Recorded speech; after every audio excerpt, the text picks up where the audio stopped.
and they took it to the streets, and this is how things unfolded.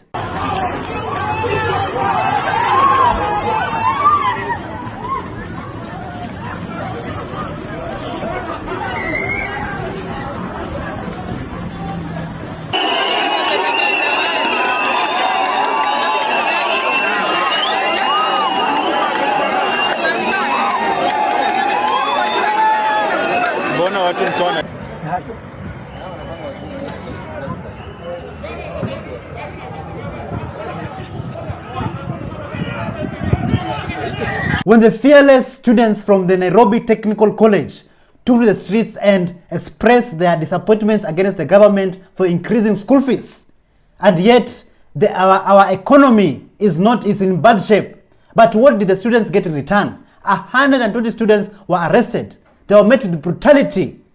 Just take a look at what Dr. Mumbi Seraki had to say about it. I'm receiving reports that 120 students, including the student leaders of the Nairobi Technical Training Institute, have been arrested and they're being held at Pangani Police Station. They were actually demonstrating peacefully against the sudden hikes in student fees, which is going to affect most of them and make it impossible for them to continue with their education. Next thing, they were rounded up and now they're being held in Pangani Police Station. So guys are appealing to LSK or any lawyers of goodwill to please make your way to Pangani Police Station and see how you can help them. Kwani, I thought peaceful demonstration is part of our rights. How are we turning into a police state all of a sudden, family? It is not illegal to demonstrate. In the Kenyan Constitution, Article 37, it clearly says that every Kenyan, every person has a right to peacefully and unarmed assemble, demonstrate, to picket, and present petitions to public authorities. But yet 120 students were arrested. Why? Ruto, why?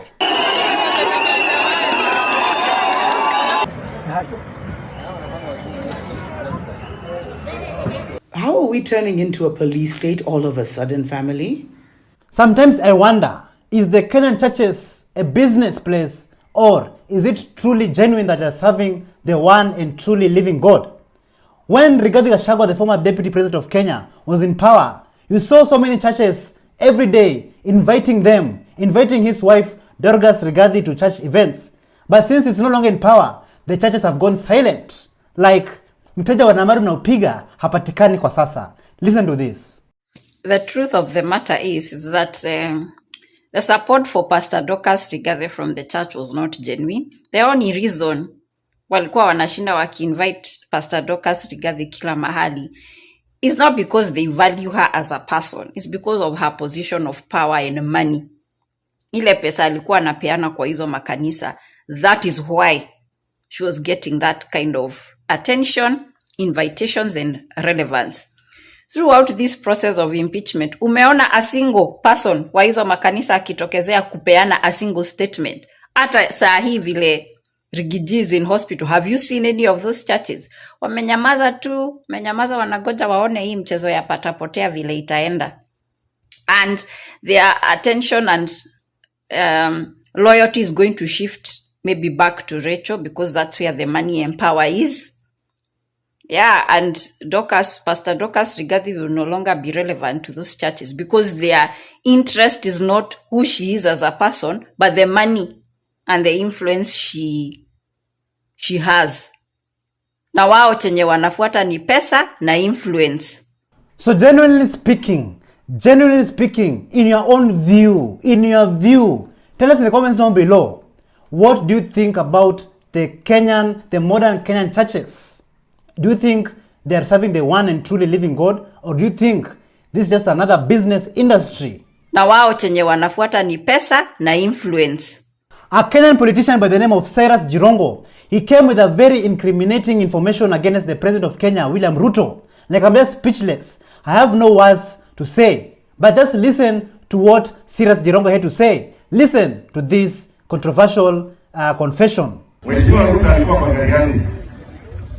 Ilikuwa na Royal Recovery.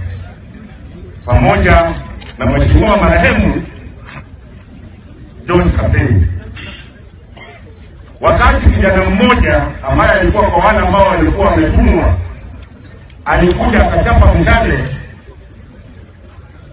kwa gari yangu, George Kapteni alitoka mbio akapata huyo kijana, akamwangukia kwa miguu akashika. Sisi tulikuwa tunafikiri tumeshika mtu, lakini huyo kijana, rafiki yangu, ndio nikaelewa ana damu ya kuua.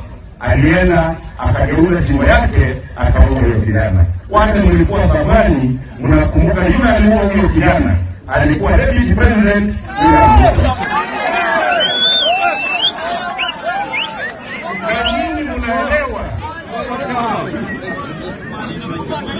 Nyinyi mnaelewa, mtu akizoea kuua watu ataendelea kuua. Damu yake, damu ya wale ambao wamezikwa haitamwacha ndani. A Kenyan urban spoken word artist by the name of Brian Silways has done it again. He took to the streets to inject civic education to the people of Kenya. Story go, story come. Listen to what he had to say. Story go, story come. Na story come, story go. Nitasisitiza as a way to say no to stress, depression haina form. Itakukosesha usingizi kwa hiyo mattress. Landlord wana plot na ma-agent vile watamake our night sleepless. Extra pressure, ukipata padlock extra kwa mlango. Elimu ni ufunguo wa maisha lakini si wa mlango. So hapo kwa hapo hata uwe na more spice way useless. Whether in the past or present, relax or tense, don't stay wondering what to do, stay hydrated because water is source of life, but life is not source of water. Weomba kazi na wasko pia ukate maji lakini usikate kakuota, na kabla ulewe chakari, ulihepa aje option ya soda, mrembo unakaa fiti. Kuacha na utaachwa. Wewe unalilia mbegu ya boyfriend akutaki nikao juu unaweza pata jeans kwa doja. Na bro, hata kama umeunga kwa gym, hawa rembo wa Nairobi usitumie mapenzi ya kifua. Juu anaweza kuacha juu amsi ameunga kwa toja. So Nakuru place nimetoka, wasanii na wachezaji wa mpira wako so sad yetu wanakuwa kuwe na furaha. Hii ni after kurealize kiwanja imefunguliwa online lakini juu corruption kwa crowd imefungwa. Na sports ni fake kama ndio ulichagua kwa parliament. So dear Mr. President, let's talk about IMF. Where just like your friends abroad umefanya Kenya na madeni zimekuwa ma BFF. Wewe unaenda kudiscuss issues za vibanda kwa KEF. Na Kenya we have a very prayerful nation. Wameamua kuwork hand in hand na maghost worker. Huko apart from bathing wezi pata waoga. Na nasema Nairobi tunaambia serikali maisha imekuwa costly alafu wanatupeleka coastal. Na ndio endelee kupractice political prostitution na wanaamua nani hata mkubwa wa magoldiga kuwe Joho. Power to the people! Power to the people! Power to the people! Power, power! Power, power! We are here to reclaim our country, to redeem our country, and to repossess our country. Because our country has been taken hostage. Cost of living, guys, is too high. And for me, for my safety, if at all the government cannot protect themselves, how can they protect us? So I hope what has happened here today will make them see that we are not alone. Our people united. Our people can never be defeated. Our people united can never be defeated. Mr. President, we are tired of you. Mr. President, can you please stop killing Kenyans? Mr. President, can you please think about our future? Viva, viva! Viva, viva! Viva, viva! Thank you so much for joining us on today's show. I'm your host, Elvis Derry. See you in the next one. Bye-bye.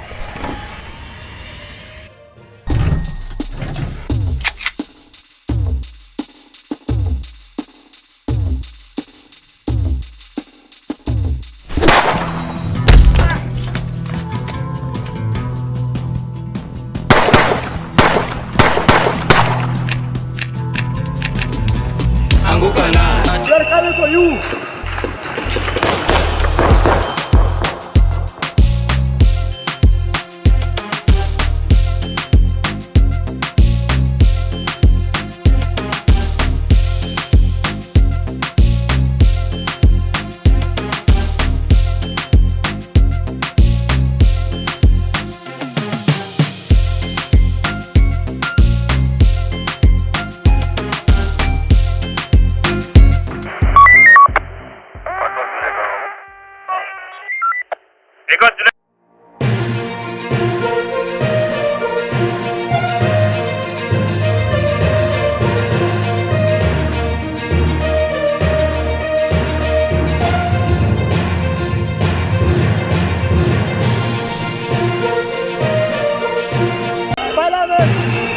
From Uhuru Kenyatta supporting Gen Z. My Gen Z, nyinyi ndio the story of the future. Parliament of Kenya, we are coming for you. To Cop Shakur released. Chef, I'm out. Baada ya kula na chao kidogo. Who killed Richard Otieno? That was a true Kenyan patriot who was championing for good governance. Richard Otieno, despite being a Luo, was very active in Molo. Elderly women protests.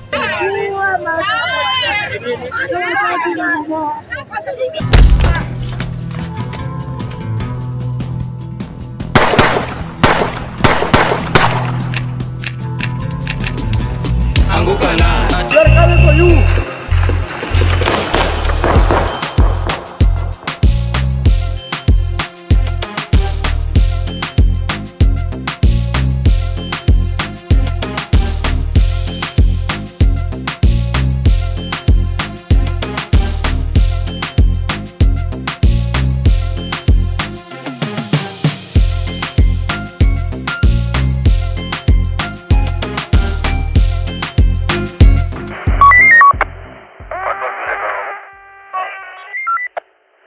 Hello, how are you? Welcome back to ShowNewTrend. I'm today and my name is Elvis Derry. Kenyans, it is quite clear that holding the government accountable is becoming dangerous day by day. Richard Otieno, who was a strong government critic, fighting for good governance and a better future for Kenya, he was murdered in cold blood.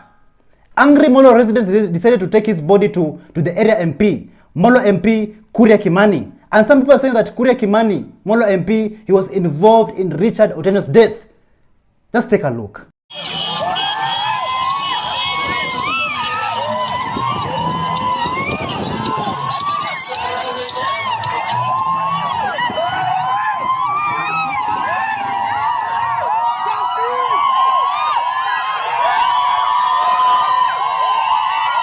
The residents fearlessly injected, protesting against the killing of a comrade of a Molo-based activist by the name of Richard Otieno, also commonly known as Molo President. Just take a look.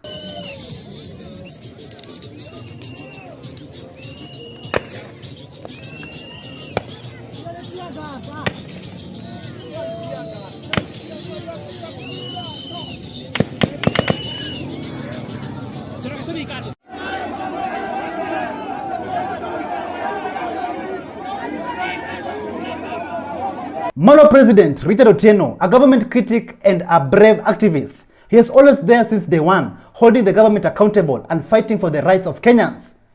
Like I was heartbroken, and I'm still heartbroken the time that I learned about his death. But let me tell you, the more you kill the activists, the more you kill the people who are fighting for better governance in this country, the more stronger the people of Kenya are. The more the Gen Zs are becoming stronger and braver. And let me tell you, you will kill the people of Kenya. You will kill us, but you will not kill all of us. The journey still continues. Listen to what Chagema Juice had to say. A very sad morning. People from my home county, Nakuru, a place called Moro in Elbagon, instead of going to church, they have woken up to demonstrate because of the murder of one Rich Raymond who was brutally murdered usiku wa kuamkia leo akiingia kwake kwa nyumba. Rich Raymond, aka Moro President, has been the biggest critic of the area MP Kuria Kimani, and he was the Gen Z leader during the finance bill protest. In fact, after that, they were taken to court. You can see him here among the 17 who were alleged that waliongoza the Gen Z demonstrations in Molo yenye ilifanya the area MP home ichomwe. It's so sad such that such young people are being killed because of politics. Kwani tumerudi siasa gani? In fact, the other day, he was being even threatened, screenshots kwa groups zenye niko. Akakuwa threatened by some people we thought they are close to the area MP. Unaona mwingine hapa anamwambia this screenshot, huyu Raymond is really getting out of limits. Let's do something. Kuria Kimani is your agenda. You will be shocked. And Raymond anamuuliza, hey, nimefanya nini bro?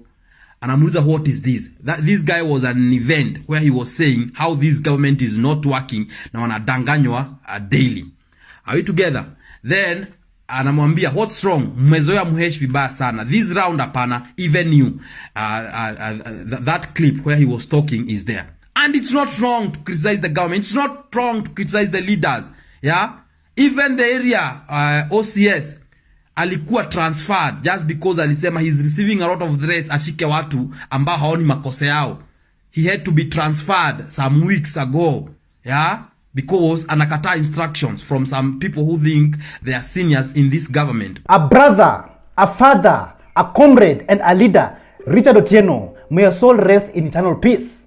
And for those who did what they did to you, may they never know peace.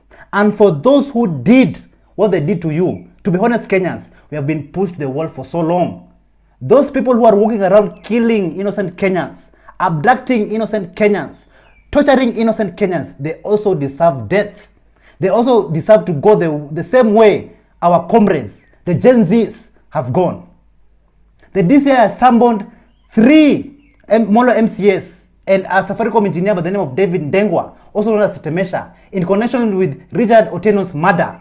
Like, I'm just wondering, is the DCI trying to sanitize Molo MP Kuria Kimani? These ugly faces that you see on your screen, these are the ones who have been summoned by the DCI in the connections with the murder. And let me tell you, if these people are truly involved in the murder of Richard Otieno, Gen Zs, Kenyans, it is time to send some serious greetings to these idiots, to these fools, to these imbeciles who are killing our people. Let's go.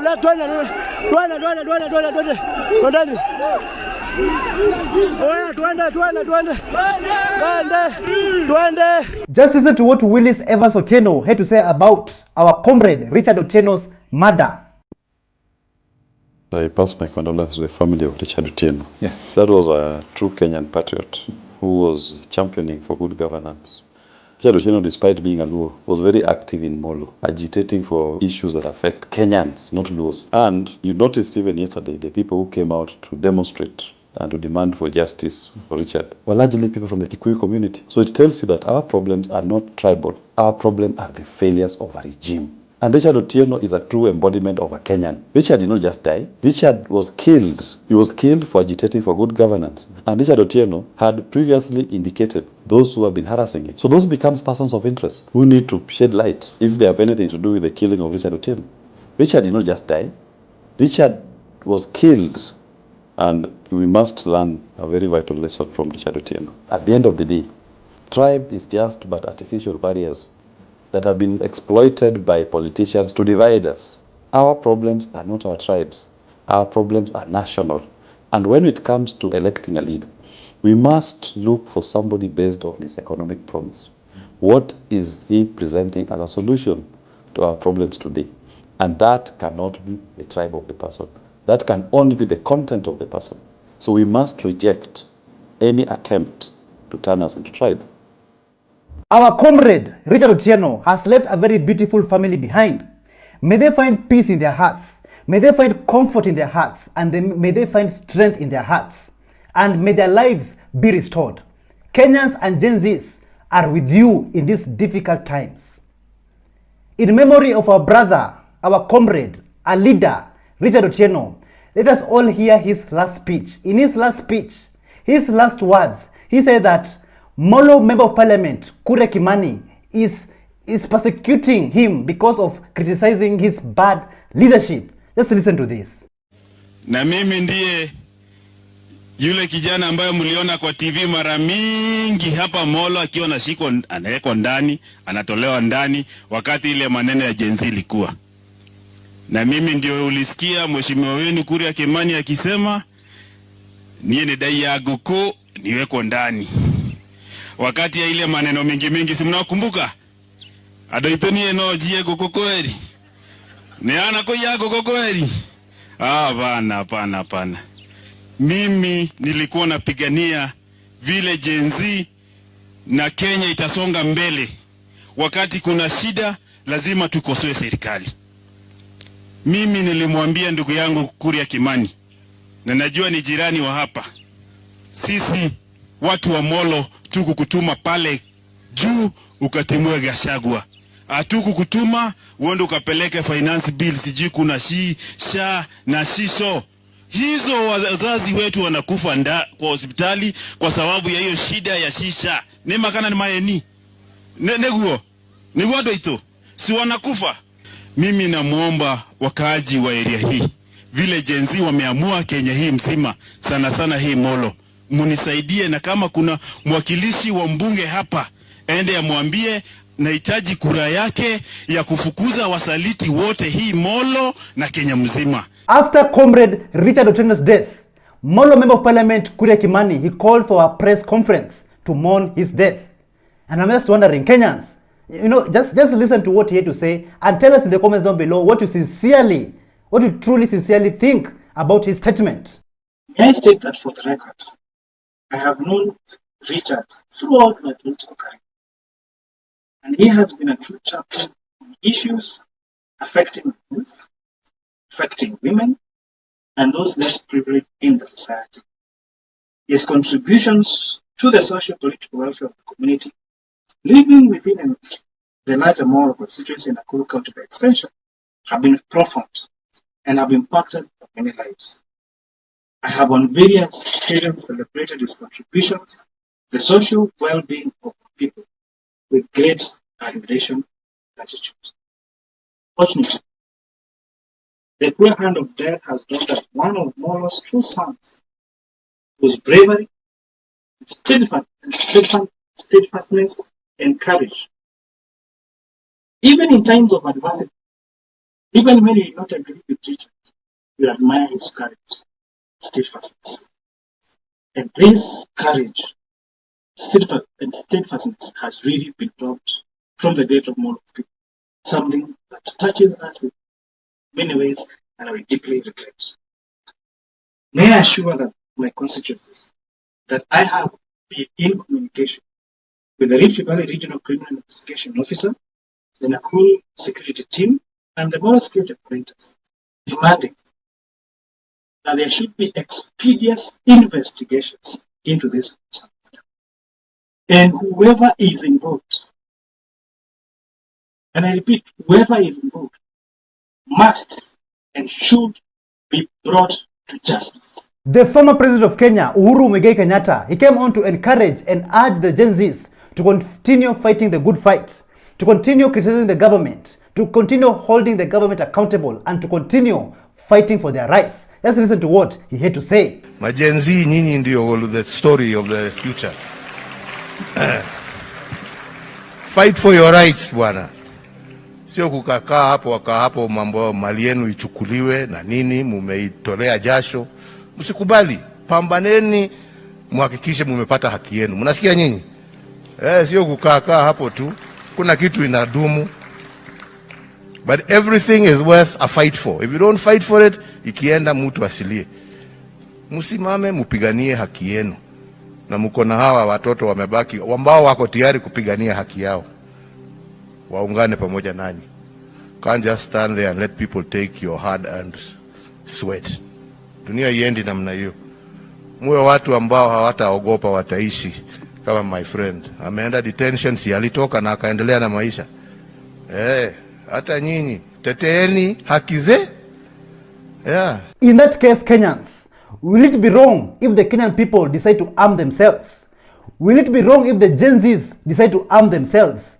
Will it be wrong if Elvis Derry, the Gen Z Minister of Information, decides to arm himself against the evil that is taking place in the motherland? But many people are asking themselves, is Uhuru Kenyatta, the former president of Kenya, trying to hijack the Gen Z revolution? Listen to this. Jomo Kenyatta sort of hijacked the Mau Mau freedom movement. Today, Uhuru Kenyatta, through his daughter Ngina, is trying to do the same to try and hijack the Gen Z movement. Let me tell you, Uhuru, one thing. Wacha kutubeba. Okay? Wacha kutubima. Sisi si wapumbavu. We are leaderless, but we have got a leadership forum. So ukifikiria ati Ngina ataingia hapa ati enda ufanye ni Gen Z sijui nini usaidiwe, anatusaidia na nini? Anasaidia na nini? Someone had all the opportunities in life. Anakuja kutusaidia na nini? Do you know what we go through on a daily basis? Okay? Do you know what we go through on a daily basis just to make it in life? Okay? So first and foremost, Ngina, stay away from this thing. We don't want you hijacking our movement. You go and do whatever you want to do. And if you think you're going to vie in politics, I'm telling you personally, I will vie against you in any constituency or county that you try to aspire for. I have no problem. I will be the last nail in the Kenyatta coffin. We have done away with Moi. Kibaki had no interest. Okay, Raila has got no one that can take over from him. So the Odinga family, the Moi family, the Kibaki family have no interest in politics. We are done away with them. Kenyatta family is the only one still interested in politics. We are going to be the last nail in your coffin. So Ngina, stay away from the Gen Z movement. Do whatever you want to do with your life, but stay away from us. This movement belongs to some people. We are not faceless. We have got faces now that we know. So stop trying to say, oh, come and help us. We don't need your help. We are, in fact, we know you and Charlene Ruto are in the same ship. So we don't differentiate between the two of you. We appreciate the former president of Kenya, Uhuru Kenyatta, encouraging and urging the Gen Zs to continue fighting for better governance and to continue fighting for their rights. But Kenyans, come on, let us just be honest. During Uhuru Kenyatta's time, there were corruption scandals, scandals after scandals. Kenyans, do you remember Pandora Papers? It is still stuck in the back of our minds, still fresh in the back of our minds. It just feels like yesterday. Uhuru Muigai Kenyatta, the former president of Kenya, please make it make sense. We appreciate your support, but to be honest, in your speech, we as the Gen Z can detect and we can feel sinister intentions. Let's listen to this. After 10 years of economic mismanagement, President Uhuru wants to tell the Gen Zs to fight for your rights. Why now, Mr. President? Could this be a ploy by the broad-based government to hijack the Gen Z movement and maintain your grip on power? Hear me out. Niaje wase, today's Make It Make Sense is dedicated to former President Uhuru Kenyatta, a man who took over the presidency when President Kibaki's national debt only stood at 1.89 trillion Kenya shillings. 10 years later, President Uhuru quadrupled this and left us with a staggering 9 trillion Kenya shillings in debt. For the Gen Z and the youth of Kenya, this massive debt meant fewer job opportunities to develop ourselves. And why is it so? Because the government reduced spending on development projects, effectively robbing us of jobs and a brighter future. If President Uhuru had fought poverty and empowered the youth during his tenure, just like President Kibaki did, we would not be in this mess. So, why is President Uhuru telling us to fight for our rights? These words of wisdom look like a red herring, a well-planned strategy by the political elites through the broad-based government to control and kill the Gen Z's movement. Let me break it down. Remember Lee Njiru's words when he said, politicians are like wolves and we, the voters, are their food. These wolves, our political elites, are from the same family. They were together in KANU, then in the Uhuru and Jubilee governments, later in the handshake, and now under the broad-based family. And here's the kicker. On June 25th, 2024, these elites almost lost their power to the Gen Z movement. So now, they are regrouping under the broad-based family to reclaim control, possibly by deploying President Uhuru to infiltrate the movement. But here's the deal, guys. Stay vigilant. Not everyone who speaks your language has your best interests at heart. Stay united and focused on the Gen Z agenda, fighting for honesty, accountability, and transparency. Because this is your movement. Don't let anyone hijack it. In that case, to you all politicians who are trying to hijack the Gen Z movement, the Gen Z revolution, just know that we can smell you from a long distance. We can feel you from a long distance, and we can detect you from a long distance. We as the Gen Z, we have information of each and every one of you, so you cannot come among us and deceive us. Guys, mmesikia Uhuru ameambia ngina wake ajoin Gen Z na akatambia tusiogopeshe. Aaron, Pierre, that's what oh my goodness. So, does that mean si Uhuru alisuggest Kinali na Kabogo na Mutahi Kagwe? Does that mean hiyo visit ilikuwa ya bure ama alimwambia hao ni watu wakubwa wanaweza jidisaidia? Like what really happened? Anyway, tumeambiwa tusiogopeshwe na to fight for our rights. Yes. Until we get them. Kabisa. Me, I'm happy. I am happy. I am happy. Anyway, I don't know if I'm happy because of that, or I'm just happy. I don't know, but I'm happy. Aaron, yeah, that's Professor Jesse Buddy. I needed that smile. Man, I needed just to laugh a little bit because let me tell you, this government, these corrupt individuals, these murderers who are walking among us are making the people of Kenya, the Gen Zs, and I myself, angry every day. Thank you for the smile, Gen Z Buddy. Aaron, Pierre, that's Professor. Oh my goodness. In Nyeri, there was some altercation after the former Monkey leader, Maina Njenga, stormed and disrupted a prayer meeting being conducted by Pastor Dorcas Rigathi at the Kamkunji grounds.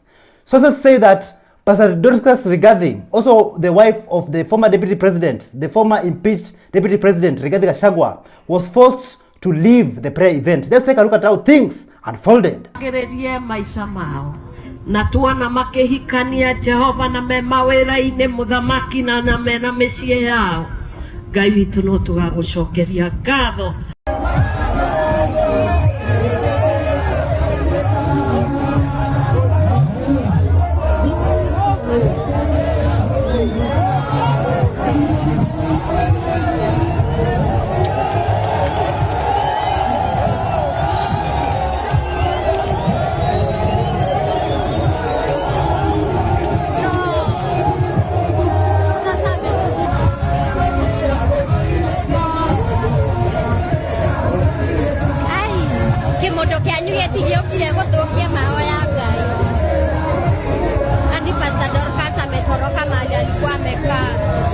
In every action, there's always a meaning behind it, and sometimes it might be good or bad. So Kenyans, if you ask yourselves, when the former Monkey leader stormed Pastor Dorcas Rigathi's prayer meeting, what was his intentions? What was the motive behind it? Listen to this. What Maina Njenga has done today in Mount Kenya, let me tell you something. And this is, take this from me. He is sasa ni vita ya entities, spiritual entities. I am telling you. Hapa sasa imevuka border. Two entities cannot survive in Mount Kenya. One entity has to leave. The true entity, the true spiritual entity, itajulikana ni gani Mount Kenya. Hapa na mtaniambia, hapa kuna vifo. Na si za binadamu, si mtu kuuliwa na mtu. Here they are going to be deaths. Hapa. This is a battle of gods. Mungu atajulikana Mount Kenya. Mungu atajulikana Mount Kenya.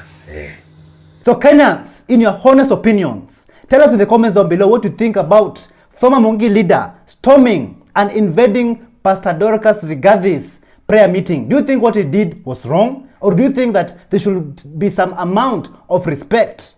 Panapokutana watu kwa maombi, mnapeleka ushetani wenu huko na mnataka tuwaheshimu. Yet the same president huwa anaenda kanisani, anafanya maombi. Don't you have shame, Maina Njenga? Don't you have shame? That was a place of prayer. But for some reason, the entitlement in you could not allow that woman to finish her prayers. And you want us to respect you. To be honest, I'm a bit disappointed. Like some Kenyans forget easily. Some Kenyans forget way too fast. This is Maina Njenga. And I learned the word Mungiki and leader.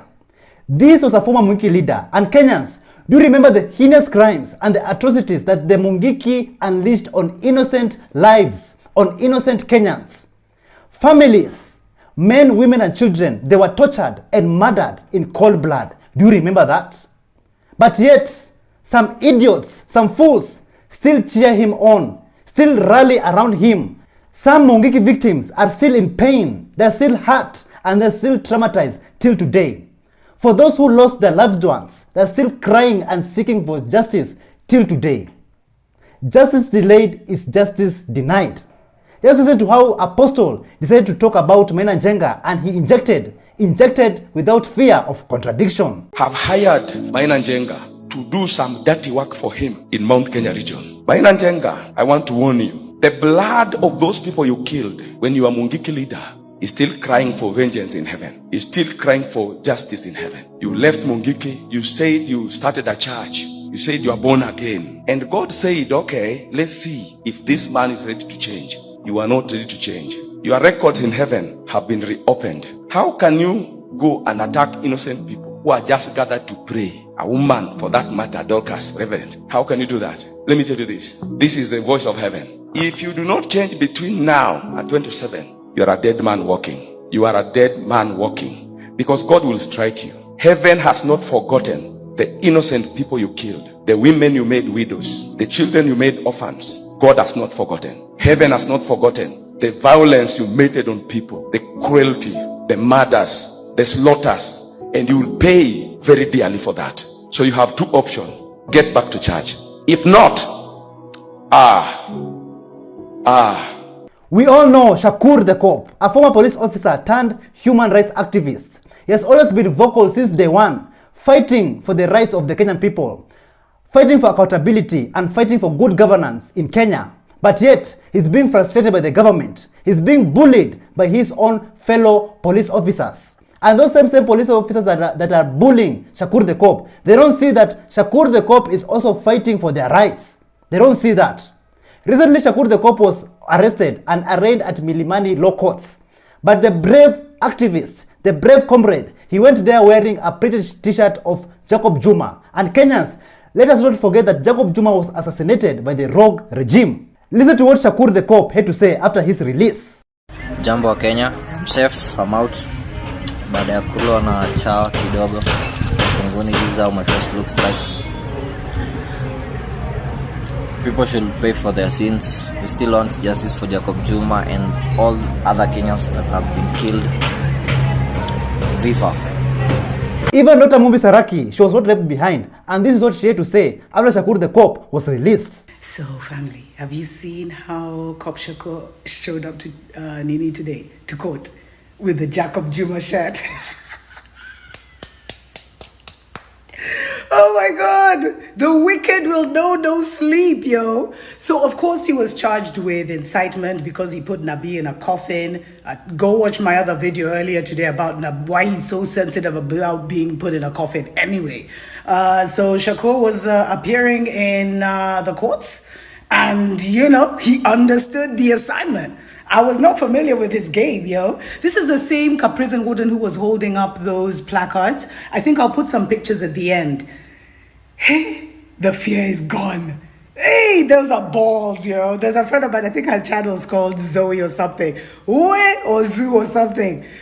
Hey, balls of steel. During the Gen Z protests, Shakur the cop, he went to the parliament building and protested outside the building, seeking justice for those Gen Zs who were killed, who were murdered during the occupation of the parliament. Let's take a look at this video of Shakur the cop injecting on the ground.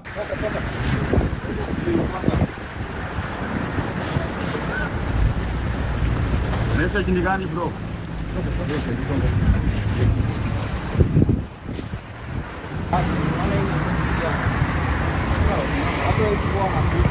Wanapigwa marisasi na tuangalie.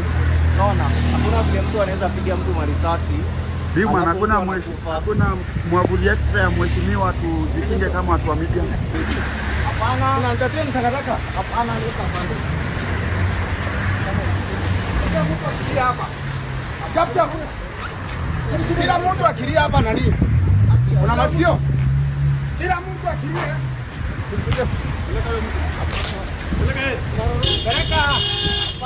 Peleka huko ndani.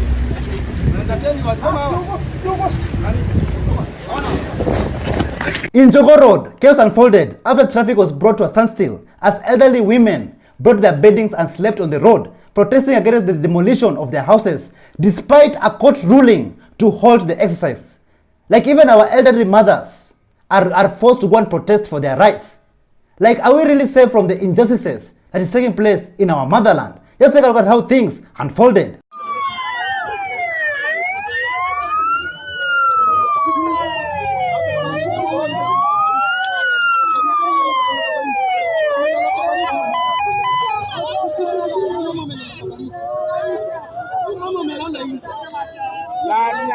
Maandamano imetoka kwenye waandamanaji, imekuja kwa wazazi.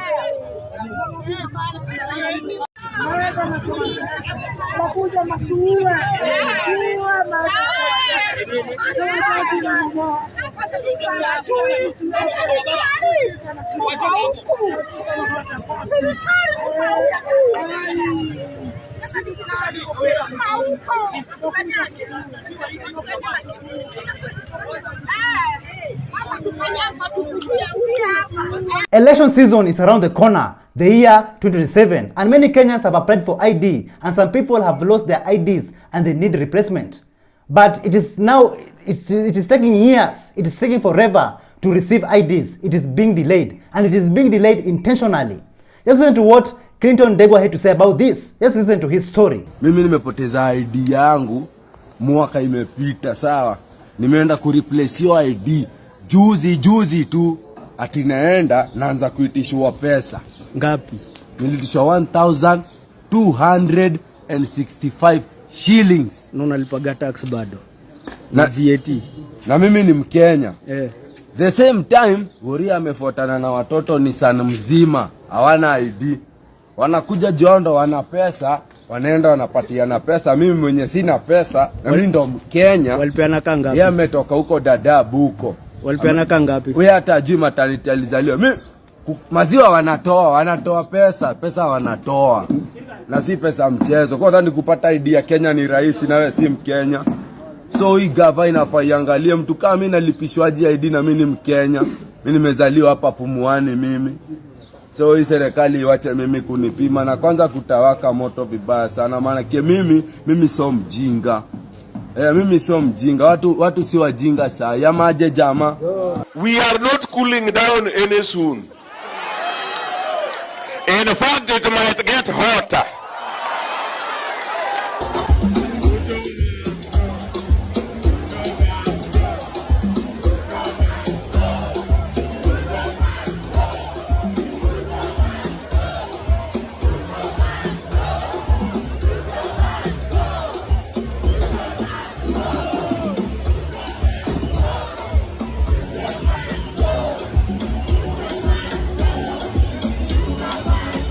Thank you so much for joining us on today's show. I'm your host, Elvis Derry. See you in the next one. Bye-bye.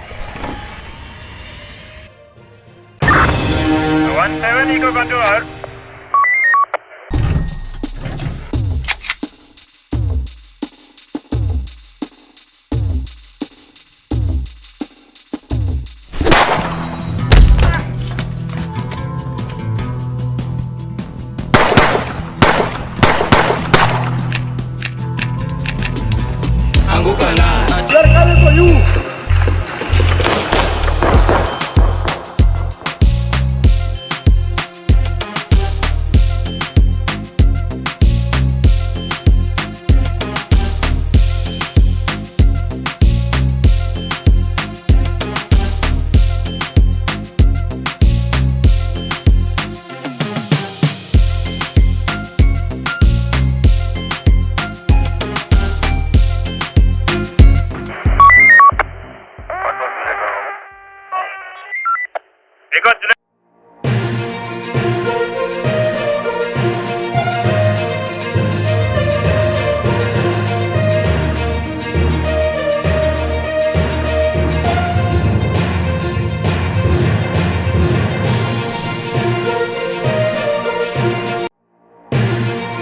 From Afande Deno arresting a thief, Najua afande ni Deno siku zombo na ni utumishi kwa wote, to overhaul of Kenya Forest Service. Why is one of Kenya's source of water supplying millions, including Nairobi, under threat? When does the president work? I feel like this guy doesn't spend time working. You get? Kenyans turned into beggars. Parliament,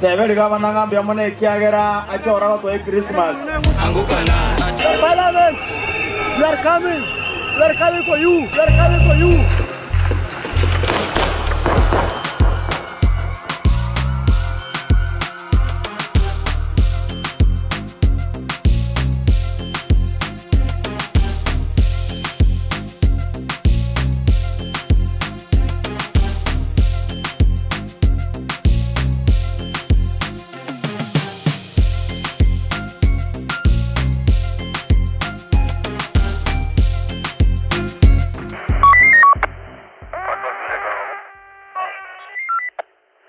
Hello, how are you?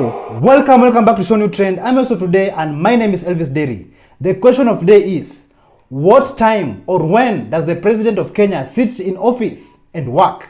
Listen to this. My problem with this presidency is I feel like this guy doesn't spend time working. You get? There's always something that he's saying. Like, bro, even as a man, you can't keep that many promises. Do you understand? Like, how about you have 3 days where you actually, we don't know what you're doing. Maybe you're in office chilling. You get? Because, bro, every fucking day, there's something. There's something, brother. I think this guy is not stupid. I think he knows exactly what he's doing. This, of course, is way above my pay grade. I'll say that. But the optics don't look that great. But he knows what he's doing. Just as G was saying, bro, you can't be tone deaf to what's going on, Yes. right? We have a Facts. medical system that's not working. I'm with you, bro. I'm with you understand? I'm with you. My friend was telling me about the mom needs to go for operation, and they were supposed to sort it out, and they've refused because there's a lot of, and that's a lot of people going through this, right? Yeah. That system is a priority. Yes, it you is. get? Yes, like it is. if I was him right now, I would fix that. Fix that. Yes. On a serious note, Kenyans, when does the president really work? Or do we even have a president in this country? Listen to this. When is Kasongo working? Kasongo has been reduced to become his communication and PR team. Kasongo is always responding. Why are you explaining to us how Taifa K is working? Sawa, you're the PS, you're the CS, you're the in charge of health. You are in charge of youth innovation or youth creativity. Sasa umeenda Grammys. You're in charge. Why can't you let the respective ministries and the respective people who've been appointed to do these things, let them do?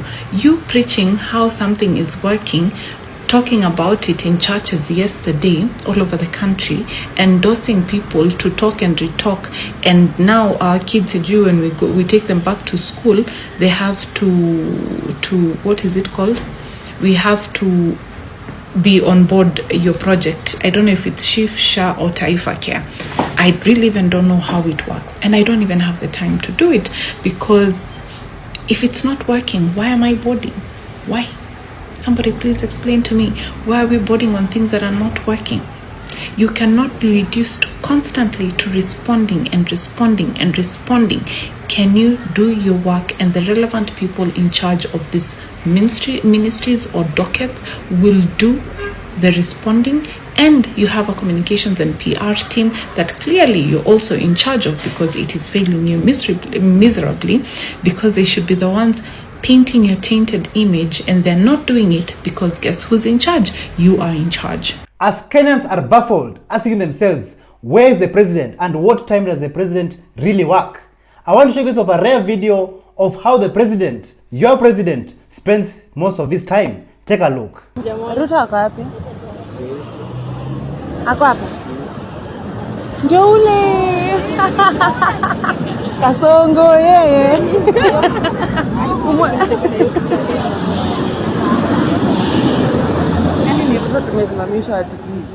A well-known and great police officer by the name of Afande Deno has made headlines after he caught a criminal stealing solar panel from a billboard owned by AdSite, an advertisement company. Just take a look at how things unfolded. Tunasema shughuli ni gani? Uni Afande Deno, na kila siku mnambiangaje makajana usipojituma utatumwa, si ndio? Bazenga tumempata juu ya billboard huko juu, top of the topest huko juu. Na billboard na believe ni ya AdSite. So kijana alikuwa anapiga shughuli pale hivyo, ilikuwa imefunguliwa, nilikuwa nataka kuingia ndonyo, si ndio? Tumemchika, tumemweka machengerezi, tuko shughuli, tukomboka kila siku hapa, na kijana kwangu anatangwa dash, kijana kujituma, si ndio? So mimi naambia kama kijana waondokea crime doesn't pay. Unaona Bazenga aenda kulala tu ndino, si ndio? So wase wangu wa AdSite, hii billboard yenu iko hapa from GM, ambassador from GM, mumeka hiyo whatever ya Jambo Jet, advert ya Jambo Jet. Hii shughuli ni yenu, tumetoa hapo. Bazenga alikuwa hapo juu, alikuwa anajaribu kusongana.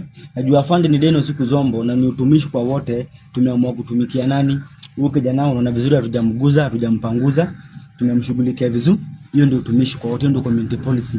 Na pia wase wa AdSite, advertisement company, tumewapigia shughuli moja safi. Hii kitu haijakufa, wamulikia cameraman, karibia, usiogope kitu. Unaona vizuri hii haijakufa. Jamaa tumemwekea makachengerere, tunaenda pale kumbuku, tumweke into books. We need more police officers like Afande Deno, serving the people of Kenya, protecting our communities and fighting crime in our communities.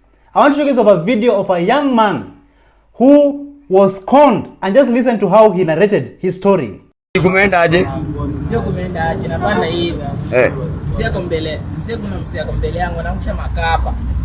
Mwenye kunyumongo anakuja anachukua anishow aje. Simseti peto ndetu gawiane. Sisi tunaenda hivyo. Mwenye ameangusha anakuja anatufuata anasema atushuka. Sisi tunamwambia kuna mjomba mwingine basi amechukua anarudi. Mwenye kaonizo makapa ananipei. Nimesoma na baba. Ananiambia gekoyo. Ndio mwingine anakuja kukujia. Sasa tunajifanya watu mbili. Nasema aje? Naambia mjamaa aje? Huyu ni fundi aenda kutengenezea simu. Sinamwekea pasa. Ati nikutumie. Mwenye ameangusha ndio anashua aje tuachanishe tupatie na shuku tumeenda kugawiana ndusi. Tunaachana hivyo tenje inaenda. Tenje yako sasa? Tenje yangu sasa. Wameichukua aje? Nimempea nikamwekea password. Kwa nini umempatia password? Tulikuwa tumeagana aje aseme yeye ni fundi ameenda kutengenezea. Ndio mwingine achaina. Mwenye ameangusha ndio achaina sisi. So umepatia na simu yako bure? Ndio wamekupatia nini? Wamekupatia nini? Onyesha na hiyo kitu. Hii. Ndio ume-exchange na hapa ndio tume-exchange. Okay. Kama umefunga. So mimi sina simu yako. Unajua police station? Ya Kilo? Ndio wapia askari hiyo story. Walai. Bye. A conservationist by the name of Dr. Isaac Kalua Green, he has called for the overhaul of Kenya Forest Service, citing that they have failed to protect the country's forests. Listen to what Dr. Isaac Kalua Green had to say. The trees that are cut in our forests, the timber that is produced to do the biggest construction, just because someone is in authority as a chair of Kenya Forest Service, conservator being misused. In fact, I should be calling for those people, sincerely speaking, to resign if we have to change the culture of our country. Because all that these people have been doing is known. It is bare. Charcoal is moving from different places every single day. Teak wood and trees that are so precious for this country of medicinal value are being exported out of this country. Just because it is your time, inakuwa ni wakati wako wa kukula. I think this has come to an end. I started this war when I was a young man, and I think time has come. At my old age, where I am, I determined it as old.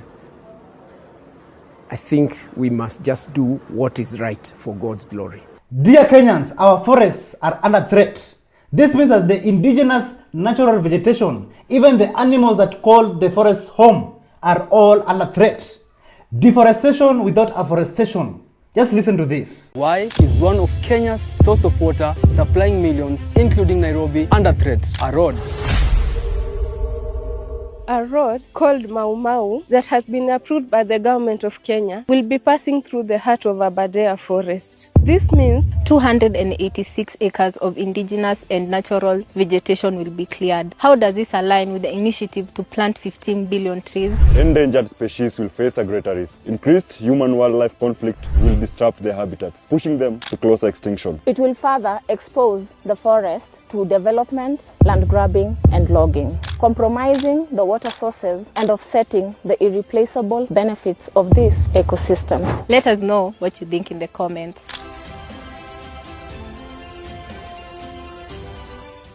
A video has been trending from Kisii County, where the residents there lined up to receive unga for Christmas from their governor, Honorable Simba Arati. Kenyans, just take a look at this nonsense.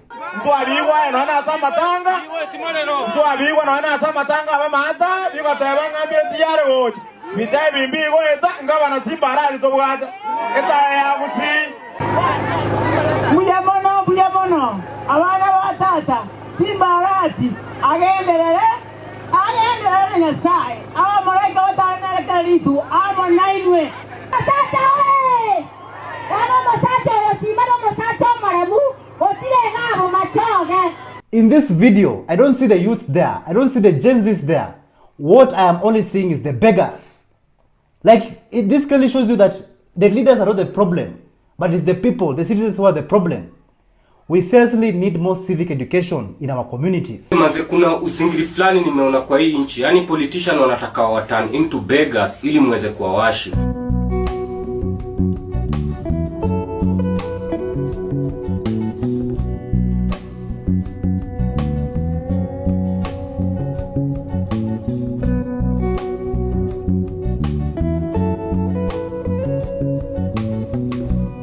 Kiangalia uzingiri mkalenjini hata mwenye ajesoma.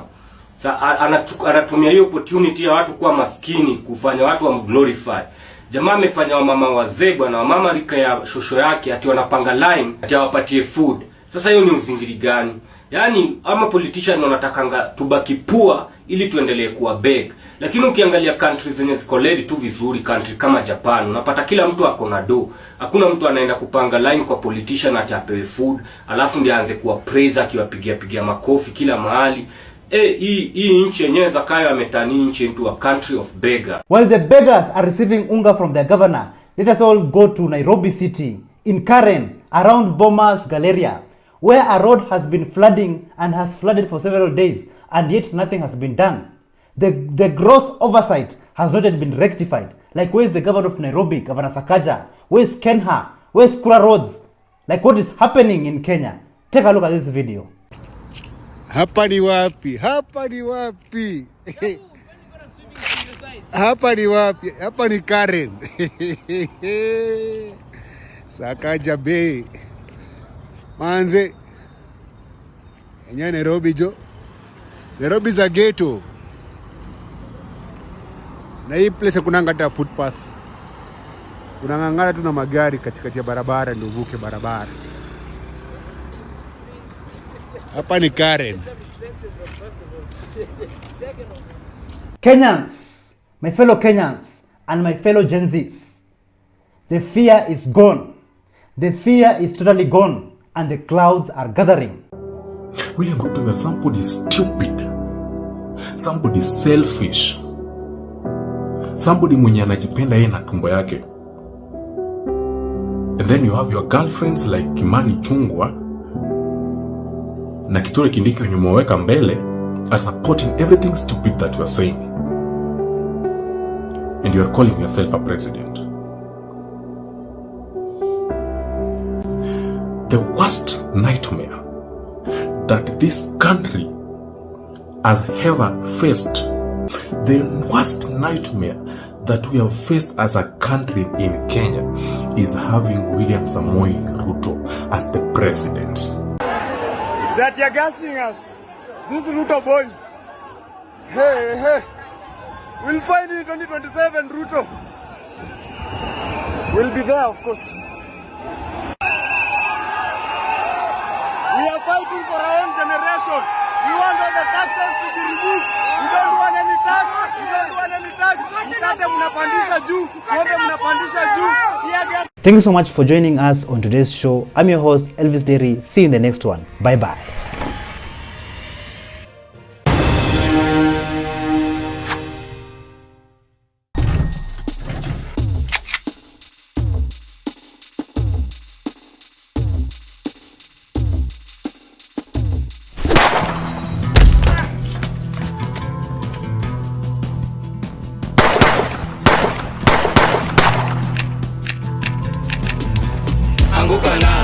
Parliament, we are coming. We are coming for you. We are coming for you.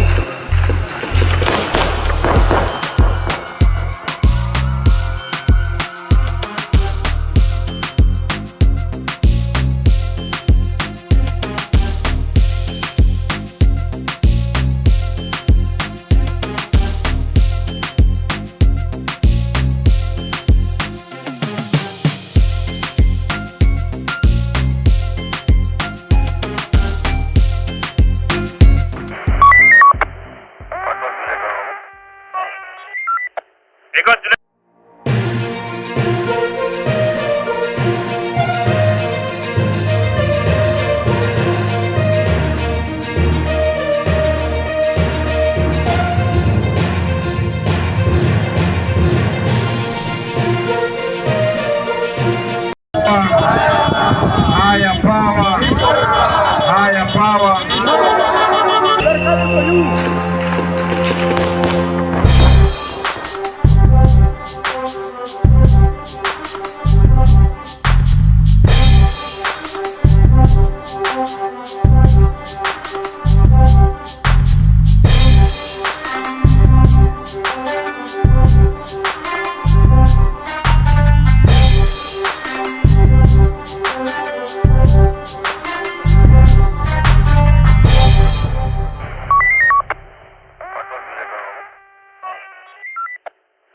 Allah, how are you? Since the protest started, so many lives have been lost along the way. So many people have been kidnapped, abducted, and some of them are still missing till date. On August 19th, Free Kenya Movement chairman Bob Njagi was abducted in Mlolongo while he was going back home. Sio mwizi huyo, wewe ni mtu wa maandamano. Hadi kofia ni ya maandamano. Jamani wa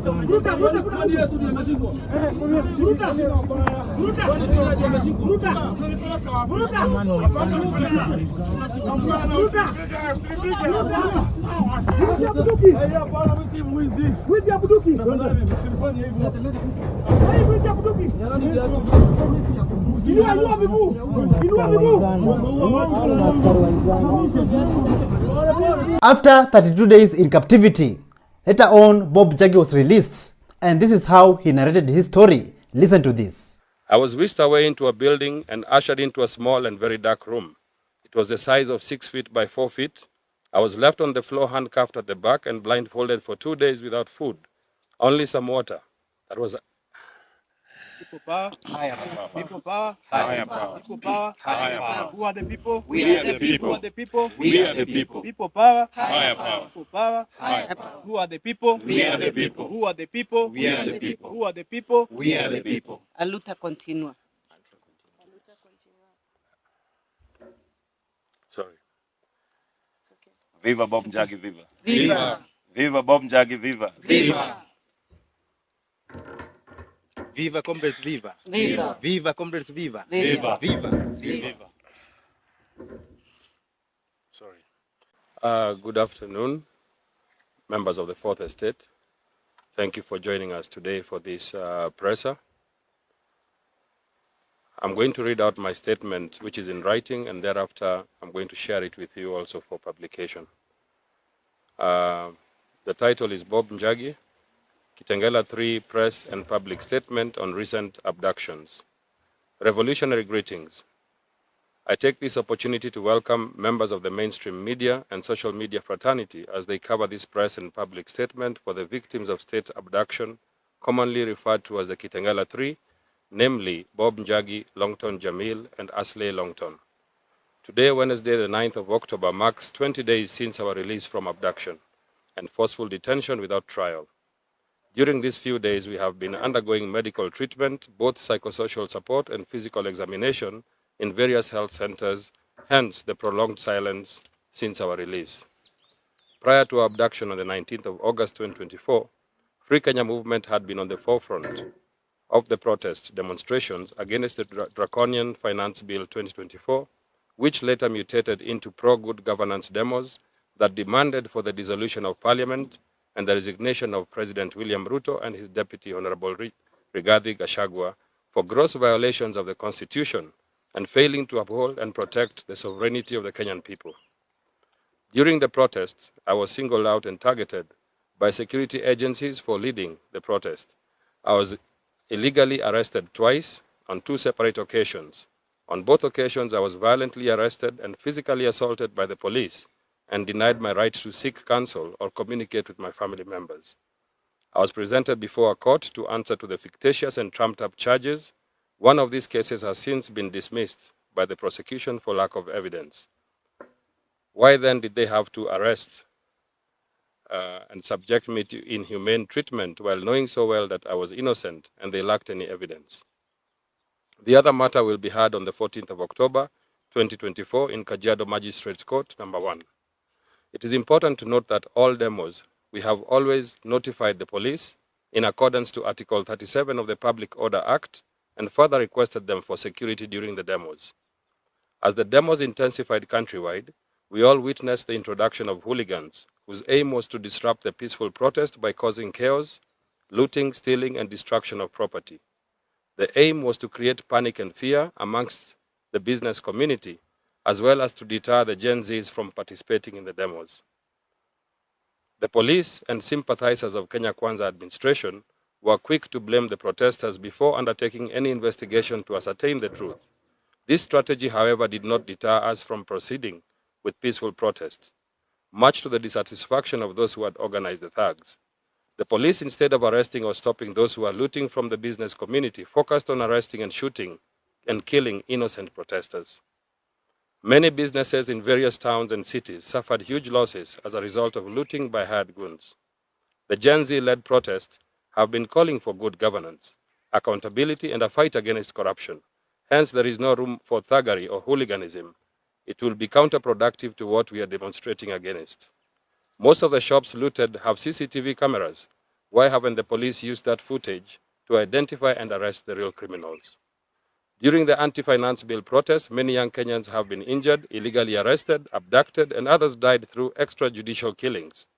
There have been serious gross violations on human rights that amount to crimes against humanity by security agencies.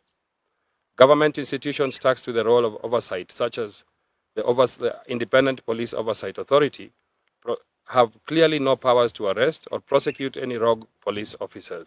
Their attempts to investigate the police have been distracted and hampered in order to cover up the truth. The Kenya police have violated the Constitution severally, yet they are the ones who are entrusted with enforcing the same laws. The use of excessive force such as live bullets, water cannons, tear gas, etc., while concealing their faces to avoid identification has been the modus operandi. To date, no police officer has been brought to book to answer to the charges of assault, misconduct, abuse of office, use of excessive force, abduction, murder, etc. This only points to the reluctance of government to undertake any meaningful investigations that will uncover the truth and reveal those who have been sponsoring the goons.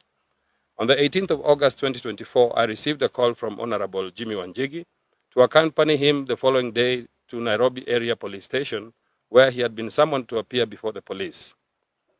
On the 19th of August, I arrived at Nairobi Area Police Station at 2 p.m., only to be informed that the venue had been changed and that he had been asked to go to Nairobi Regional Police Command in Milimani Road. Honorable Jimmy Wanjigi was later put under arrest and whisked away to Kamkunji Police Station. We spent the whole afternoon and evening there with his family and lawyer, seeking for his release, but the police insisted on holding him until the following day in order to arraign him in court. My colleagues then dropped me off at Railway's bus terminus, where I boarded a matatu to Kitengela, for Kitengela. En route to Kitengela, the bus stopped at Mlolongo for some passengers to alight. It was then that four masked men, hooded men, got into the vehicle shouting, "Huyu ako na bunduki," while pointing at me.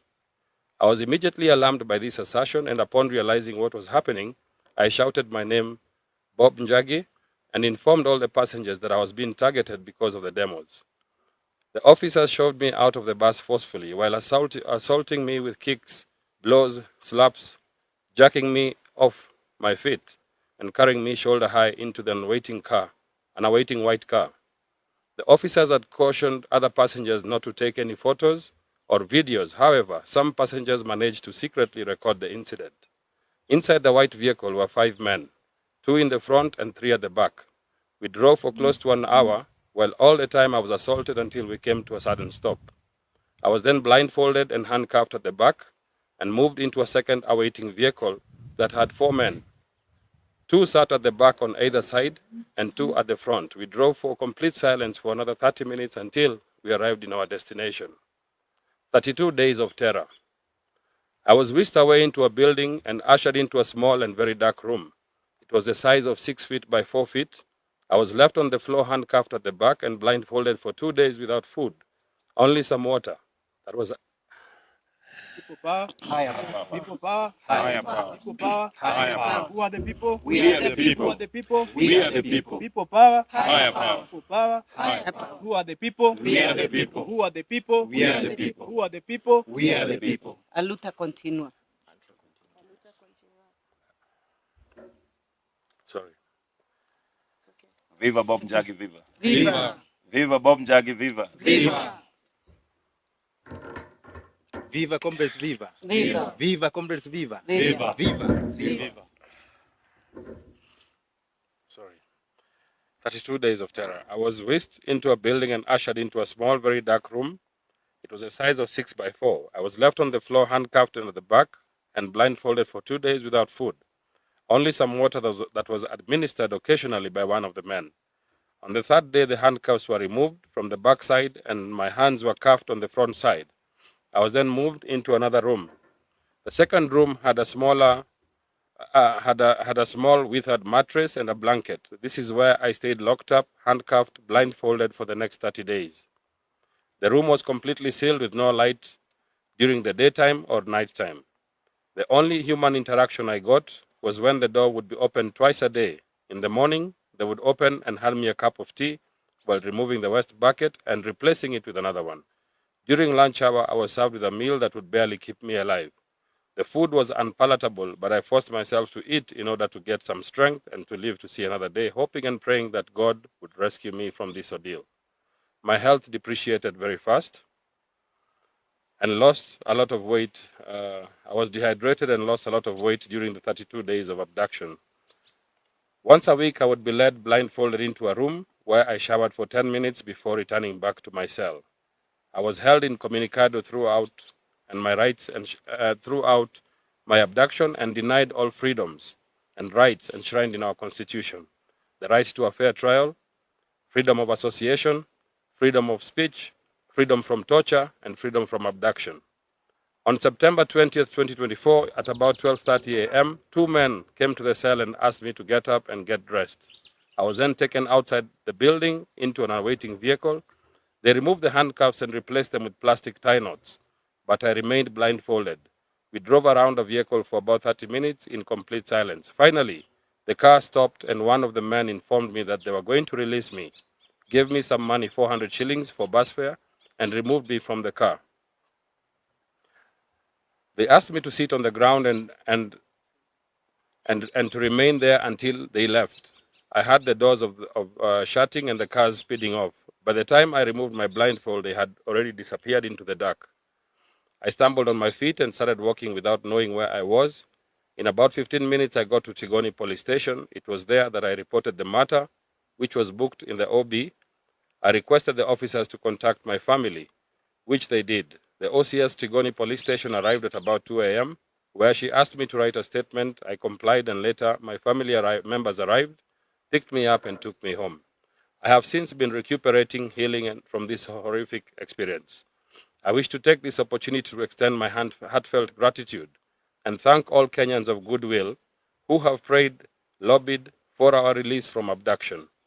I wish to single out my family, my parents and siblings and relatives, friends, the Law Society of Kenya, the Defenders Coalition, the Kenya National Commission on Human Rights, comrades of the Free Kenya Movement, various human rights organizations, civil society organizations, the mainstream media and social media fraternity, leaders from various including Honorable Jimmy Wanjigi, Honorable Kalonzo Musyoka, Honorable Eugene Wamalwa, Honorable Wajakoya, Senator Umtata, Honorable Kioni, activists from the social justice movements, and the judiciary for their exemplary role of justice. I thank God for being faithful and for the continued gift of life and good health. I take note that the petition against the IG and CS for Interior is pending in the High Court, though the Judge Lawrence Mugambi has since recused himself from the case. We intend to pursue this case to its most logical conclusion. The state should be held responsible for our abduction and that of many other Kenyans, since it is their duty to provide security to all persons and protect their lives and property. I have since reconciled myself with the ordeal so as to heal. I have since forgiven my captors and asked God to forgive them too. I, however, will pursue justice and plan to sue the government for this ordeal in order to stop any other such abductions. I call upon this government to immediately put an end to all cases of demonstrations from the year 2023 to 2024. Furthermore, we call on the government to recognize and compensate families who have lost their loved ones during this protest as a sign of goodwill, honor, and respect. My spirit is more emboldened, my heart is more fortified, my body is more resilient, and my mind is more focused. I shall continue to lobby for good governance and accountability. I remain to be a strong voice for the weak, the marginalized in society, more so persons with disability, orphans, and widows. Since the 2018 Finance Bill, we initiated the Free Kenya Movement as an alternative platform through which we would lobby for social justice, constitutional reforms, economic and political reforms, and have engaged in several legal battles challenging bad laws. We have been and continue to collect signatures from registered voters in order to initiate a people's dialogue, otherwise known as a referendum. You can access the referendum and signature collection portal on www.freekenya.co.ke or www.freekenyasignatures.com. End of statement. People power. Higher power. People power. Higher power. Higher power. People power. Higher power. People power. Who are the people? We are the people. Who are the people? We are the people. Watu ni nguvu. Nguvu ni watu. Watu ni nguvu. Nguvu ni watu. Nguvu ni watu. Watu ni nguvu. Nguvu ni watu. Watu ni nguvu. Watu ni nani? Watu ni sisi. Watu ni nani? Watu ni sisi. Thank you. Tunaanzisha mchakato wa referendum ambaye tutazuru taifa yote ya Kenya tukisanya sahihi milioni 1 ili tuweze kuleta mabadiliko ya kikatiba ambayo yataleta afueni kwa mwananchi wa kawaida. Sivyo? Mnakubaliana na hiyo safari?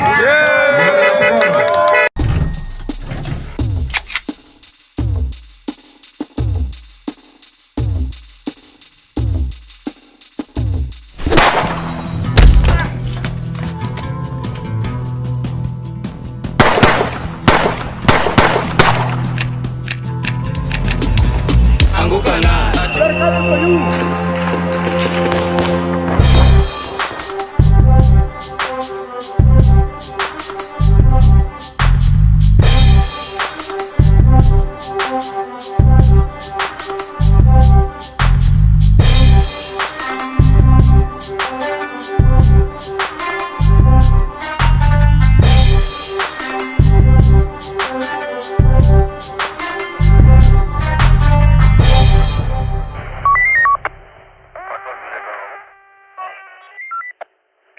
The problem is not the citizens of Kenya. The problem is the leadership.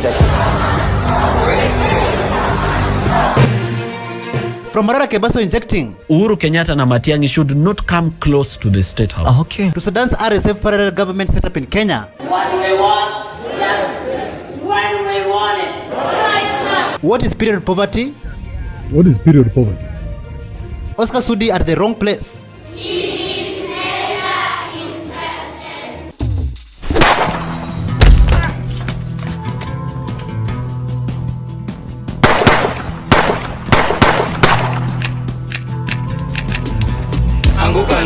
They're coming for you.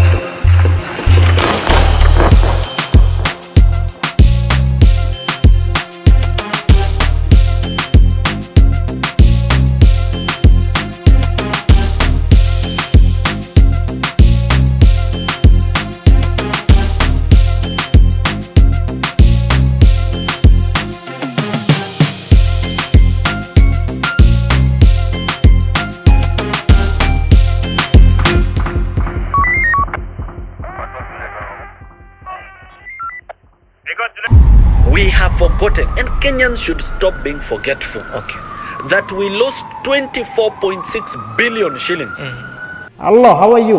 Welcome back to ShowNewTrend. I'm of Day, and my name is Elvis Daring. Kenyans, what is the RSF, the Rapid Support Forces? This is a paramilitary force formerly operated by the government of Sudan, and the Kenyan people are very worried and very concerned. After this force, they met at Nairobi's KCC to launch a parallel government. A diplomatic row is brewing between Kenya, the US, and Sudan. Why, you may ask? So Kenya has today opened the doors of one of its most iconic installations, the Kenyatta International Conference Center, to the Hamdan Dagalo-led Rapid Support Forces and other allied forces who are going to sign the Sudan Founding Charter, which essentially will form a parallel government. They are calling it a peace and unity government. So why are people saying this is a serious diplomatic mistake from Kenya? And why is Washington not going to be so amused by this move by the Kenya government? So this guy, Hamdan Dagalo, is currently sanctioned by the US government. Why? The Rapid Support Forces which he leads are accused of committing serious war crimes amounting to genocide in Sudan. And last year, the Kenyan government cancelled a press briefing they were set to hold at the last minute after Washington released a statement regarding those sanctions. And then, of course, in January, President William Ruto met Sudan's foreign minister and assured that foreign minister that they were not going to allow the Rapid Support Forces to form a parallel government from Nairobi. But now here we are. The crowd is already gathering at the KICC. An invitation has already been sent to media houses, and it is more than clear that that parallel government is going to be formed in Nairobi. So what's changed, you may ask? The Sudan conflict and Kenya's involvement in it is said to have been a serious thorny issue, especially during the AUC election campaigns. And now that that is in the past, the Kenyan government seems to have nothing to lose. And some people argue that that could be the main reason why Kenya has now opened its doors to the RSF and the formation of that peace and unity government by those allied forces in Sudan. What do you think about this move from the Kenyan government? How can a rebel force enter the Kenyan territory and launch and form a parallel government? This is very worrisome. Listen to what Dr. Mumbi Saraki had to say about this. Kenyans are shocked to see Nabi allow a rebel nene from Sudan, RSF, to actually come to KICC and set up a parallel government. And guess what? The Alphabet Boys knew about this a month ago. This is probably one of the reasons why Baba was rejected. Another reason why Baba was rejected. But I'm telling you, family, Nabi isn't just operating on his own. He's under someone. And I actually think Meggie is his handler, and the Alphabet Boys who installed him into power are the ones giving him instructions, because then they're being chased away. They're trying to find strongholds. Don't you remember Meggie bringing the arms dealer from the divided states and stuff, and they took pictures? You don't think all of this is connected? Just take a look at some of these scenes that took place at Nairobi KCC building.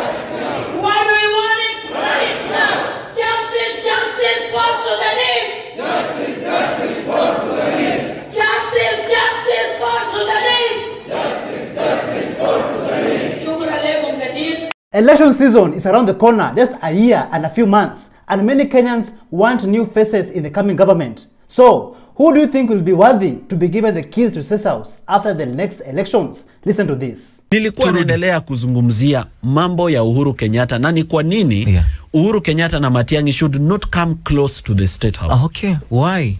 Nikakwambia kuhusu NYS. Kwamba tuliambiwa kwamba ni 1.9 billion ilipotea, lakini ilikuwa zaidi ya bilioni 20. We have forgotten, and Kenyans should stop being forgetful, that we lost 24.6 billion shillings kwa mradi wa laptops za watoto. Saa hizi hakuna mtoto wa primary ama lower primary ambaye ako na laptop. Yet we lost 24.6 billion. We should not forget that under Uhuru Kenyatta, 1.9 billion shillings ililipwa under the NCPB, National Cereals and Produce Board, to fake farmers that were not existing. We should not forget that we lost, what is on the report is that we lost 2 billion for BBI, Building Bridges Initiative. But actually, we lost more than 10 billion. Kumbuka kwamba MCAs Kenya mzima walipewa grant ya kununua gari ya milioni 2. Can you imagine 2,200 MCAs? Everybody received 2 million shillings. That's more than 4.5 billion. Kenyans, do you think these politicians should take a pay cut? Like, they're being paid high amounts of money, but yet there's no evidence of them working for the people. But corruption is the order of the day. Listen to this. What do members of parliament do to deserve a salary of 700,000? Surely. What do the members of county assembly do to deserve a salary of 160-something thousand Kenya shillings? Members of parliament don't go to those houses. They don't speak. Members of county assembly don't go to the county assemblies. They don't even feel it. They don't speak. Some of them can't even read and write. They're very empty at head. In fact, the National Assembly and some of the county assemblies are where you find some of the most uneducated idiots who can't even articulate issues. They can't even discuss issues affecting the common citizens that they purport to be leading. In fact, if doctors, teachers, and police officers are being paid what they're being paid, then all these politicians should take a pay cut. No member of parliament deserves to get anything above 350,000. No member of county assembly deserves to get anything above 100,000. If we do this, it will be a very good lesson for all those willing to join politics in the future to know that you go there to work for people, service for people, not to balloon your stomachs and live a very lavish lifestyle on Kenyan taxes. And talking about uneducated idiots, Kenyans, take a look at this video of Honorable Oscar Sudi swearing in. I, Oscar Kipchumba Sudi, having been elected a member of National Assembly, do swear in the name of the mighty God that I will bear truly faith, discharge the people alleged to the faithful, alleged to the people and Republic of Kenya. I will obey, respect, uphold, serve, protect, and defend this Constitution of the Republic of Kenya, and I will faithfully, consistently discharge the duties of Member of Parliament. So help me God. So many vijana, muongeze pia bidii. By the way, that is the last time that Oscar Sudi spoke in Parliament. He even went to class to study, but yet he couldn't understand and get anything. We say neither nor. Neither nor. In a sentence, he is neither interested nor willing to participate. Can we read together, class? He is neither interested nor willing to participate. Can we read together again?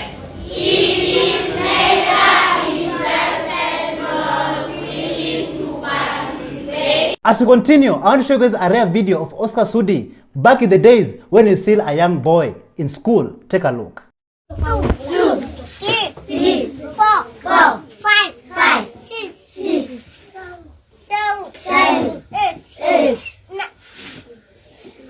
9, 10, 11, 12, 13, 14, 15. Jokes aside, our public schools are in a mess, in a serious mess, Kenyans. In Kiambaa constituency, Muchadha Primary School is in a sad state. Like I'm just wondering, how can our children, our own Kenyan children, learn in such an environment? Just take a look. I'm still in Muchadha Primary. Hizi ndo choo za Muchadha Primary. Ndo hizi hapa. Si wanasema kila kitu ni uongo. Wanapaka rangi darasa moja, wanapost kila mahali. Ati viroronekana. What is this? What is this? We are in 20th century. Kazi ya Kawanjiko ni kwenda kwa parliament kusema yes, kupigwa picha na Ruto na Raila ndo wapate vitu za kupost TikTok, lakini kazi hakuna kazi amefanya. Akipaka class moja rangi inapostiwa kwa group zote Kenya mzima. Na bloggers. MP ameinvest with bloggers. Sio kufanyia watu kazi. Ameinvest with bloggers. This is Muchadha Primary toilets, my friends. Na tukiongea wanasema ati tunatukana, sijui tunaonea Kawanjiko, sijui nini. What is this? Watoto wetu wanaenda kwa hizi choo. You can imagine. You can imagine. Na yeye kazi yake ni kupigwa picha na Ruto. Now and then. He's royal to Ruto. Wako na pesa, wako na president, wako na pesa. This is the situation in Muchadha Primary. Sijui kama watazi demolish leo ndo watu wasikuje kuziona.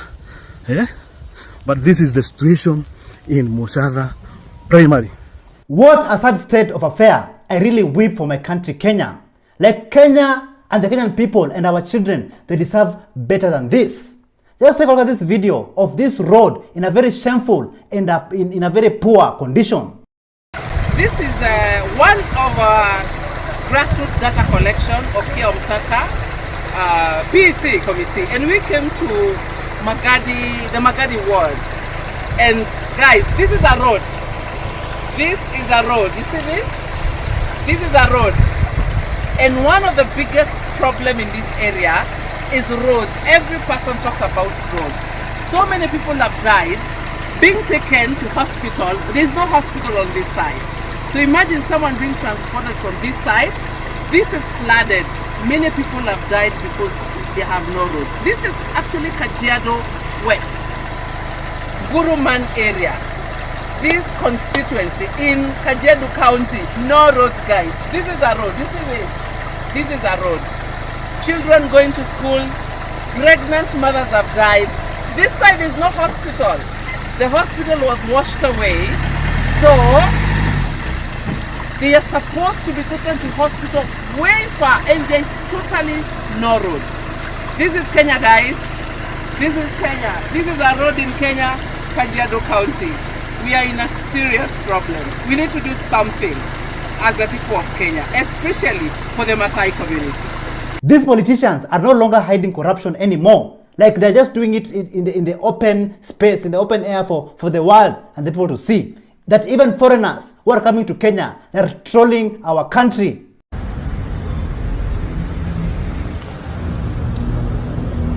Oh.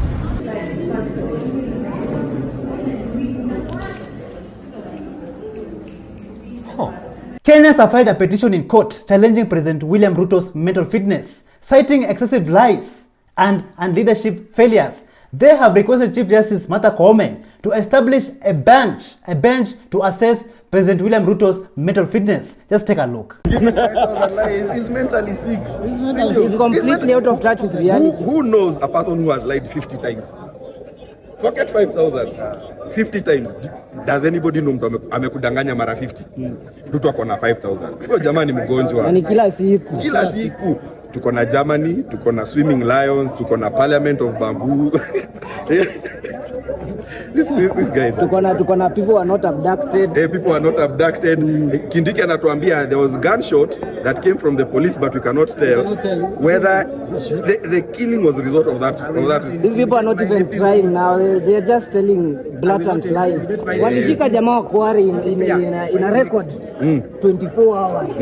Record 24 hours. Na aka escape. Didmas Baraza aliua mtu, in fact ilikuwa ni kwa news. Yeye hawajui kwenye yako, hawajawahi ona hiyo kesi yake, hata hawajawahi mpata. Ladies, since when did having periods become shameful? Is it not a sign of fertility? Like, I think it's high time for to ban all NGOs that are in Kenya and save our girls, our women from humiliation. Gloria Orba, she went on to erect a billboard humiliating and shaming our girls, our women. Just take a look. Look at this. What is period poverty? Kuna vitu zingine za ujinga tunafanya hii country. What is period poverty? What do you mean? Cheesy ni? Do you remember that day when Gloria Orba, she went to parliament during her periods? Like, where did we fail as the voters? Just take a look. So having period is never a crime. How to handle those periods is where we begin to differ.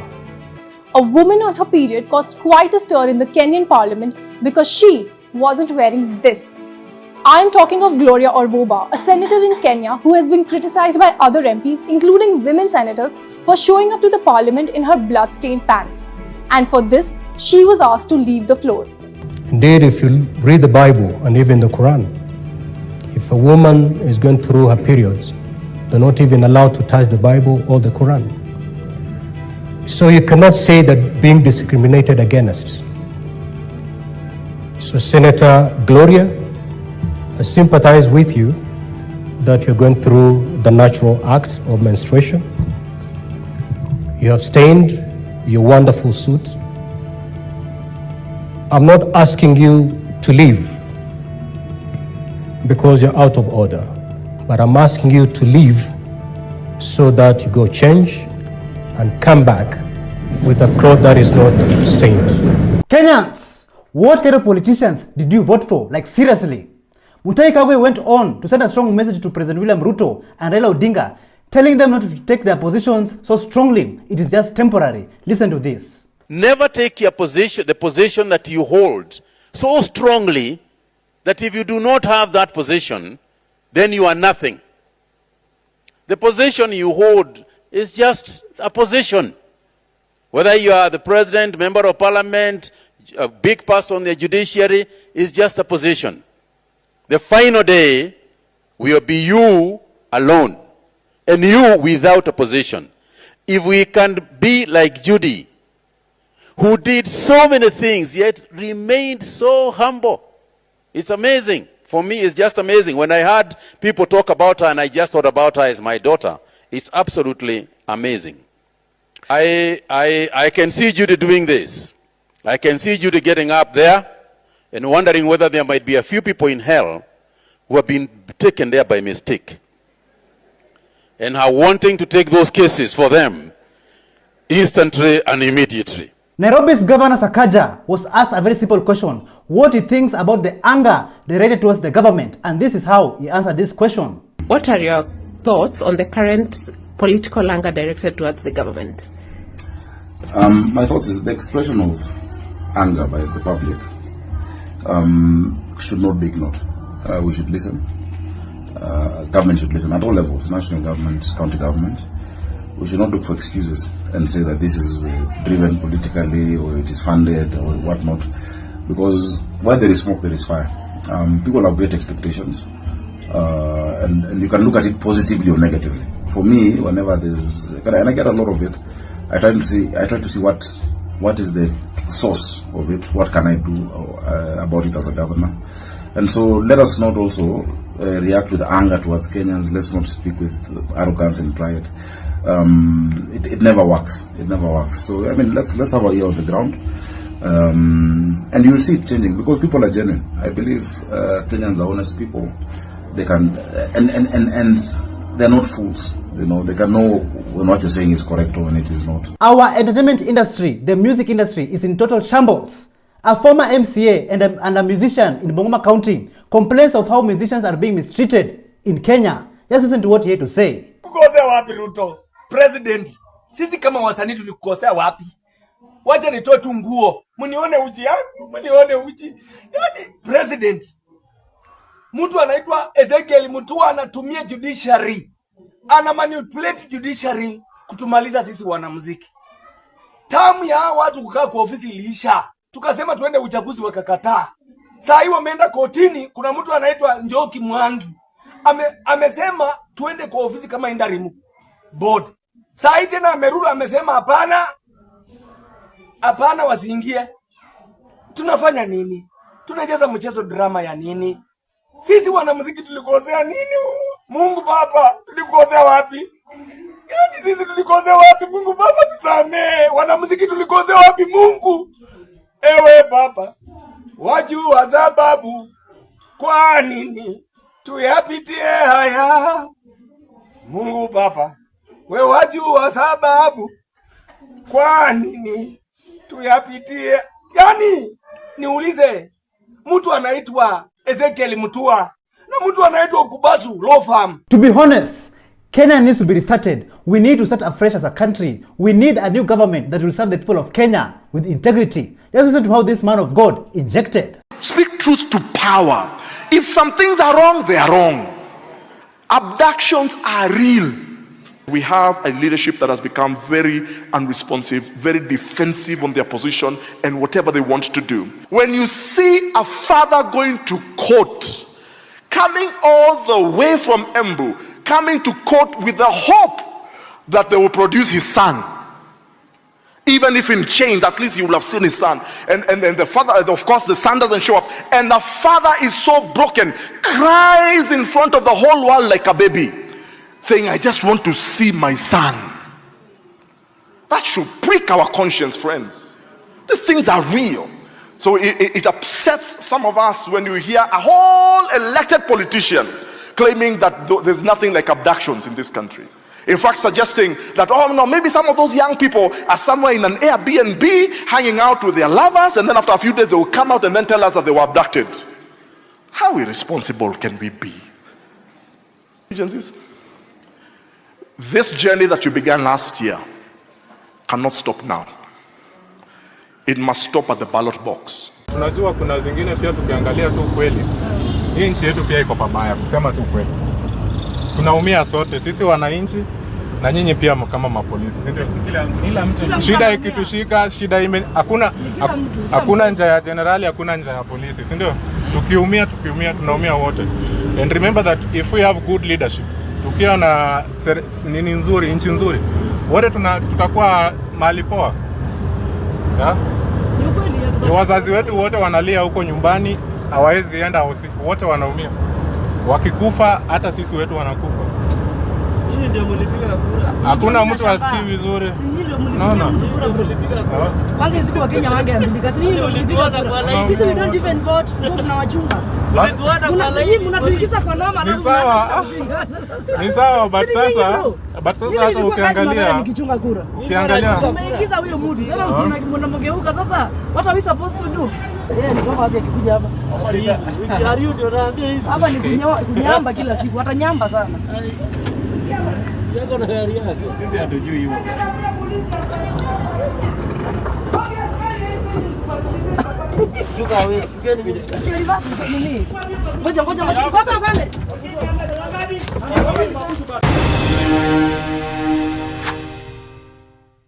Thank you so much for joining us on today's show. I'm your host, Elvis Derry. See you in the next one. Bye-bye.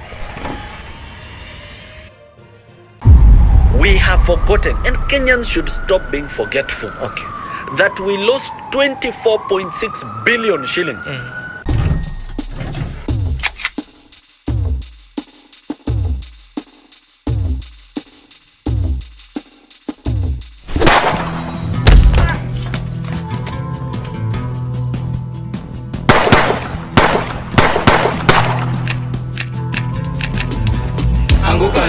They're coming for you.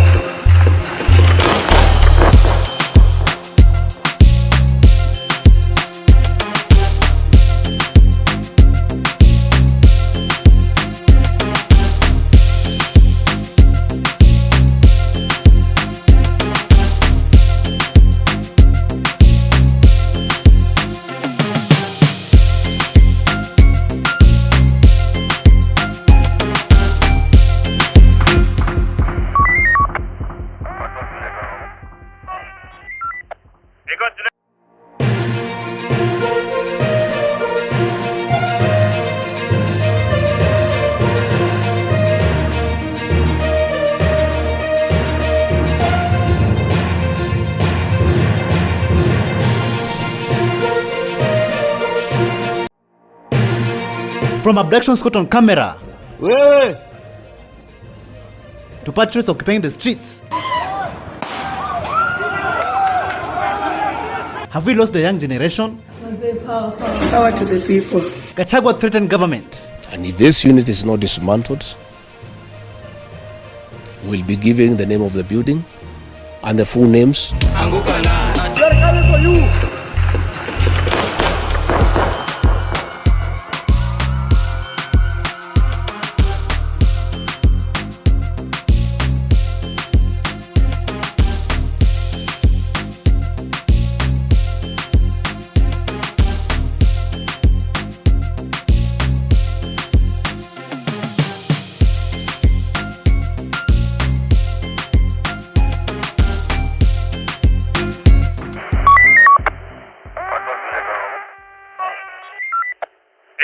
Hello, how are you? Welcome back to ShowNewTrend. I'm yourself today, and my name is Elvis Derry. The year 2024 has been a different year, has been a year that has never been seen before in Kenyan history. And recently, abductions has been taking place. And the President of Kenya, President William Ruto, came out and announced that there's no abductions that is taking place under his government. And he went on and said that nobody has been abducted. Listen to this. Yale yamesemekana mambo ya abduction tutakomesha, ndio vijana wa Kenya waweze kuishi kwa amani na vile vile wawe na nidhamu na wawe wangwana, tuweze kujenga Kenya tukiwa pamoja. Tumekubaliana? So my question is this: will all those people who are still missing, who have been abducted, be released? Take a look at this rare video of a Kenyan, a comrade, and a young man who is being abducted at night in South B. Take a look.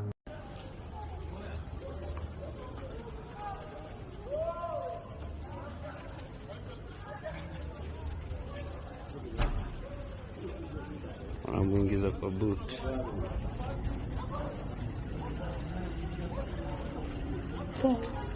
Guys.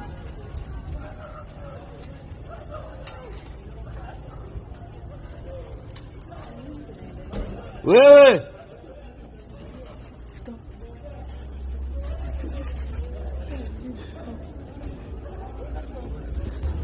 ando anachukua watu wa mtu anapotea.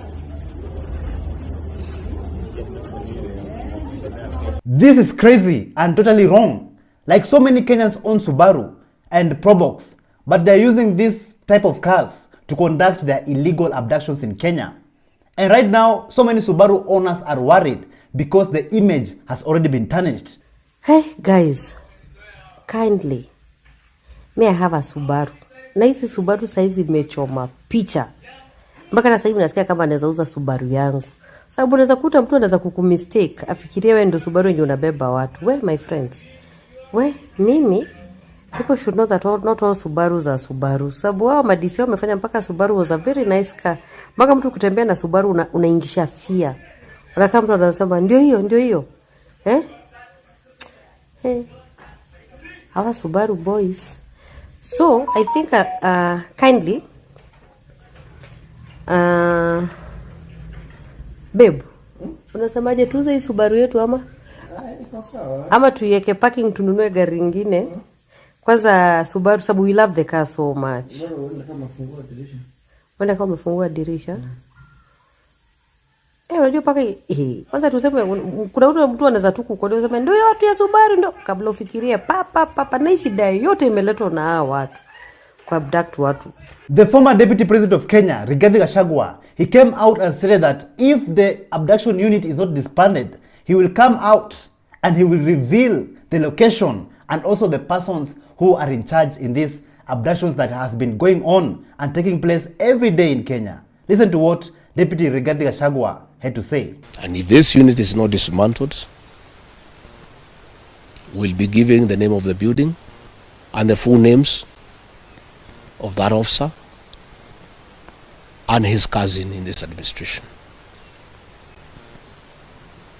And these people are not answerable to the Inspector General of Police. Your guess is as good as mine as to who is the commander of that unit. Let me emphasize that killing our children will not quell the anger of the Kenyan people.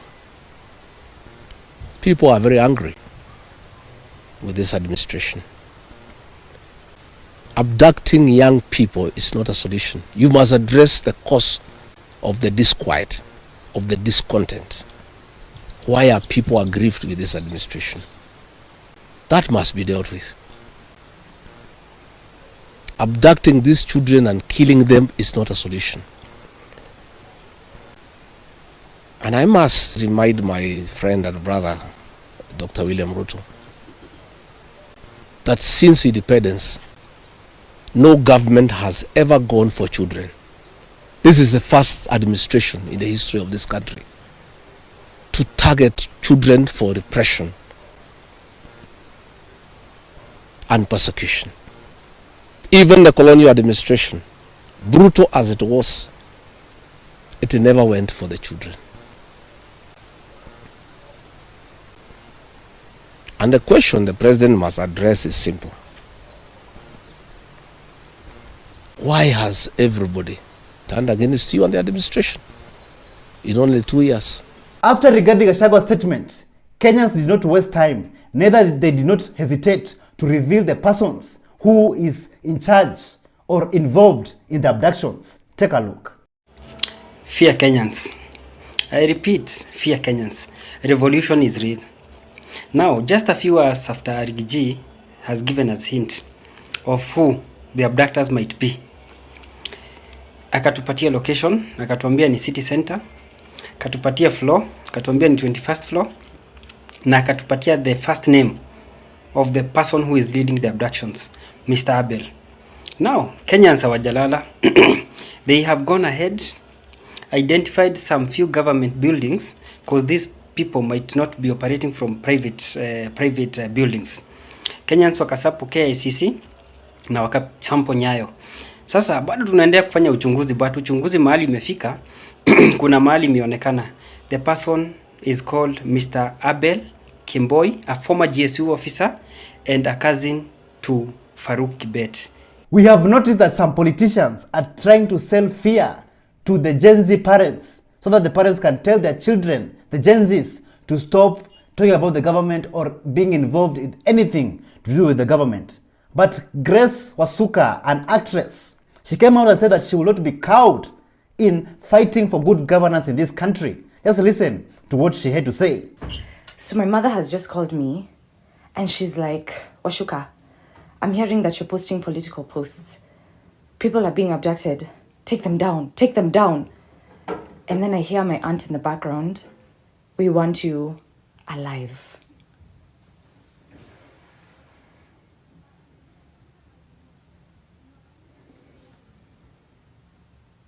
I'm not taking nothing down. I'm not taking nothing down. My followers on Instagram are 50% Kenyan. I was with Honorable Kipchumba Murkomen recently at the US Embassy event. I have his number. I can call him. I'm sure he even knows where I am right now. I'm turning the other cheek, which in historical biblical times was if somebody, when the Romans slapped you with your left hand, when you turned the other cheek, you were actually lowering his status because you were saying, okay, continue. When they gave you a punishment of carrying their things for 1 mile, you went 2 miles because you're like, it's fine. Let's keep going. Me, I'm okay. So, God is my witness. God is my witness. God is my protection. I know that sounds crazy to some, but he is my protection. It is not a Merry Christmas for Billy Mwangi. It is not a Merry Christmas for Rex Masai's family. It is not a Merry Christmas for Peter Muteti's. It is not a Merry Christmas for Naomi's family. It's not. Naomi's mom right now is freaking out. So we're just supposed to abandon this woman. We're supposed to abandon Naomi because we're scared. Q1, 2024, let us kindly read our constitutions. Let us find out what are our rights. Like for real. Let us begin to rally behind whoever we want to stay. This is democracy. The Inspector General of Police, Douglas Kanja, he came out and said that the government is not involved in the abductions, and he actually distanced himself from the abductors. After this, Honorable Babu Owino came out and gave his honest opinion. Listen to this. Thank you very much, fellow Kenyans. I want to take this opportunity to talk about the recent abductions. Abductions which are leaving families in pain, in agony. It is so sad for someone to get out of nowhere to abduct a child of a fellow Kenyan. These abductions have already been condemned by different leaders, and the Inspector General of Police has come out clearly saying that the police officers are not the ones who are abducting Kenyans. I want to tell you, Kenyans, that it is a high time to stop these abductions, and you know what to do. Do not request the president not to abduct people. You have the solution. Now that we have been told that it is the criminal gangs who are abducting Kenyans, we need to deal with these criminal gangs. You know what to do. Anything humanly possible, anything around you, any material around you should be used to protect a fellow Kenyan. We will not allow abductions as Kenyans.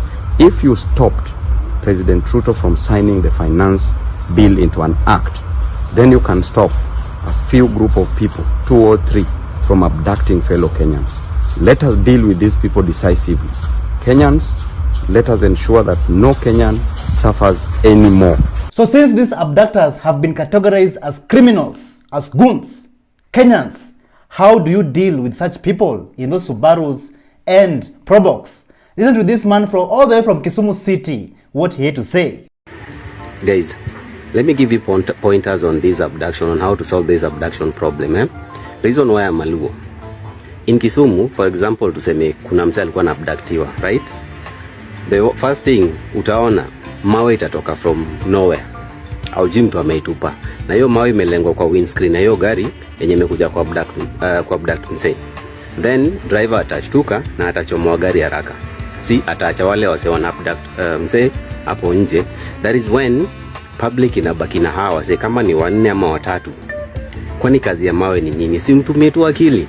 Karau ashatuambia vizuri that they are not involved in this abduction. Kumaanisha tuko na criminals kwa hii society yetu and we need to deal with them. Since Karau wamesema they don't have the capability of dealing with these people. It is you and I as a brother and as a sister to protect the society. So mukitaka kuendia abduction, that is the only way. Wakifika hivyo, mawe itoke from nowhere, chapa windscreen, achia mob imebaki, hawa sasa wamebaki hapa chini.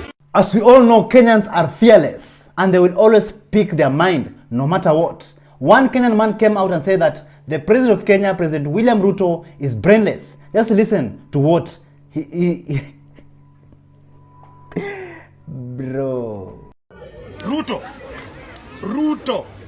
Kama kuna mtu mwenye ana akili kwa hii dunia ni wewe Ruto. Na wewe ni mjinga namba 1, president ambaye hajielewi. Na mimi nataka nikuambie hivi. Mimi ndio Papa TV na sikuogopi. Wacha venye unatishia vijana pale Jakaranda, unaenda unawatoa mbio mara wanaweka wa Subaru. Mimi utakuwa umenisaidia sijai bebo kwa Subaru. Na raundi hii mtanikujia na ndege. Ruto nasema wewe ni matako. Na sikuogopi yana the president. Nyinyi mlionga Chebukati, hiyo kita iko yako. Chebukati sasa saa hizi anaumia kwa sababu ya ongo ile ambayo mlimpea. Sasa hivi ameruka kichwa. Raila ndiye alikuwa akuwe president, lakini ulifanya ujinga wako ukapeana ongo, Chebukati akatangaza uongo. Ushaondoa Gachagua, amebaki wewe. Mkapitisha katiba sijui mara sijui wanaume wa kulana kwa matako. Wewe Ruto, si ni wewe ndio ulipitisha? Kumaanisha nyinyi na Gachagua mlikuwa mnakulana nyuma. Ulikuwa umeoa Gachagua. Na sasa saa hizi Gachagua ameamua kusema ukweli. Zile siri zenye mlikuwa mnafanya zote. Na kuna watu walikuwa wanakufa kwa are. Nyinyi si hata mjui. Na si hatujui. Mnajua kile ambacho kinaendelea. Ruto wewe ni mjinga. Nataka nikuambie hivi, nitafuteni munifinye magende. Simulimaliza kunifinya. Kuna kitu kingine mnataka? Ndio maana yake sifichi sura. Nyinyi kujeni mahali ambapo mnataka munipate. Na niko Tasia. Si hata najificha. Kama kuna mtu mwingine narudia kusema wewe ni mjinga president ambaye hajielewa huna akili. Later on, after his videos trended on social media,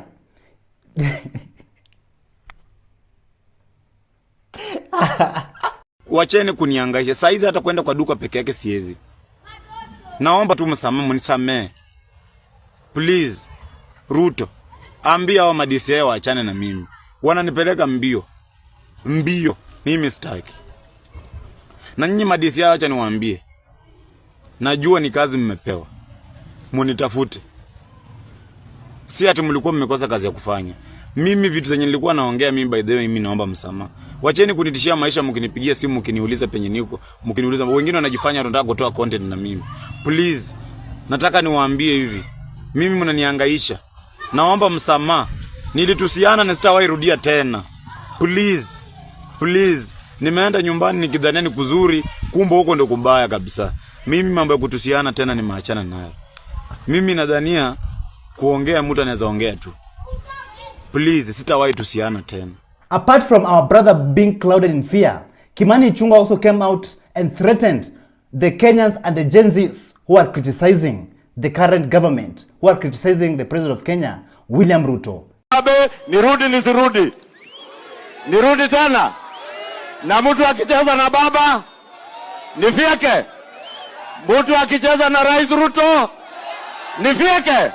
So, comrades, if you had a chance to meet the president of Kenya and talk to him, or even if you had a chance to send him a message, what will you tell him? Listen to what this lovely young Gen Z had to say. I have a message for our president, Dr. William Ruto. So I've heard today you want our parents to discipline us. I feel like you are feeling that we are disrespectful. We might be, yes. But have you ever sat down and asked, why are we disrespectful? It's because you also don't respect us. And respect is and it's not demanded. How are we supposed to demand? How are we supposed to respect you when you're abducting us? How are we supposed to respect you when you're killing us? How are we supposed to respect you when you lie and lie and lie and lie shamelessly and mercilessly? How are we supposed to respect you when you promise without fulfill? How are we supposed to respect you when you wake up one day calling us stupid? How are we supposed to respect you when you wake up one day calling us peppers? You called us treasoners for rejecting the finance bill. Here is the thing. Before you tell our parents how we are supposed to be respectful or how they are supposed to discipline us, have you disciplined your children yourself? Your son is a notorious criminal who does not even obeys traffic rules. Have you seen how his nganyas are driven in this city, Nairobi? Have you seen? I hear that your daughter is a lesbian. Are you the parent who is telling our parents how they should parent us? How about you start with the big log in your eye before the small specks in our parents' eye? Listen, manzi. It's either udu chenye tunataka ama tu usonge roho safi because we are tired. What I know is this. Kenyans and Gen Zs are fighting for good governance and a better future for this country. So why would you incite parents to punish their own children for exercising their constitutional rights? And since the Inspector General of Police, Douglas Kanja, came out and said that the police are not involved in abductions, neither the government is involved in abductions, so much has just been revealed. Listen to this. Kenyans, in this war against abductions, you don't even know what you have discovered. We have IG of police who comes and say that he truly doesn't know who is abducting Kenyans. Then we have the former Deputy President Gachagua who comes and say that the IG and police don't know who are abducting Kenyans because Ruto created another unit of police led by a guy called Abel. They reside somewhere in a building with 21st floor that are abducting Kenyans that the IG has no idea and the police have no idea. Then Ruto confirms our fears by saying we are going to stop the abduction. Who are we? The unit that is led by Abel. The reason I'm telling you don't know what you have discovered is this. Kenyans have been correcting taxes. The taxes have been increased. Ruto has borrowed more than any other president. You cannot see even a project.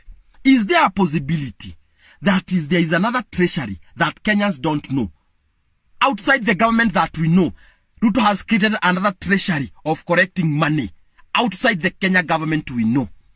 Is there a possibility that all these ministers who have been failing in their job, including very competent one, is there a possibility that Ruto created another line of ministries that are doing the job, including the ghost workers and the ghost schools we have been seeing? Is there a possibility that Ruto is running two kind of government? So Kenyans, do you think that Kenya, this country, has been turned into a mafia state? If we criticize the politicians, it doesn't mean that we hate them. What we want from them is good and better governance and a better work from them. One member of parliament by the name of Samuel Arama, he came out and told his goons that if you see anybody who is criticizing the MPs or the government, you should deal with them. Just listen to this rubbish. Nyinyi vijana, mtu anaenda kuongea harama, msikia mtu ameongea harama kwa social media, tafuta yeye mumlete station. Bwana yes, you must give me justice. Kwa sababu watu wananitusi. Sasa hivi vijana wakikamata huyu mtu wamleta hapa, si pia tutatafutia yeye kwa sababu sasa nyinyi mmekataa kunisaidia. OCS hawakamati watu. Mbona hawakamati hao na raia, unaona sasa wanaanza kusema wakamata. Lakini tusaidiane. Kwa sababu mimi siwezi kukubali pia. Unajua watu wengi wananiona wanaona mimi ni mtu. Mimi si mtu hivyo vile mnaona. Msinifikirie ati mimi ni mtu kama President William Ruto. Mnakumbuka alikuja hapa mkamwambia waachana na Arama. Hata president ananiambia kila siku anasema ile watu yako ya 140 na Kabutembo soko mjinga anawajua. Wewe ni nani ukuje kuniambia hapa ati unataka kusimama kura?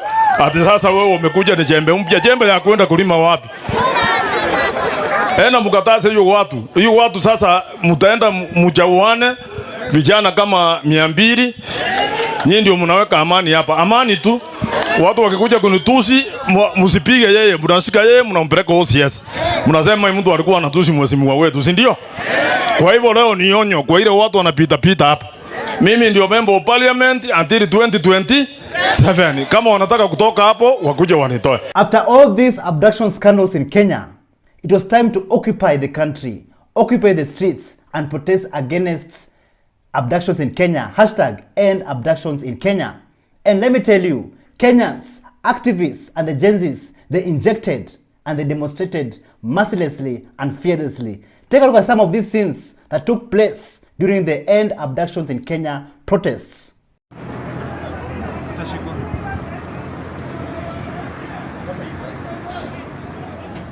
Hey. Take it.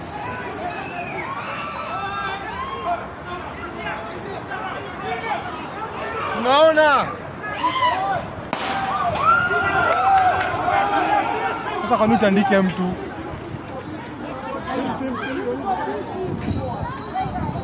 Wanaandika tena.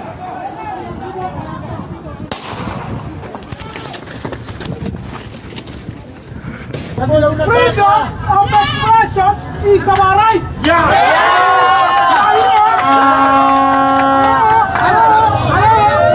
Walituambia wataweka pesa kwa mfuko, iko kwa mfuko kweli. Lazima tuongee. Asubuhi saa 6 jioni, si kama wewe unasikia kasongo hakufurahishi.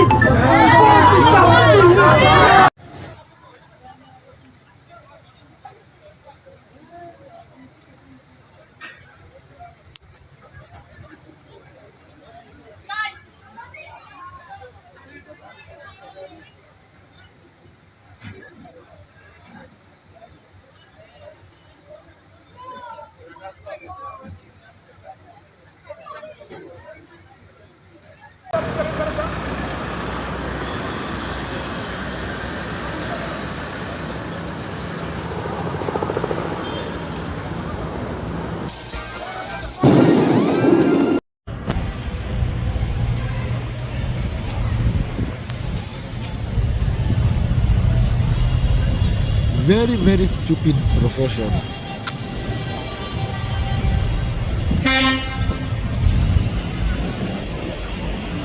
So tuko hapa na comrades. Tumezimiwa light. First of all, the cell is very fucking dark. Na OCS ametoroka. Alienda, alisema narudi within an hour, hajarudi. Na amezima simu bro. Na yuko kwake nyumbani. Wanatujaribu imani. They are really trying our patience. Lakini ndio tuko na comrades hapa. Uzuri wametuachia simu. Light wamezima ona. Ana. Power to the people. Yeah. This is what it takes to fight for change. And we are ready.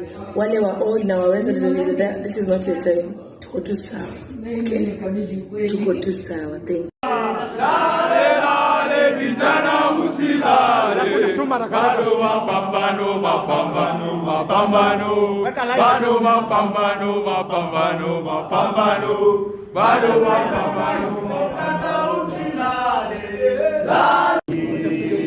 Iende kukomboa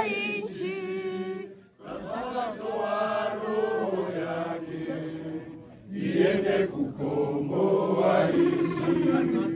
Sasa natoa roho yangu iende kukomboa nchi. Sasa natoa roho yangu iende kukomboa nchi. Shame on you. Osama Otero mwenye unaambia watu maandamano ni tarehe 6. Maandamano ni tarehe 30. Shame on you. Shame on you. Shame on you. Imani Chungwa, who you're telling people that we should be arrested.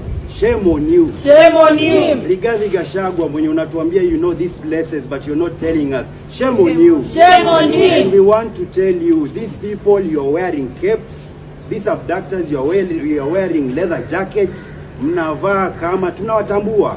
Kwa hivyo tunaambia wananchi, ukiona mtu yoyote ambaye ameshikwa, ukiona mtu yoyote ambaye anavutwa na magari si inaitwaje, Si Subaru peke yake. Tunaona pia Probox mnazitumia. So we know you're going to change the way you're going to abduct people.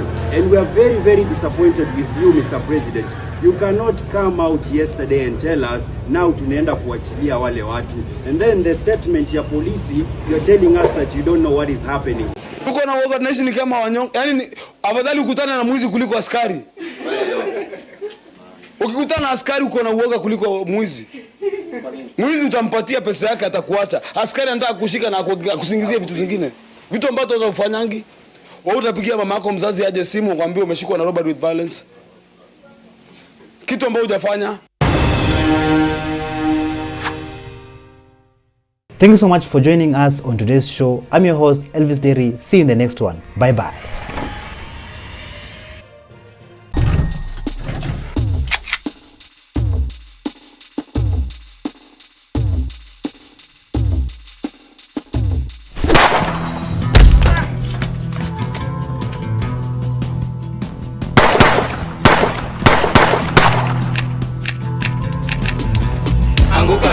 They're coming for you.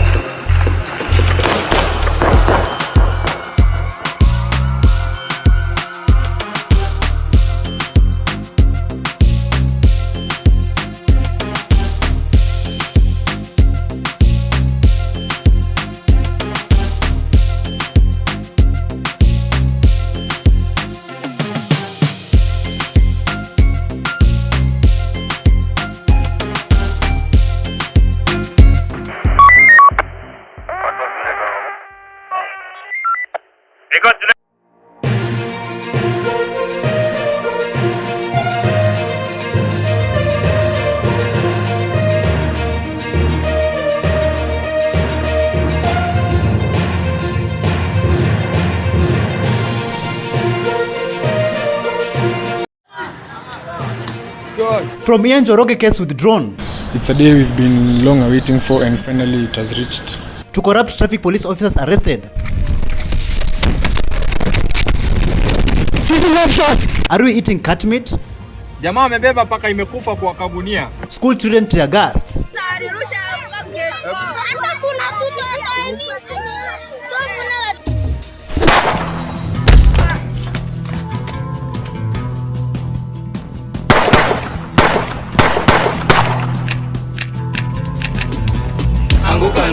They're coming for you.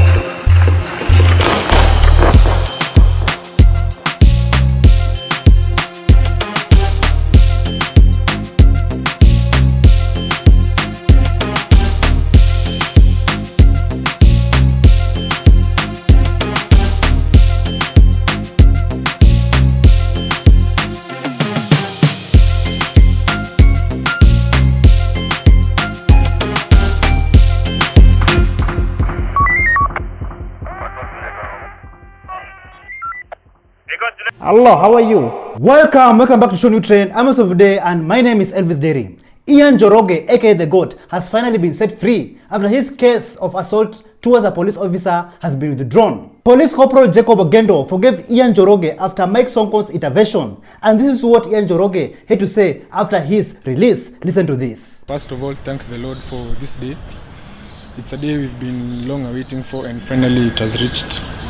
For all the support I've received from, especially from former Governor Mike Sonko. He's been with us to the core until to the last time. I really thank him for all the help he's given us. For my parents too, my mother, my father, for the support they've been with me, and all parties involved. Thank you, and may God bless you all. The DPP also withdrew robbery with violence case against Comrade Ian Njoroge. The legal team was led by Wakili Duncan Okach, Ken Echeza, Angela Wanjiru, and the assistant Angela Kamau. And this is what Mike Sonko had to say. The lawyers have covered everything. Ian, the mother, managed to thank Corporal Jacob Ogendo for the good gesture he has portrayed. You know very well he was my bodyguard when I was an MP. So we are very thankful. We also want to thank the judiciary. We want to thank the DPP, the lawyers. We all oversaw this process together as a team. Kwa hivyo yetu ni kuwashukuru na sana sana Ogendo. You are a parent. Thank you very much for what you have done to Ian. Na wewe Ian, enda kwa kijana mzuri. Sawa sawa. Next time unapiga askari yako na chuma, unaelewa? So cheza chini, punguza hasira. You're still a young boy, you have a long way to go. Sawa? Yeah. Be good.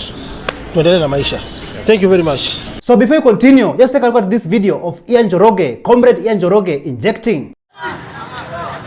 Good.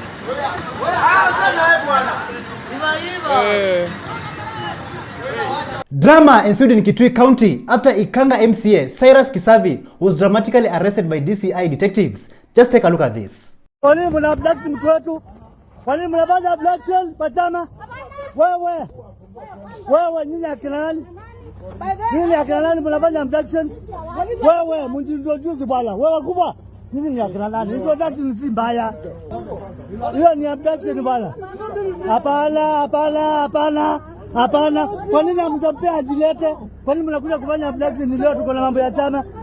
Hapana, hii ni abduction bwana. So, if you ask yourselves Kenyans, why is Ikanga Ward MCA Cyrus Kisavi Musyoka being arrested? He will be arraigned in Kitui law courts over allegations of forging vehicle documents to defraud the county assembly of 2.2 million shillings Kenyans. He is accused of submitting false documents for reimbursement. The case stems from a complaint by Rose Kivate Ngoima, leading the DPP to recommend 5 charges, including conspiracy to commit a felony and forgery. This is clear that even sometimes the voters can be wrong. Next time, 2024, vote wisely and make sure the Gen Zs, the young people out there, take your IDs as early as possible. My fellow young people, the Gen Z, it is high time we understand the politics of our country. We must understand what role politics play in our lives.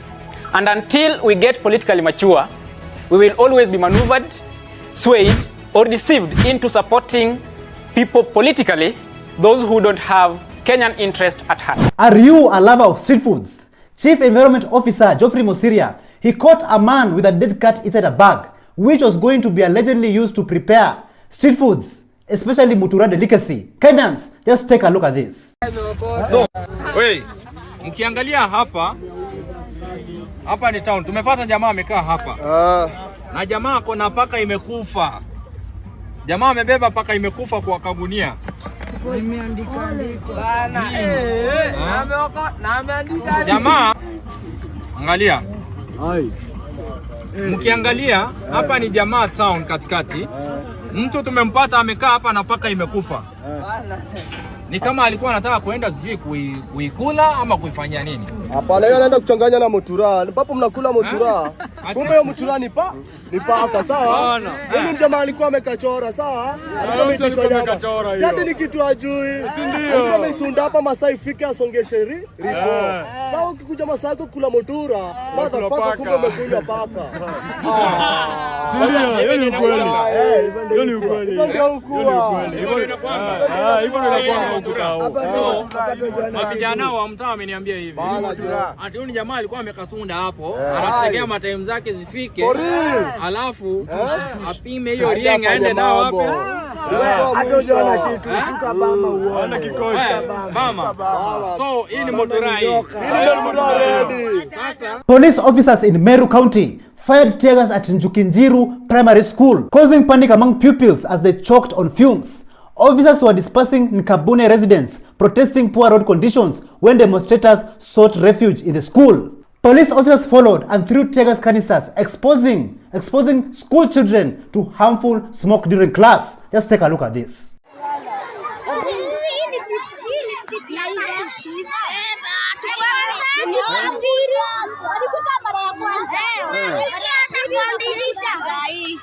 Mara ya kwanza alirusha gate. Hata kuna mtoto kuna watoto walikuwa. And that's not all, Kenyans. A steel company called Tononoka in Mole Mode is emitting poisonous gases and radioactive materials, which will eventually biologically cause breathing complications to the residents. Just check this out. Tononoka jo. Hii na kama wingu. Hebu imagine watu wanaishi kwa ile goro man. Hata kuwa watu wa watu. Mole matuna CSR nini? Viongozi huku kama walidedi man. We. Tononoka jo. We all know MCA Robert Alai, who is also a blogger. He has publicly admitted that he is a blogger for hire, like he's being paid to post stories in his social media handles. Let's listen to what he had to say. Before you became an MCA, many people knew Robert Alai as a blogger. Yes.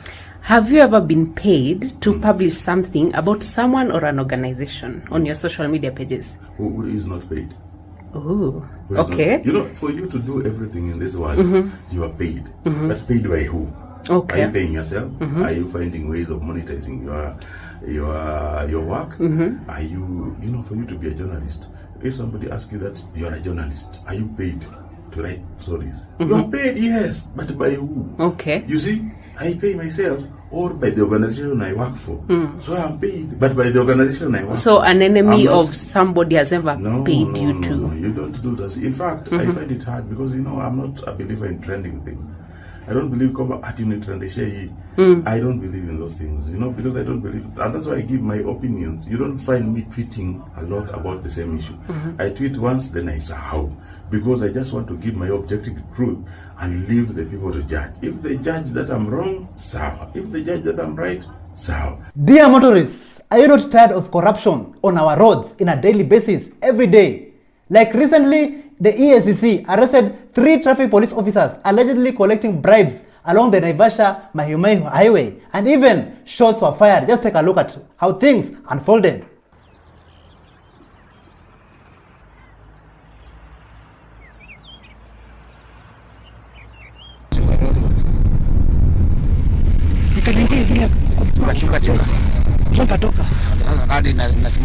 Okay.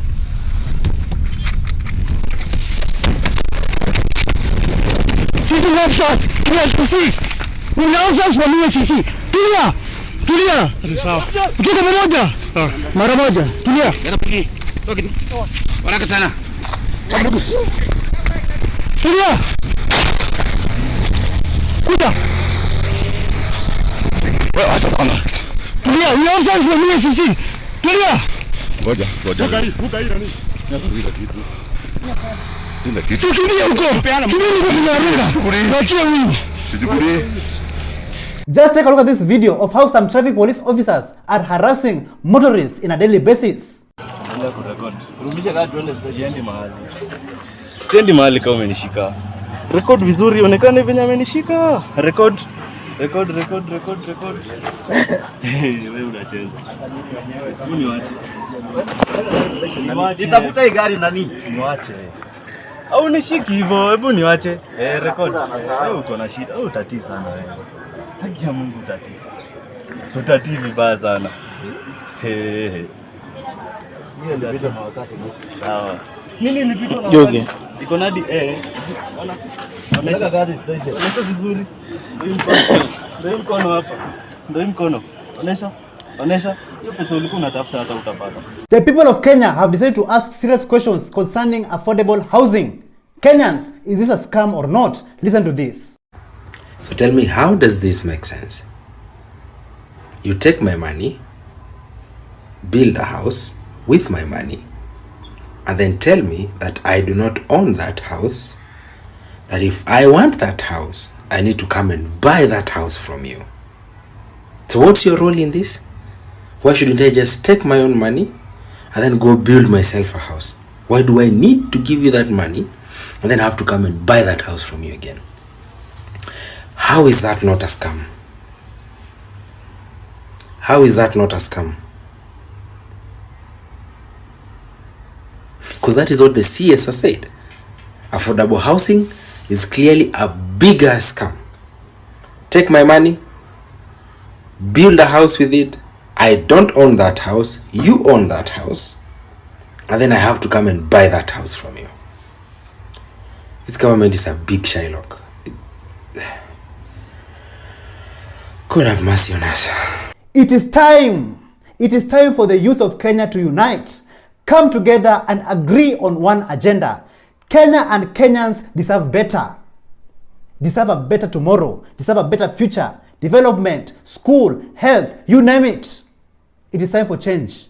And that change starts with you and I. Listen to what Polo Kimani had to say about this. Vijana mnajuaniaje? Na sasa hivi ile iko, let me just say this. I know I've said it before, but I'm going to say it again. vijana lazima tuungane pamoja. Alright? Lazima tupatane. We need to move the conversation from online, just lamenting and whining. Lazima tupatane kama vijana. I don't know where, I don't know when, but it needs to be soon. To agree on agenda moja, what we want for this country. Because as it is right now, the ones running the show in the politics washaungana. Kuna bill nimeona mituma mahali, and money is being distributed among those who call themselves kingpin. Agenda ya tribalism? No. Wachana na. Agenda ya sijui wa mlima? No. We need to come together and speak as the youth of Kenya. Not just in Nairobi, Mombasa, Nakuru, Kisumu, kila mahali. Lazima tupatane tukuwe na agenda moja. But I'm going to make this very brief. That is the only way we are going to have one voice and demand a seat at the table. Alright? Thank you very much.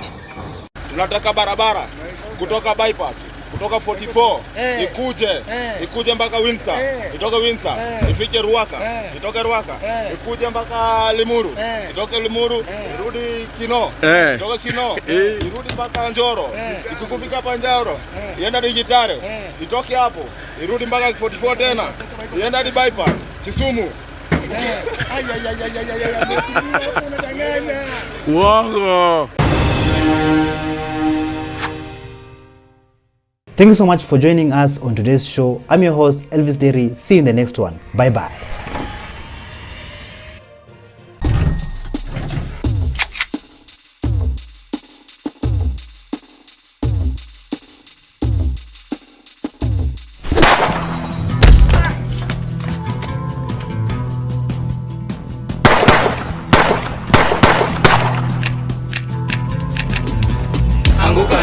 They're coming for you.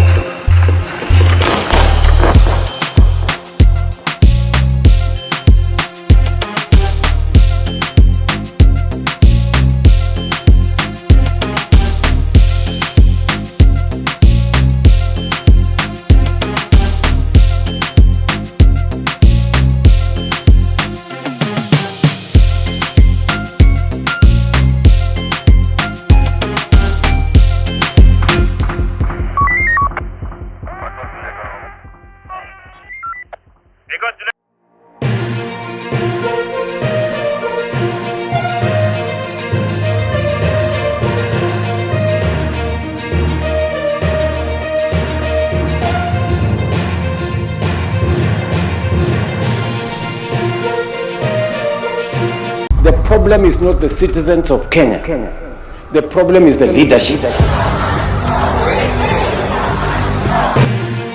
From Ruto's new abduction squad. In early 2023, he re-established a similar unit. To City Mortuary becoming a crime scene. There is a body tagged 2360, which even the morgue operators are unable to say where that body is. Was Raymond Otieno murdered? Was murdered, and these people who murdered Raymond are well known. Is the state responsible? Mnafanya abductions, watu wanapatikana City Mortuary. Wale walishikwa huko ni Mororongo ama ni wapi? Walipatikana mortuary wakiwa mortuary, and they are believed to be abducted by the same forces.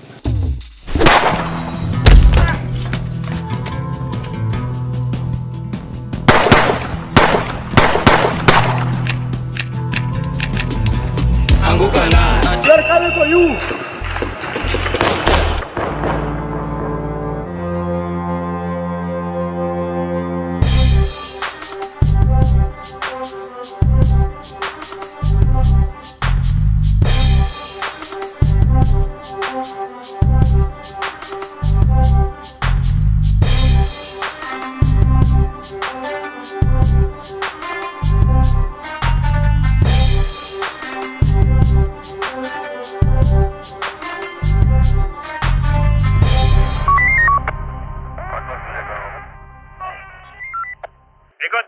Five Kenyan police were arrested or literally abducted by the Ugandan police. Hello, how are you? Welcome back to ShowNewTrend. I'm Yusuf today and my name is Elvis Dairy. Abductions has been a daily occurrence in the Republic of Kenya, and Kenyans are tired of hearing their brothers and sisters have been abducted, their mothers and fathers, their neighbors, and some of them they end up being found dead. So Kenyans, who is responsible for abductions in this country called Kenya? Listen to what Free Kenya Movement Chairman Bob Njagi had to say about this. First, I want to confirm and say it here on live TV that I do believe that it is the state that is responsible for our abductions, without any iota of doubt. The handcuffs that I was put on my hands for 32 days, the handcuff number was 11DC 1892. That's a handcuff number. 11DC 1892. That's a number of my handcuffs. Okay, it's only the state that has these instruments that can be used to incarcerate somebody, right? Since our release from abduction, we've not been asked by the state to be investigated. We've not been asked by the DCI to go and record statements for investigations. If there is other people outside the state that are abducting people, then the state has the instruments of investigating to find out who then abducted us.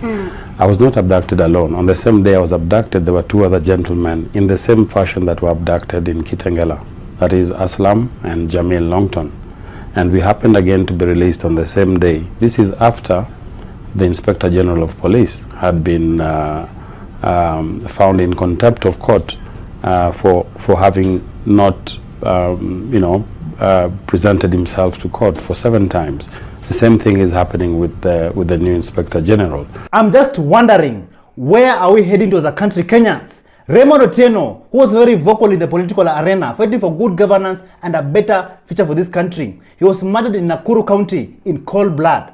Let's listen to what Honorable Babu Owino had to say about this case.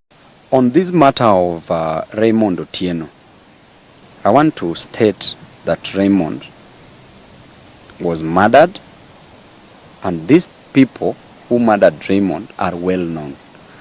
Before Raymond's death, Raymond on several occasions posted on his Facebook handle, social media, posted on his WhatsApp groups within Molo, Nakuru County, that his life was in danger.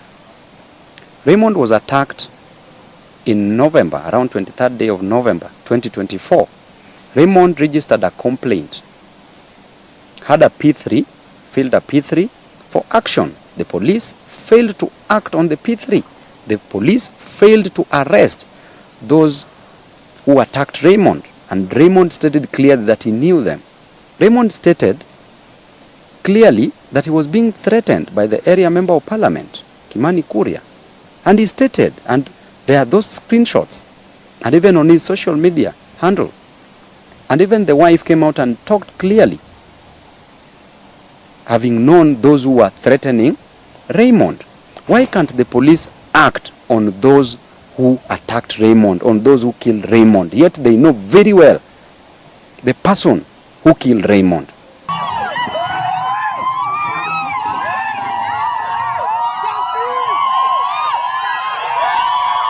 A government pathologist by the name of Johansen Odwor, he came out to reveal some disturbing information on how Molo activist Richard Otieno was brutally murdered. Kenyans, just listen to this. The late Richard had several severe injuries. There were multiple slash wounds on the back of the head, which led to fracture of the skull and the extensive bleeding of the brain.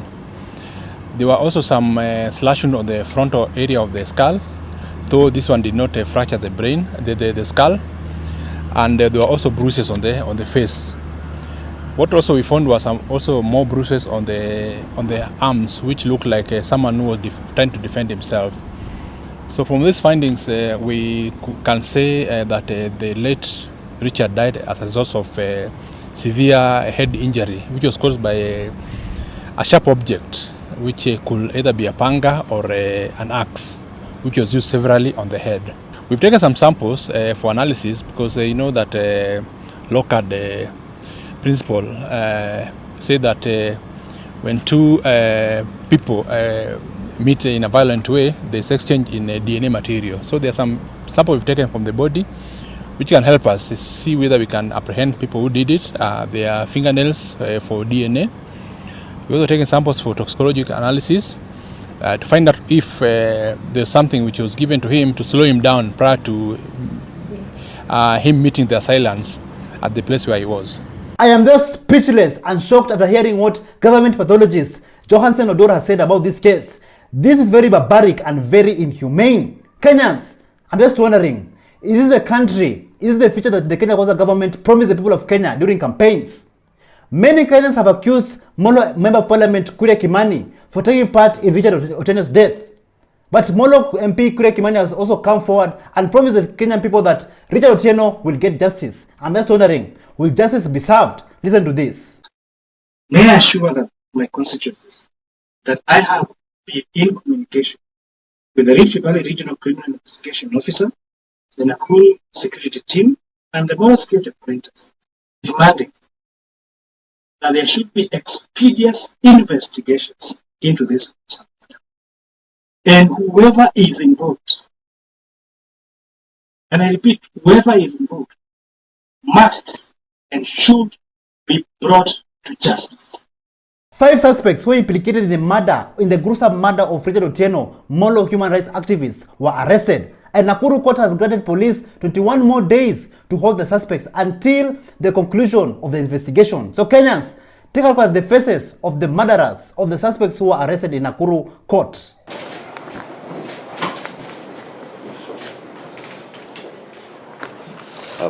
For the state. Yes. Your Honor, we are seeking for 30 days to enable us conclude the investigations into this matter. The investigations will involve collection of Safaricom data. We are yet to record statements of crucial witnesses. Post-mortem is also yet to be conducted. Or it has been conducted. We are awaiting samples that were taken to the government chemist analyst. We are yet to receive that report. As the investigations continue, Molo residents, they turned up massively in large numbers in Siaya County to bury their comrade, Molo activist Richard Otieno, also known as the Molo president. Take a look. Watu wa Siaya, sisi hatujui kuandamana, lakini tuliandamana. Warudisha mkono, hiyo maneno wanafanyaga ya tochi, ya nini, waende wafanye mambo hayo, tujue hao ni ya kina nani. Sisi kule Elbago tunajipanga na nyuki, na hivi karibuni mtaona matokeo. Kwa sababu leo ni Richard, kesho ni wewe, kesho ni mimi. Haki ya Richard lazima ipatikane. Tunasema hivi, Richard, tafadhali, don't rest in peace. Haki yako ipatikane, mapambano bado yako.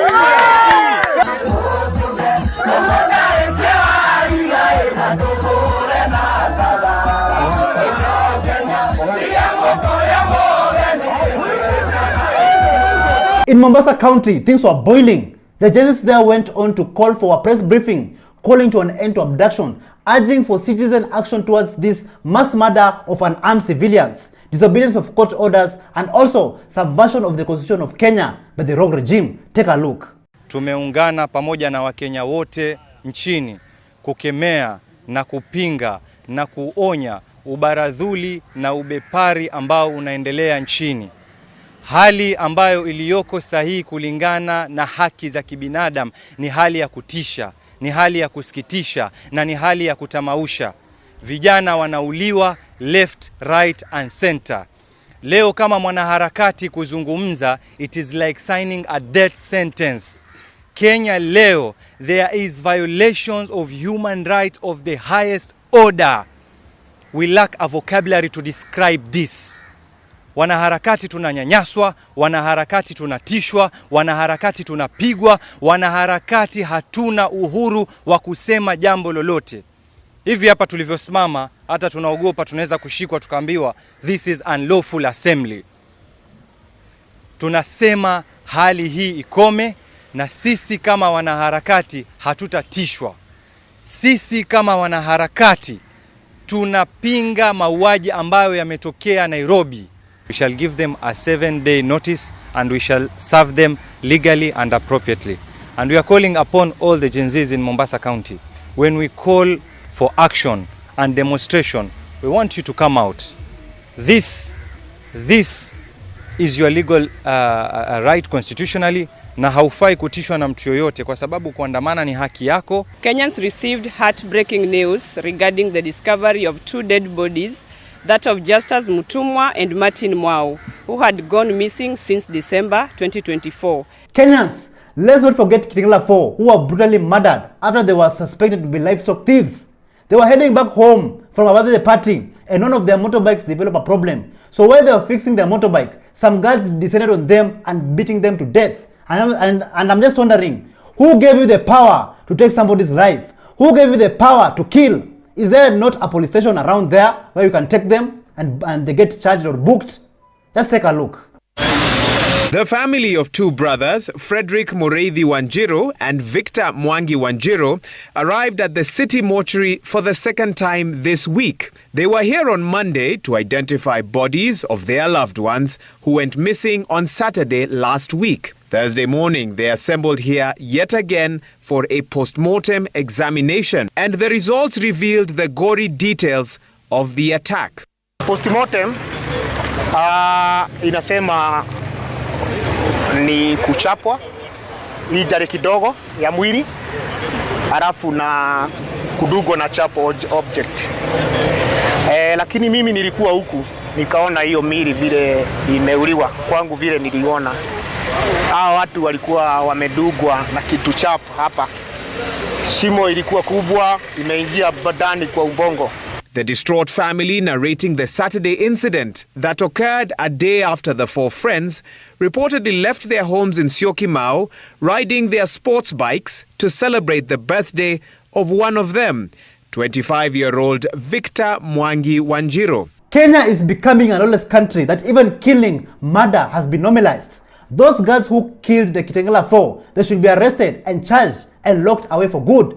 We cannot have murderers walking among us.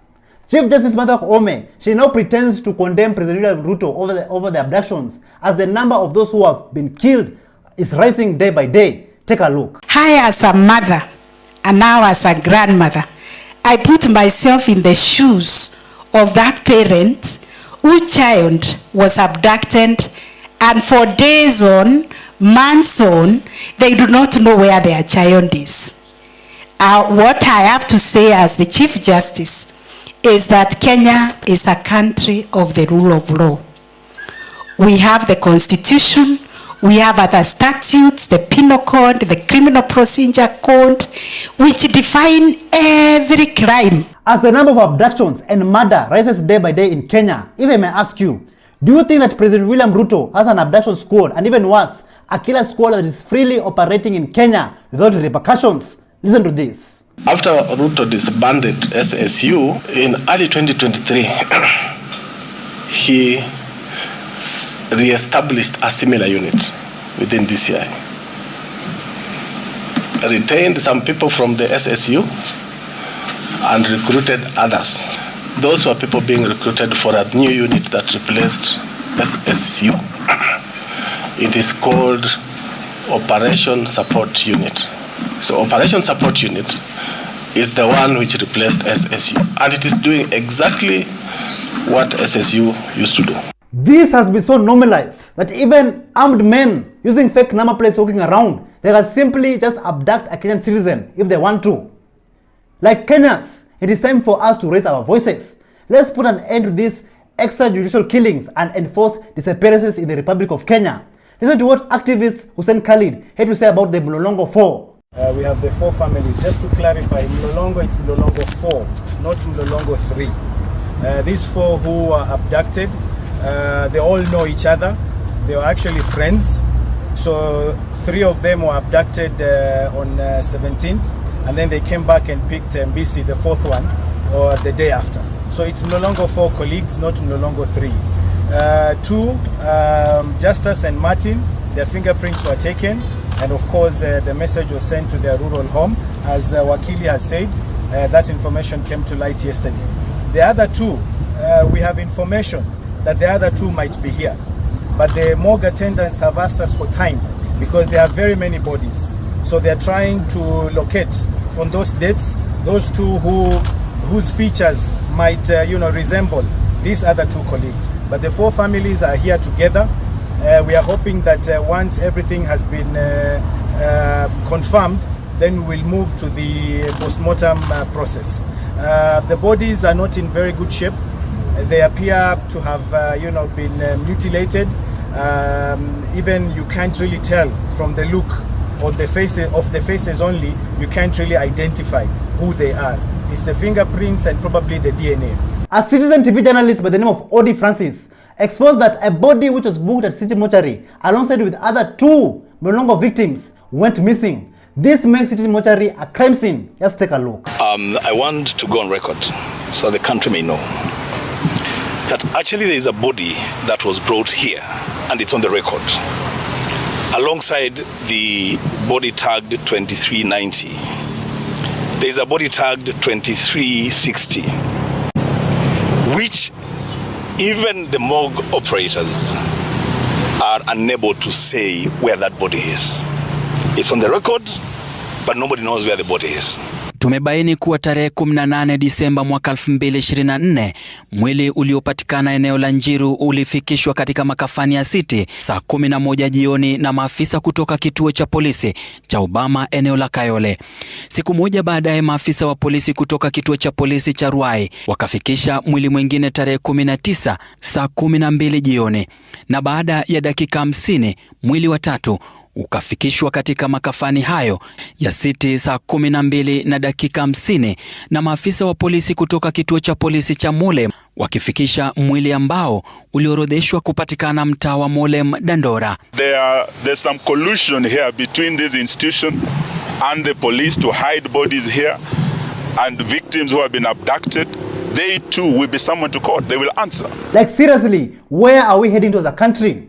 The Kenya government should be held accountable for the murders and the abductions that is taking place in our territory. A member of the Kenyan Senate by the name of Edwin Sifuna, he came on and said that Nairobi City Mortuary, its management and the county government are complicit in the abduction and killing of Kenyans. How is it the bodies of the men from Lolongo have been there since December 18th, and when families visited the facility, they couldn't find them? It is quite clear that the management is in cahoots with the abductors and they must be held accountable. Just listen to what the ground is saying. Hii mambo ya kutuambia stories za jaba hapa Kenya hakuna.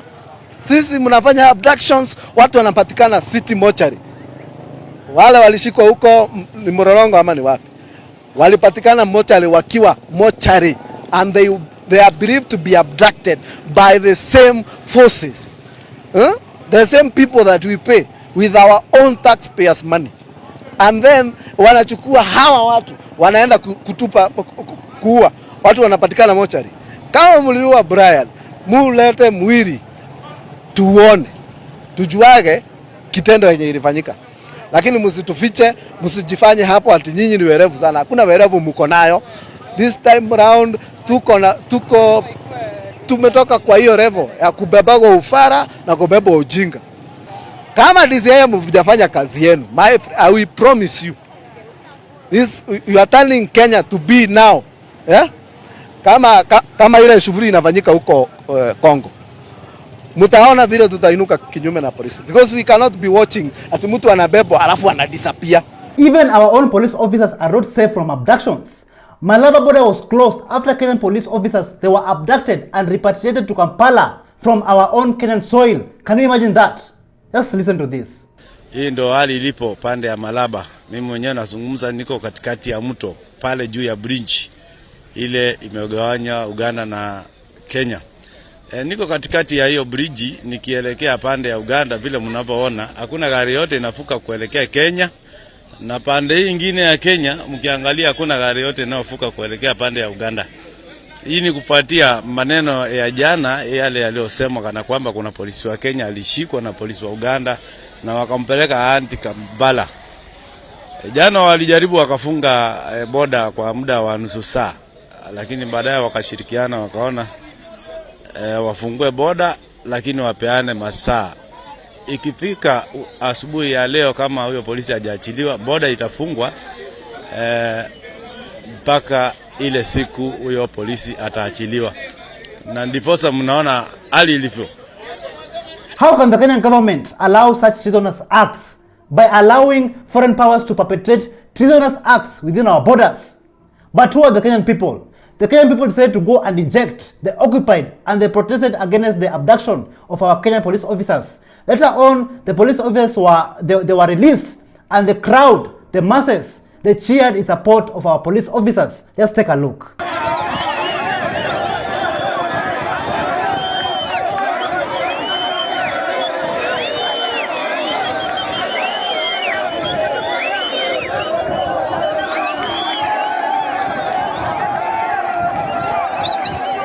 These stories of abductions and murder did not just start recently. It has been here for quite some time.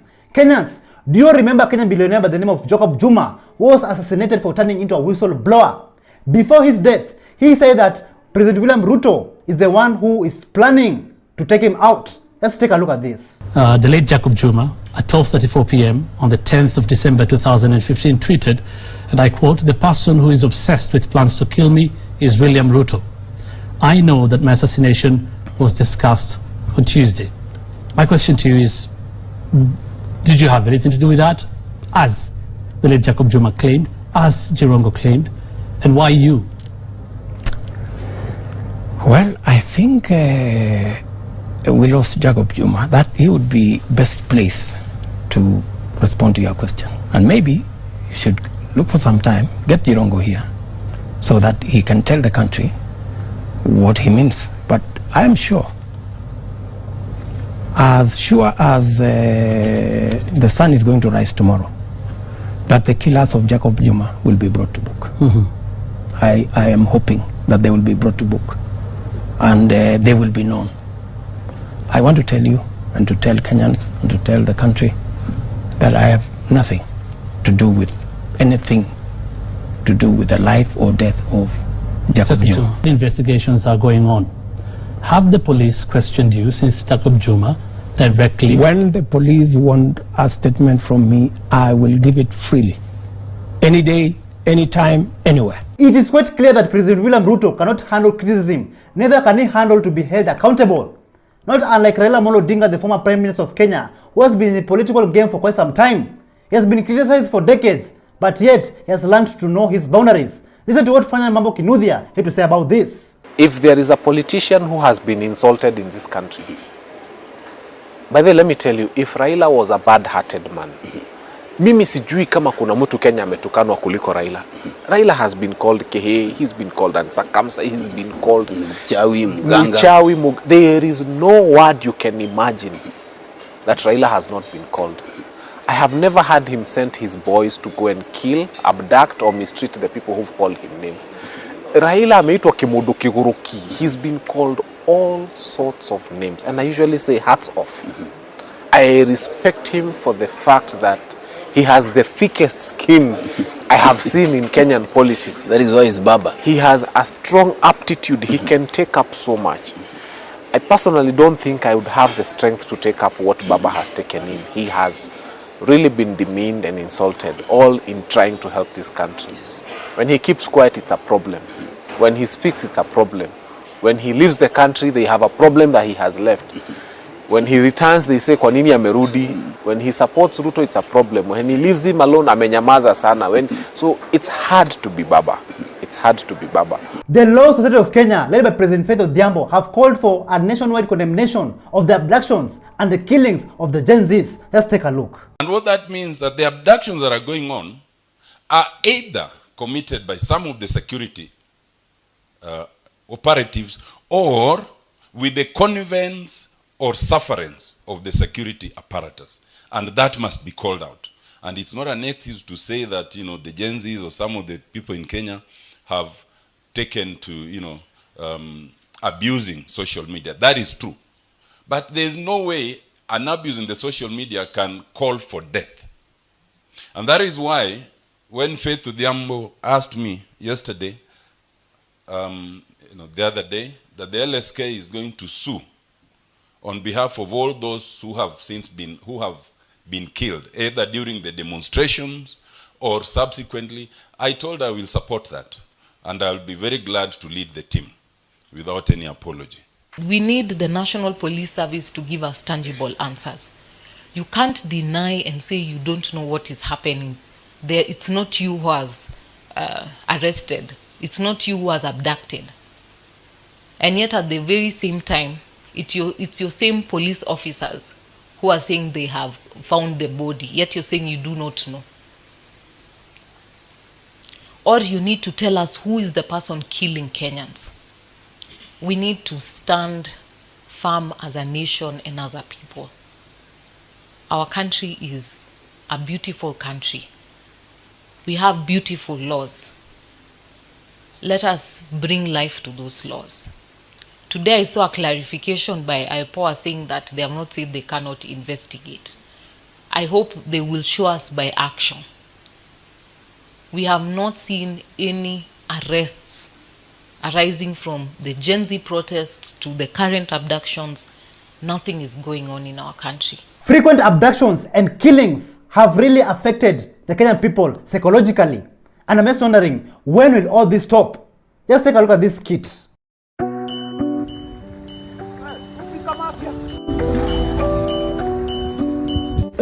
Wale tushuke tumgote. Walai. Imeweza.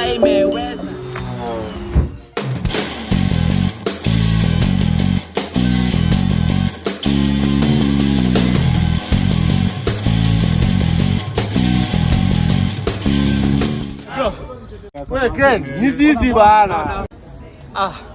Oh, kumbe ni nyinyi. Wewe umeenda? Hebu usikia. Ndio wazee alikuwa dhaini hapa. Sisi. Unayepa wewe Ken. Wewe rudi. Sawa, nakaa.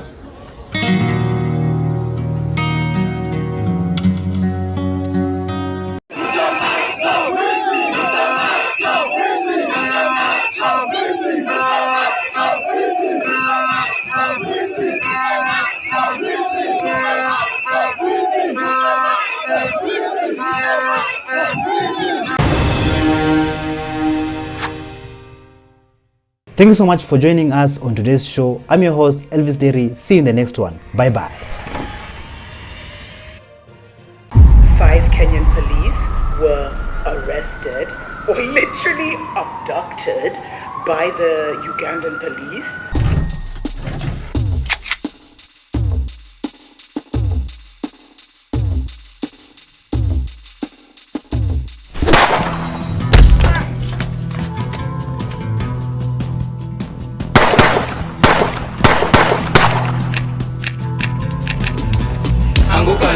We are coming for you.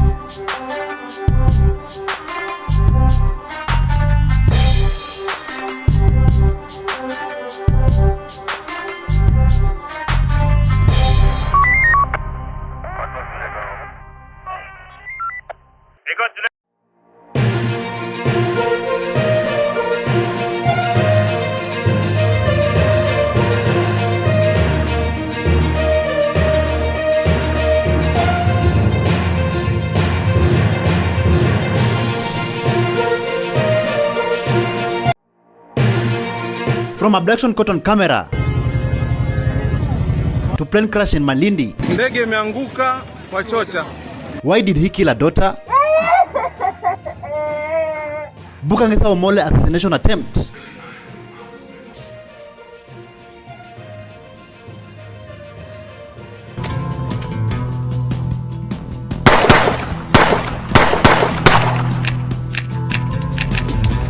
Anguka na. We are coming for you.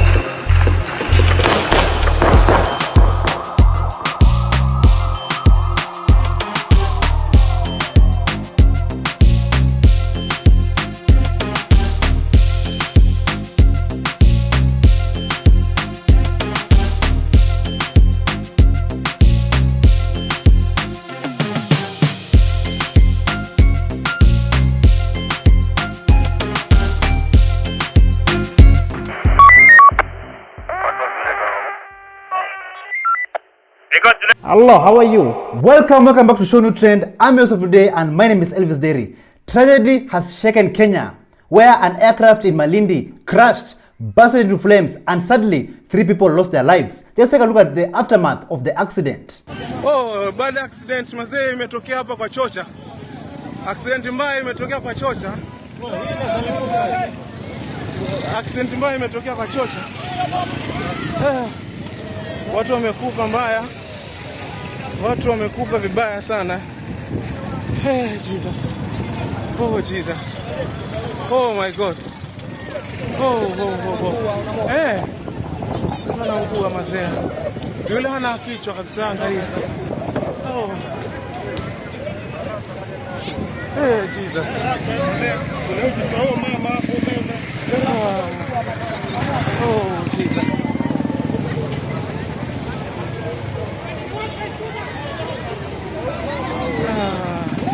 Ndege imeanguka kwa Chocha.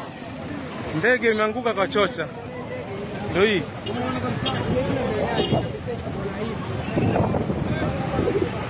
So for those who lost their lives, may their souls rest in eternal peace and may their families find peace in their hearts.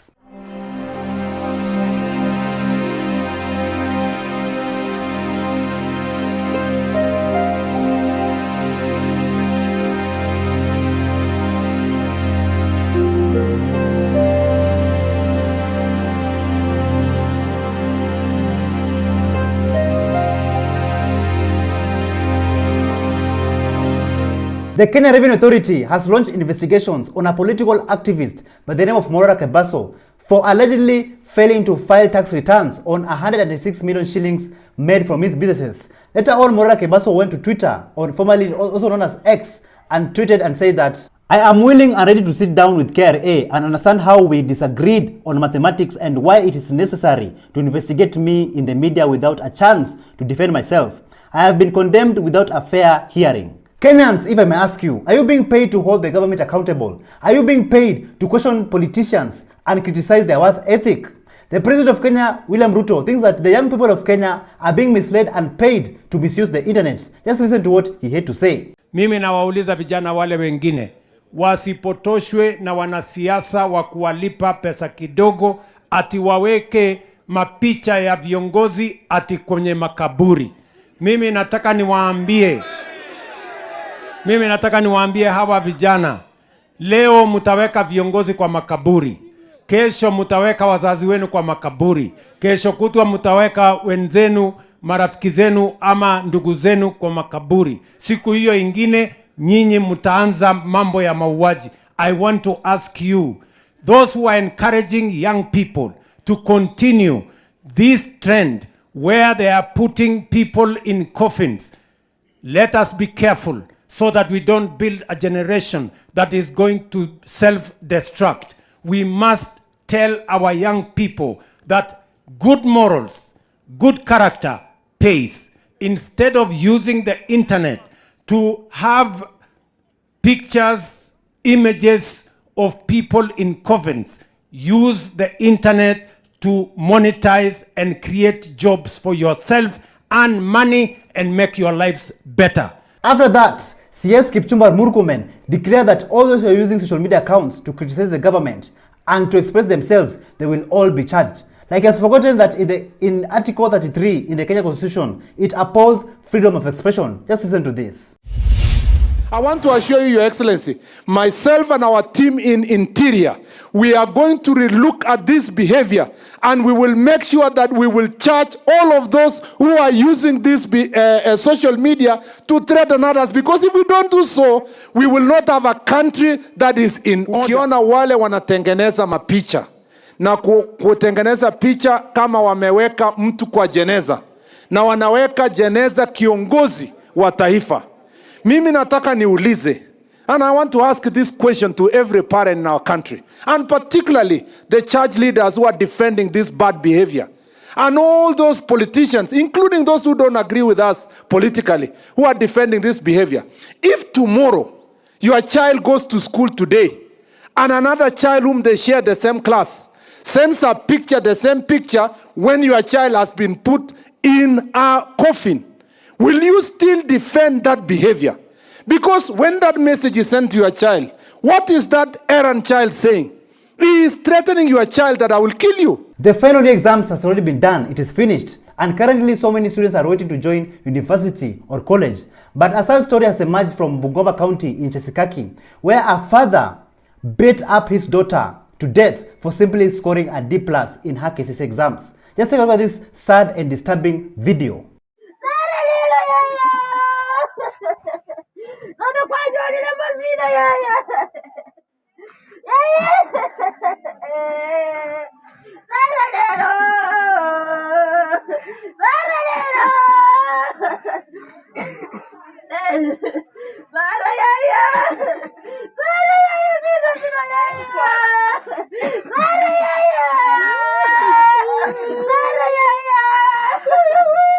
A member of parliament by the name of Oscar Sudi, he went on to rant and call the Gen Z's names. He actually called the Gen Z's thugs for simply fighting for good governance and a better future for this country. Just take a look.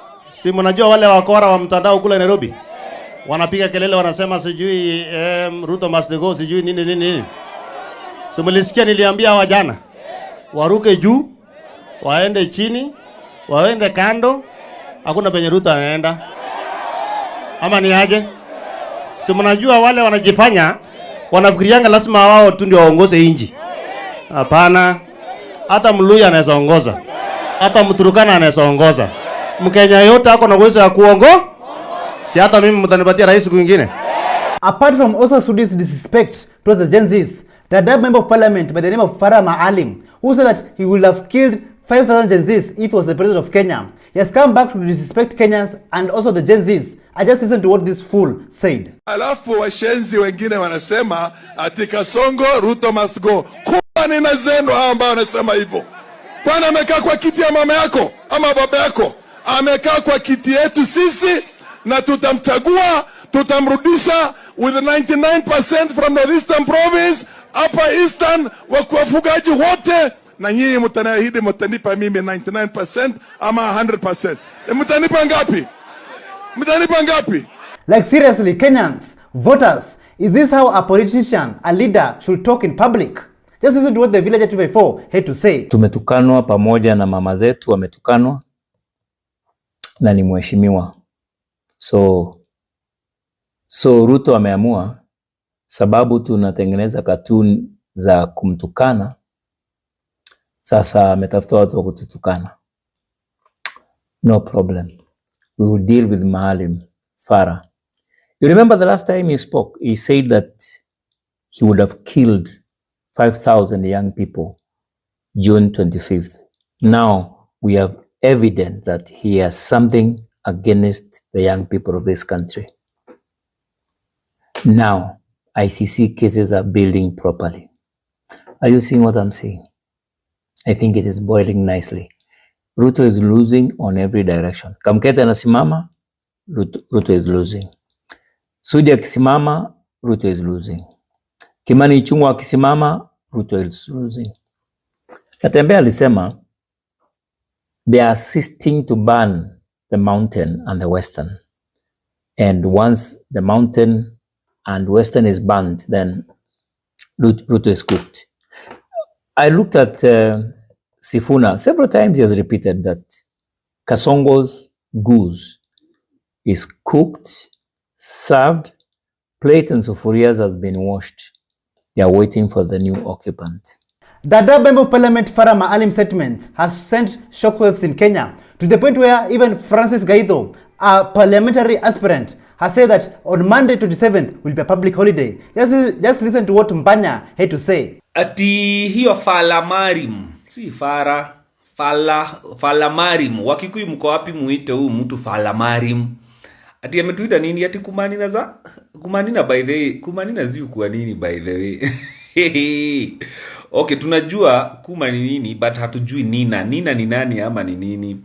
Anyway, and to other news, our official opposition leader Francis Gaido has given us a holiday on the 27th of this month as a sign of civil disobedience to this abducting and unaliving of young people's government. Hapo ndio tuko. To be honest, as the Gen Z Minister of Information, this is how I feel about the Adab Member of Parliament, Farah Maalim.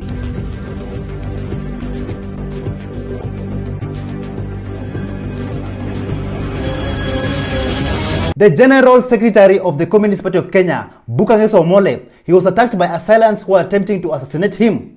And one of the assailants lost his life. That is the day they knew that it is hard and difficult to find a communist unprepared. Just take a look.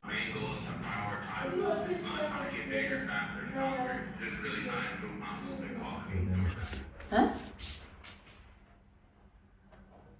Comes in a bit.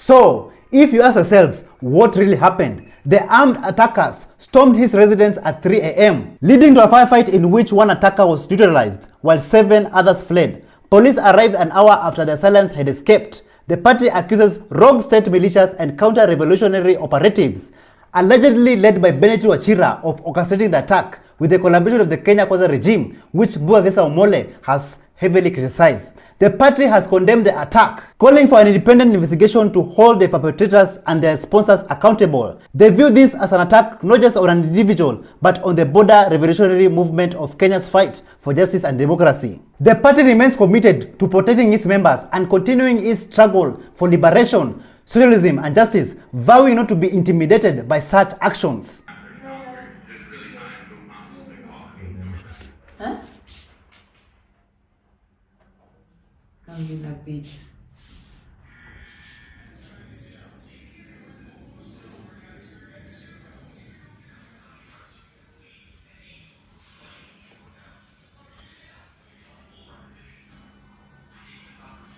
Protests took place along Nyeri-Nyahururu Highway following the disappearance of our local residents from Muduini, Kenny West in Nyeri. Simon Mangi Gitinji, commonly known as Saimo, was last seen on Wednesday. His motorbike was found abandoned near Solio Ranch, close to Miyoge Secondary School. A joint search involved the National Police Service, Solio Ranch Rangers and local residents. During this search, Gitinji's phone was recovered, but it was found switched off. Just take a look at how things unfolded.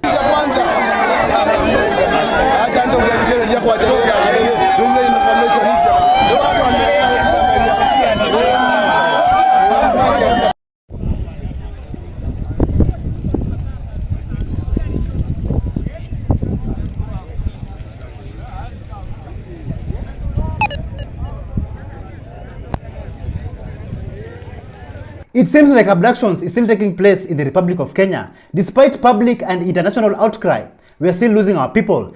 Take a look at this video of a young Gen Z being abducted in Rongai.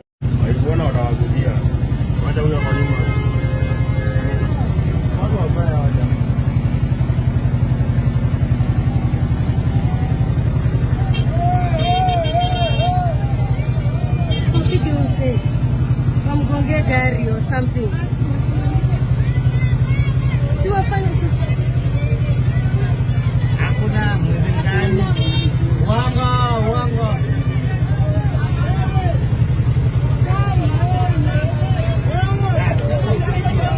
Sio tumsaidie. Aje sio tumsaidie. Ani abdata sawa.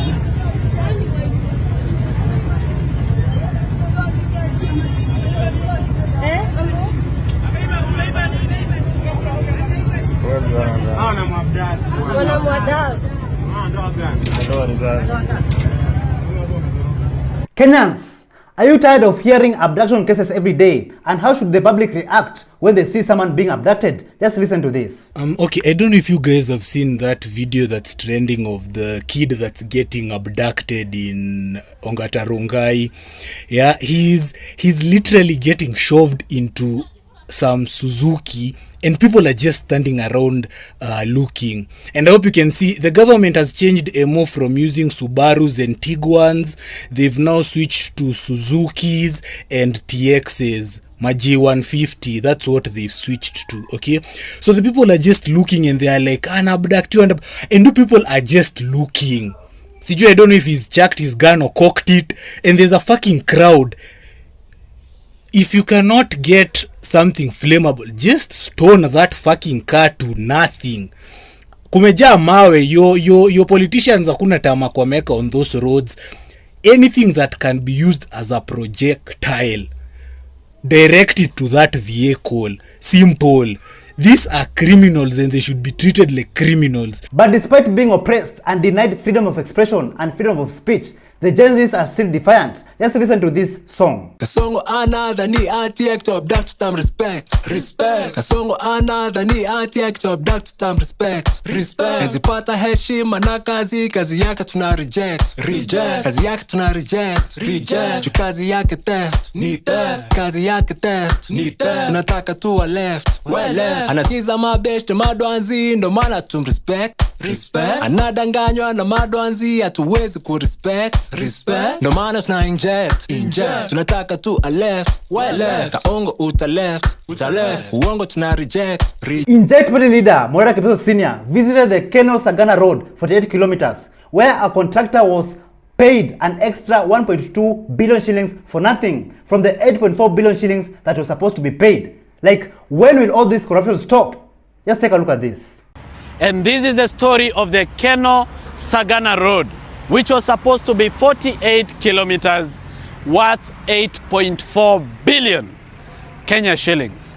Now see, this is an incomplete footbridge, the same as this one. Now there are like 5 footbridges before you get to Sagana along this road that were never done. These are the street lights. You just need to see the street lights. So the street lights ni chuma imesimama tu, hakuna taa, and part of this road is not even marked, and part of it the drainage is very bad. Now this road was supposed to cost 8.4 billion, but the contractor has been paid more than 8.4 billion. The contractor has been paid 9.6 billion Kenya shillings. That is 1.2 billion more than what he was contracted to be paid. Lakini ona, this is what we mean when we say wizi wizi bila kazi. As you can see, these footbridges are needed because this place is dangerous to cross. And I'm going to show you more of these footbridges along this road. As you can see, there is a footbridge. Jamaa amelipwa, alikuwa nafaa alipo 8.4 billion, amelipwa 9.6 billion, which is 1.2 billion more. And this is the situation.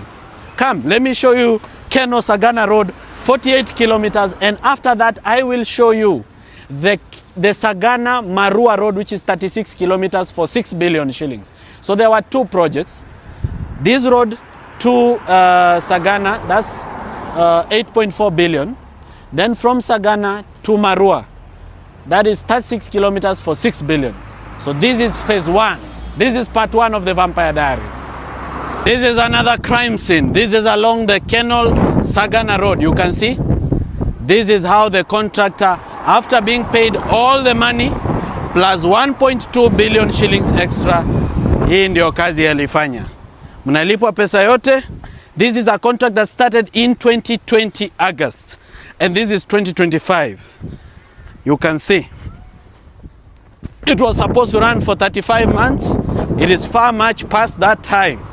George Ruto's matatus have not been complying and respecting simple traffic laws. The drivers of these 2 matatus, namely John Mwangi of Ambush and Dominic Amaya of Manifest, have been charged with driving unroadworthy vehicles after being arraigned at Kibera law courts.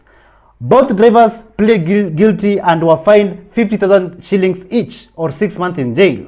The matatus were impounded on Thursday after video surfaced showing reckless driving along Magadi Road headed to Ongata Rongai, with both vehicles severely overloaded and several youths perched on the roofs and hanging from the windows. Just take a look at this matatu misbehaving on the Kenyan roads.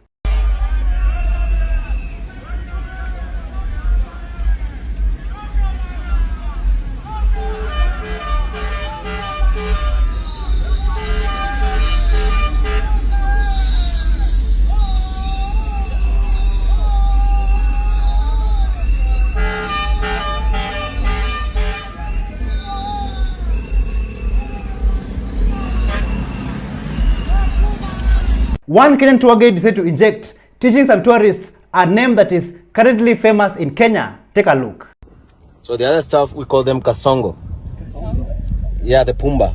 The Pumba? Yeah, we call them kasongo. Kasongo? Yes. Kasongo.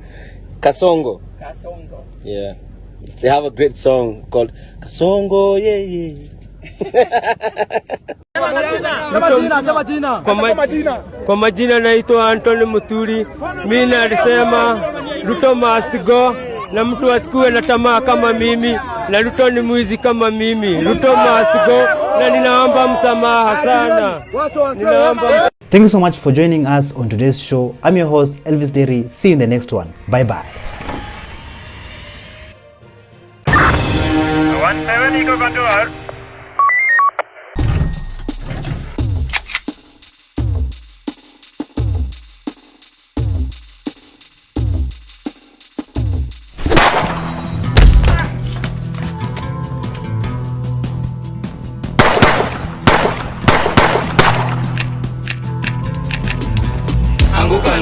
They're coming for you.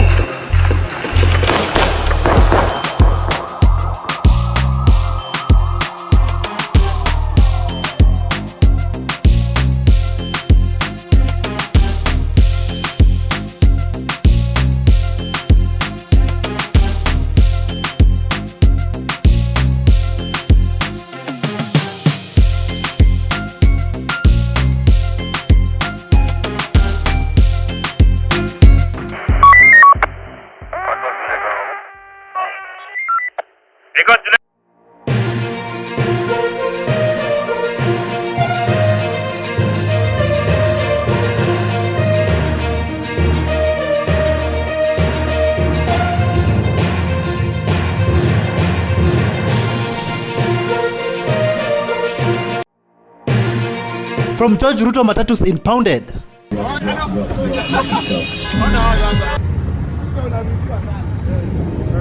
To wife's knife attack. Who is St. Anne's Girls Principal? Nimekaa kutoka asubuhi saa 4. Nimelipa school pass nusu. Na ndio niingia shule. Kimalel Primary School students occupy. Wewe.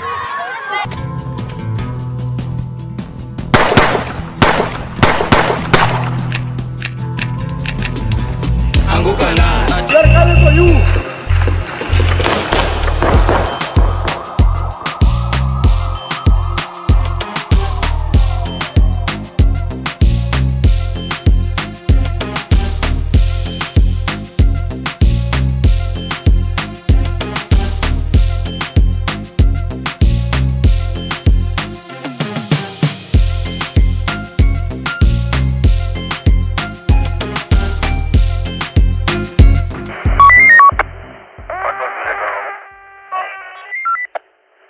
Hello, how are you? Welcome back to ShowNewTrend. I'm your host of the day and my name is Elvis Derry.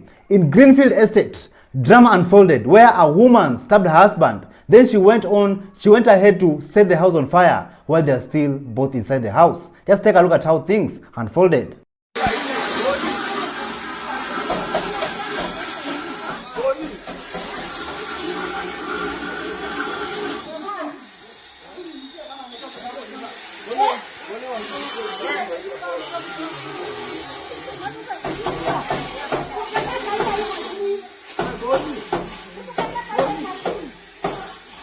Jamaa ameenda kwa usi.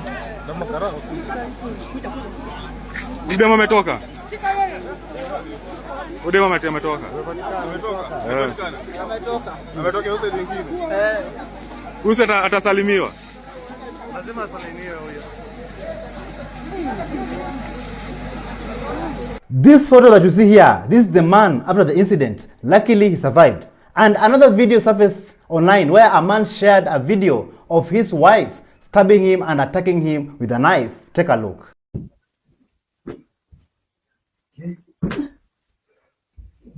Na nikichukua usicomplain. Usitenida. Nataka uniue basi. Okay, you see I'm bleeding. So if I attack you, it's a self-defense. Nataka uniue basi. Nataka uniue.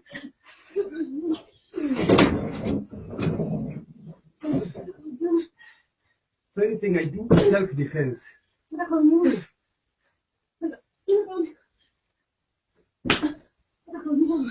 Okay. Ni vizuri. Inaonekana mimi nataka hivi ndio nikifanya against react kwa ni ndio ni self-defense. Okay. Okay.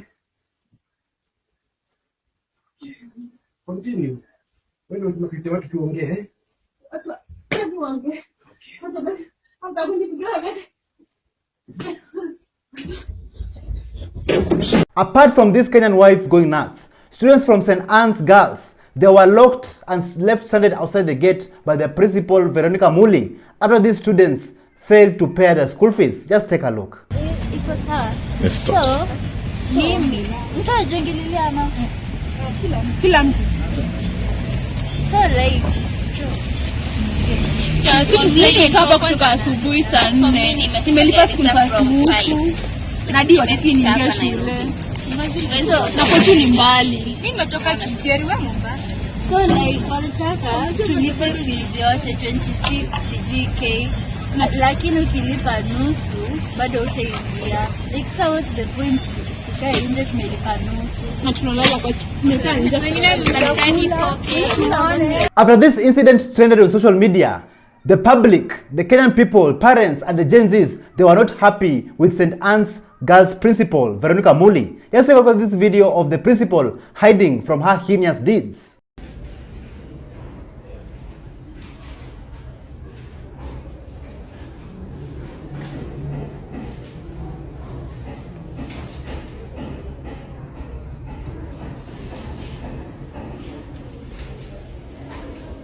What a shame, what a big shame to this principal, Veronica Muli. Nimekapa kutoka asubuhi saa 4 nimelipa school pass huku na ndio niingia shule.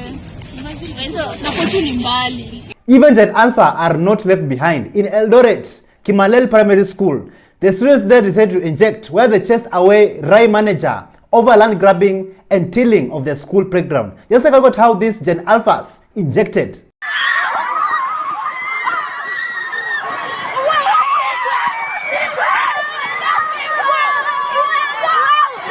Wewe. Hey. Si wanafunzi wataua hiyo jamaa wa Rai.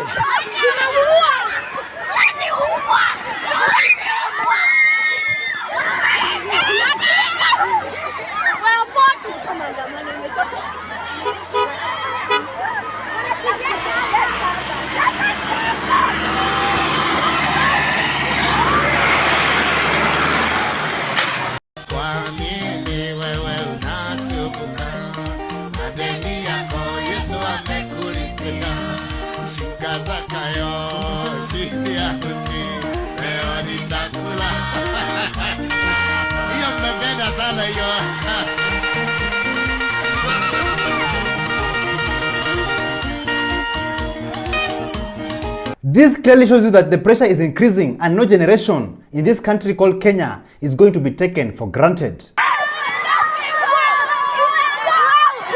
Wewe. Hey. Si wanafunzi wataua hiyo jamaa wa Rai. Another incident occurred at Price Chopper Supermarket in Lucky Summers, where police were forced to disperse a crowd of angry residents demanding justice after a thief was allegedly locked up and mistreated and reportedly mistreated for hours. Take a look.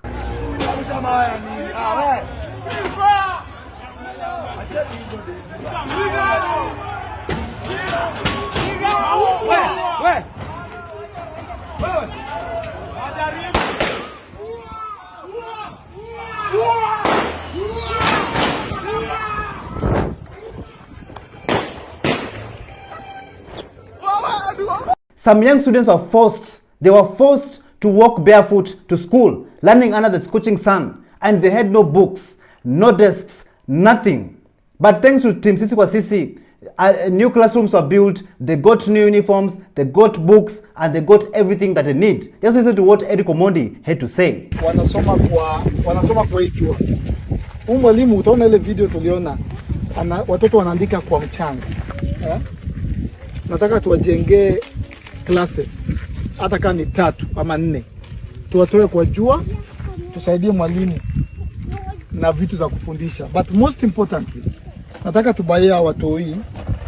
Hawa watoi tuwabaie viatu. Ukiona mguu ndogo kama hii, mguu ndogo kama hii na kanyaga hapa ni, it's very hot, yeah? It's extremely, it's scorching, yeah?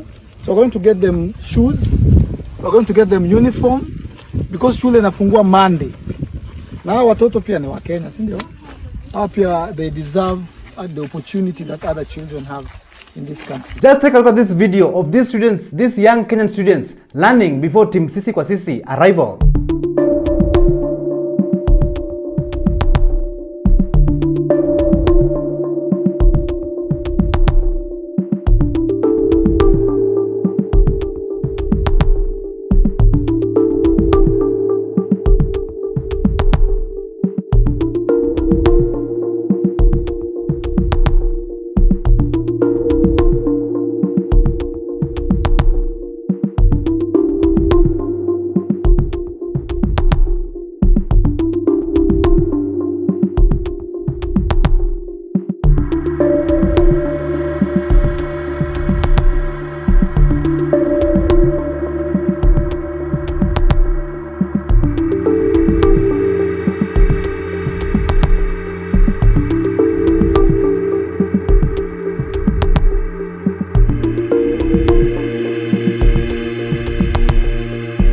Billions and billions of shillings is being lost every day in this country called Kenya. But yet, the children of this country, the future generation of this country, they're learning under inhumane conditions. But thanks to Team Sisi kwa Sisi, they got everything they need just to learn in a comfortable environment.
After this successful project, thanks to Team Sisi kwa Sisi giving these young children a new life, the Turkana Council of Elders, they came out to condemn Eric Omondi's actions, his projects. Just listen to what this fool had to say.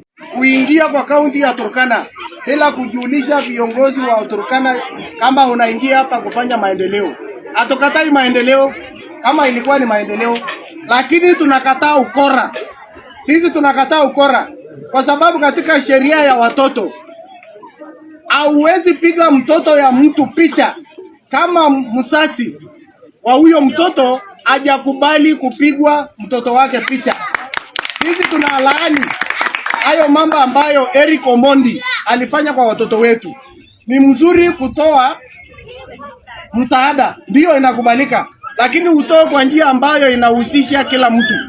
Lakini kuingia kama mwizi, hiyo ni wizi, hiyo ni haramu, hiyo ni mambo ambayo haitakikani katika jamii yoyote. Kwa hivyo tunataka tu ndugu yangu Eric Omondi, kama kuna project ulikuwa unatazamia kuletea watu ya hapo, kama ilikuwa ni kwa Harambee, kama ilikuwa ni kwa pesa yako, tafadhali kuja anzisha project yako. Wacha kubandisha project juu ya ingine. Ile wewe ulikuwa unaweka mabati, hiyo ni ya professionals ya hapo. Ndio walifanya hiyo darasa wakiongoja mpango yao wenyewe. Kwa hivyo tungekuomba tu kwa heshima, kuja tu uanze project yako polepole umalizie, lakini si kuweka kubandika juu ya ingine. Kwa hivyo ni hayo tu na Mungu awabariki. The only question I can ask this Turkana Council of Elders, where were you when these children were walking barefoot to school? Where were you when they were learning under the hot, scorching sun? Where were you when they were using the ground as books? Where were you, Turkana Council of Elders? What action did you take to help these young children?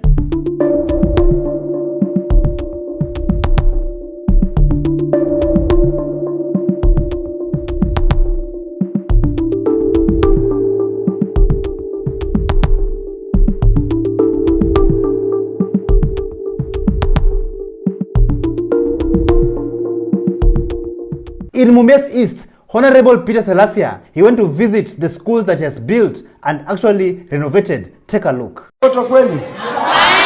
Naona sasa tumeraise, alafu tumeweka tarazo, sasa tunatengeneza blackboard ya mwalimu. Si mko sawa? Sasa msome na msikize mwalimu, si ndio? Thank you so much. So sweet. Thank you so much. Oh, habari zenu.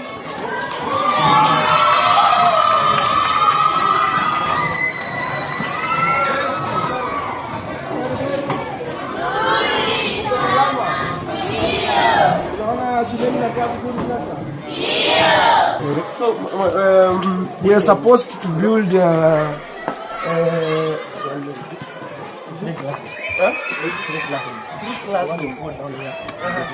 South African first president who served from 1994 to 1999, Nelson Mandela, he said that education is the most powerful weapon that you can use to change the world. Recently, Kenya has been experiencing space debris falling from the sky. In Moyale, the residents were shocked to witness an anomaly in the dark night.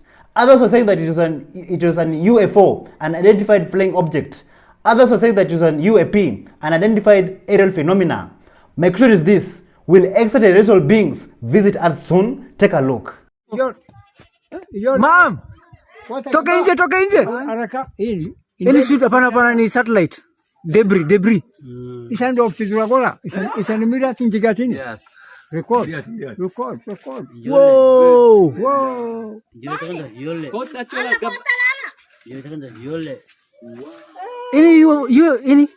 Ini UFO ama ni UFO inaenda.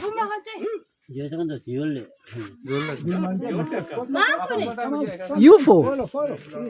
Apart from the extraterrestrial beings visiting Earth in Moyale, in Boni East Makueni, the people were shocked there to witness a partially burnt, high-density metallic object falling from the sky with a thunderstorm-like sound. Just listen to this story. Kitu saa 9 hivi nikasikia kitu kinagonga, kinapiga bomu. Nilishtuka, nikaangalia kwa huko mbinguni kama inaona mosi, nikakosa mosi. Kama nitaona pumbe, nikakosa pumbe. Tukaanza kuona tuko kwa mawingu, vitu ikiondoka, tutoko. Tukikifuata tunaona kitu kikubwa sana. Ni kiko moto, huwezi kusika hivi na mikono.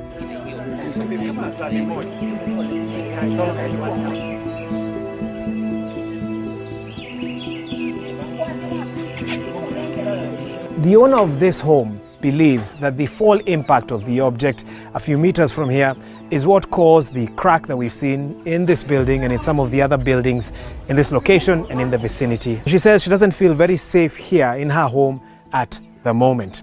Now, that correlation is something the BBC was not able to substantiate.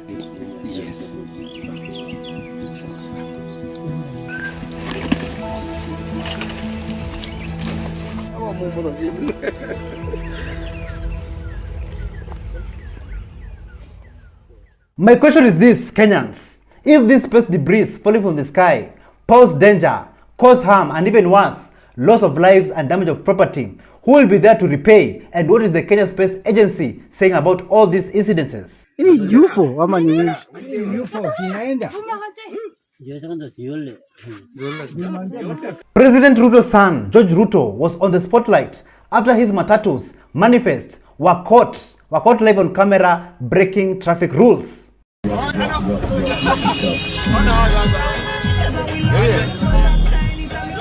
a look at some of this video of these matatus misbehaving on the Kenyan roads.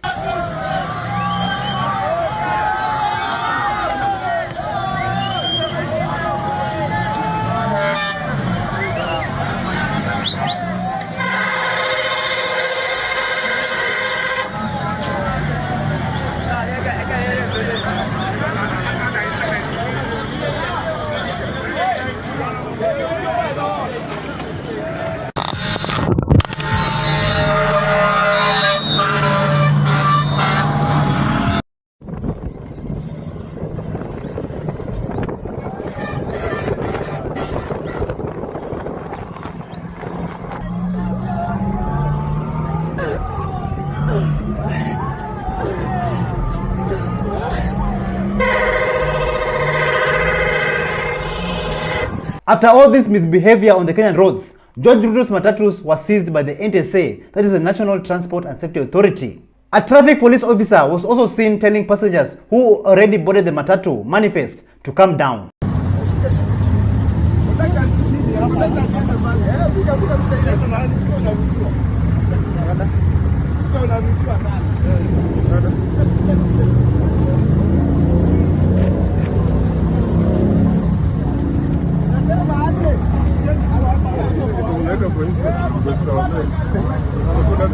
Do you remember when the President of Kenya, William Ruto, said that parents should discipline their children, but yet his own son, George Ruto, is not respecting simple traffic rules? Listen to what the video at 254. We have been reminded once again by Kasongo that we must take care of our children. The government will do its part, churches should do their part, and then parents should also do their part and mentor their children. While he's saying that, his son's vehicles manifest. They have been impounded for breaking the rules, being unruly on Kenyan roads. Talk about good mentorship. Okay, that's good mentorship. Very funny. Even one matatu tout by the name of Freddy Psycho, he came out with this full chest and said that any traffic police officer who is trying to stop manifest will lose his or her job. That manifest belongs to the government. Just listen to this nonsense. Itafanya makarao wengi wapewe transfer. Nishapo itafanya Nairobi alicheka. Yenyewe kama citizen nimewaambia hii ni mkubwa. Na mko na gati ya kuweka cruiser mbele yake. Na expect nini nyingine? Hii gari kitupa mbao inatafuta do, mtaenda tu home. Huko bali nimetoka Nairobi imewashinda. So Freddy Psycho, whether those matatus belongs to the government or not, or whether they belong to George Ruto, who is the president's son or not, traffic rules should and must be followed.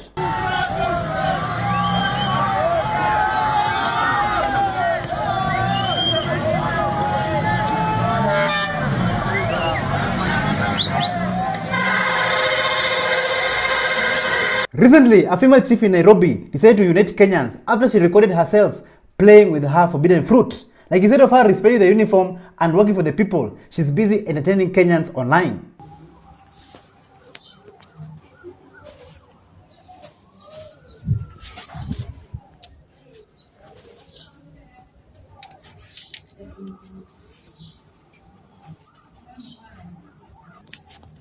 We are not cooling down any soon.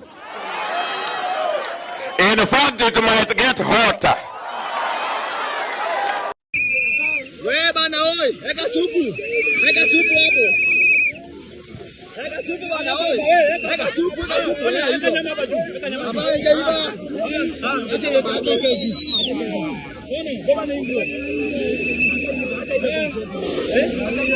Thank you so much for joining us on today's show. I'm your host, Elvis Derry. See you in the next one. Bye-bye.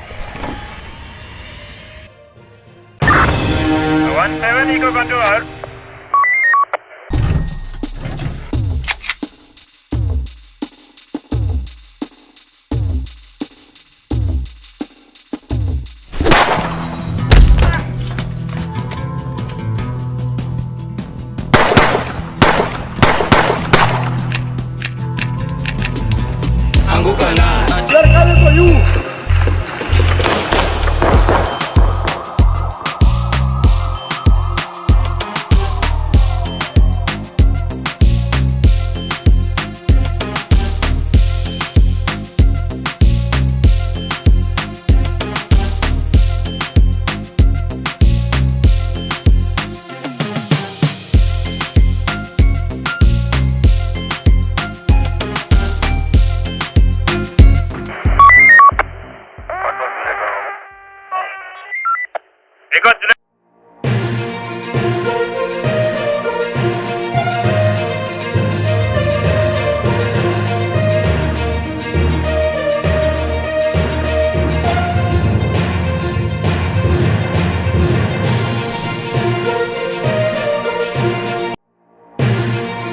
From Bukangesa Omole arrested, the police actually arrested me, to Morara Kebaso owning a police station, You own a police station. Mimi niko na police station. Kasaban Makore's hidden talents? Where are our missing children? We're coming for you.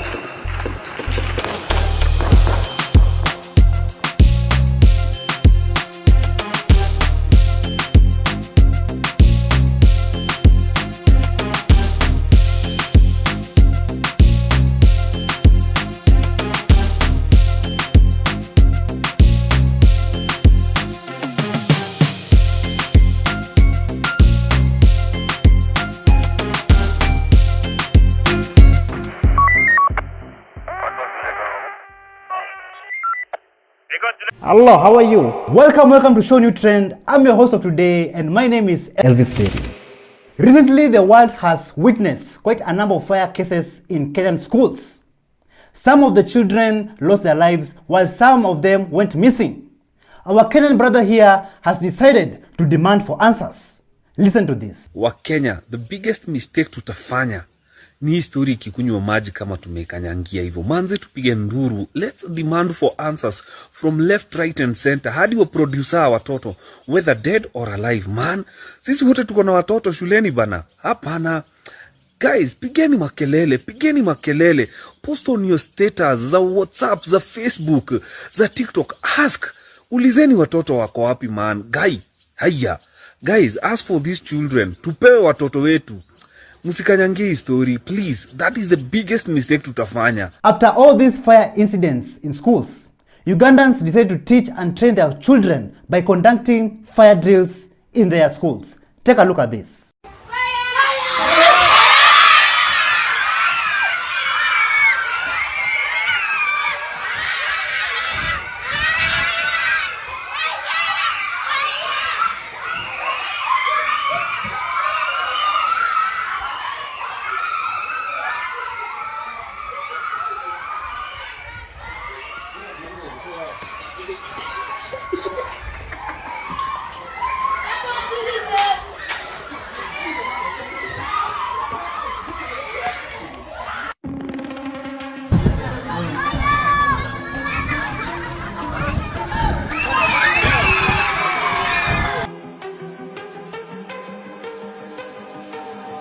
Schools should be a safe haven for our children. Bring back our children, and for those who lost their lives, may their souls rest in eternal peace.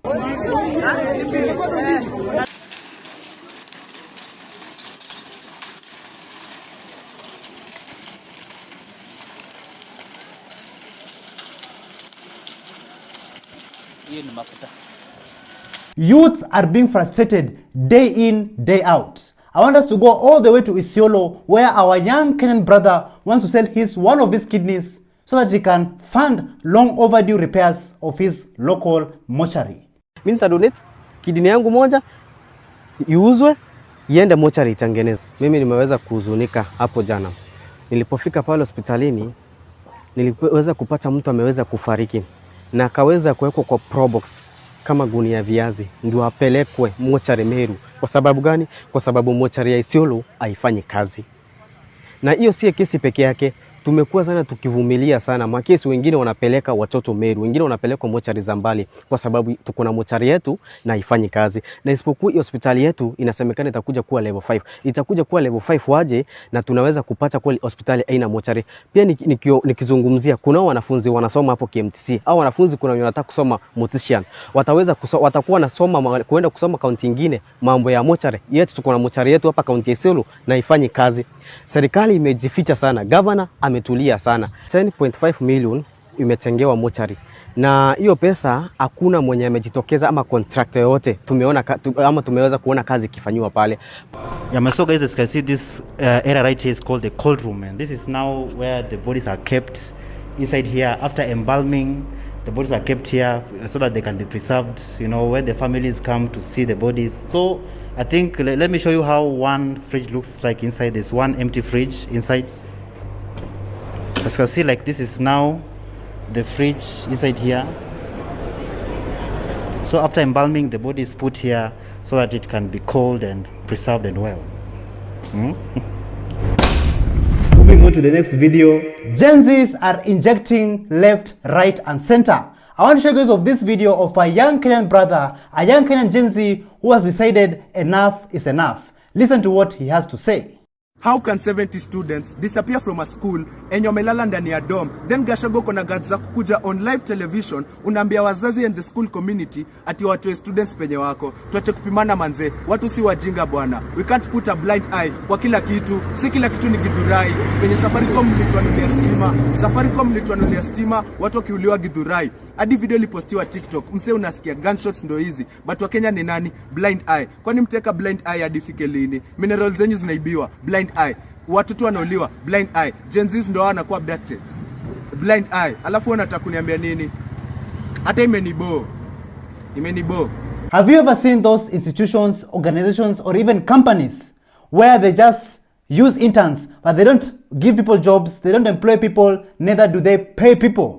Let us go all the way to Kijabe Hospital and just listen to this story. Kijabe mmechukua internship kama ndio workers wa hapa. Munawalipa peanuts ya 10,000. Munatoa NHIF and NSSF. Huyo mtoto anabaki na 7,000. After that, munamfanyisha kazi for 12 hours. Kuda kama gui. You want to kill our children? You're not employing people? You're using our kids? We are telling you this. The moment that we are coming to occupy Kijabe, it is soon. Mulininyang'anya title yangu tunaikujia na the community of Kijabe. Wacha hivyo mmetoka from 250 patient to 100. It will be worse. Zero profit. And they are getting For those who are running Kijabe Hospital, if you don't watch out, we as a Gen Z will occupy and you will not believe. You will not believe. Kijabe mmechukua internship kama ndio workers wa hapa. Munawalipa peanuts ya 10,000. Munatoa NHIF and NSSF. Huyo mtoto anabaki na 7,000. After that, munamfanyisha kazi for 12 hours. The National Chairperson and National Organizing Secretary of the Communist Party of Kenya, Buka Ngesa Omole, he was unfairly arrested at JKA while heading to Beijing for an important meeting. Just listen to how things unfolded. At about 4:30, I appeared at Jomo Kenyatta International Airport and I was destined to travel to Beijing, China for official party duties, since I'm also the national vice chairperson of the Communist Party of Kenya, and I've been one of the key instrumental people in terms of driving the coalition politics against this illegitimate government. Now, it's also important that even though the police claim that they had a red flag to avoid me from traveling, it's also important to know that the police actually arrested me after the immigration officers had actually cleared me and my passport was stamped that I am ready to travel on Qatar Airways that was having a detour at Doha and then tomorrow to Beijing. Now, I was arrested inside the plane and I was told that the government agency that is looking for me is the DCI headquarters. Dadzia, nimeno tingda olama. Bukangasa omole tashuo, dazai Kenya ne lobi da Feiji chang. Huja ta you, 现在也有。他在飞机里面准备要去中国北京做很重要的事，然后肯尼亚警察逮捕他。肯尼亚人，我叫你们多少次？3次。你觉得这个好不好吗？但是我就说从我心里来，同志们加油，同志们辛苦了。Nonsense. It's important to note that the police has been on my case harassing me. And today, when we were just at the Central Police Station, another delegation of the security forces are in my house breaking into it. Let us take a short break. We're gonna be right back. 元宵节快乐 元宵节快乐 Yes, 元宵节 is what we are now celebrating. 所以你可以告诉大家元宵节快乐吗？元宵节快乐。我们在哪啊？我们在哪？你说啊？我们在肯尼亚，祝大家元宵节快乐。肯尼亚在哪啊？肯尼亚在非洲东部。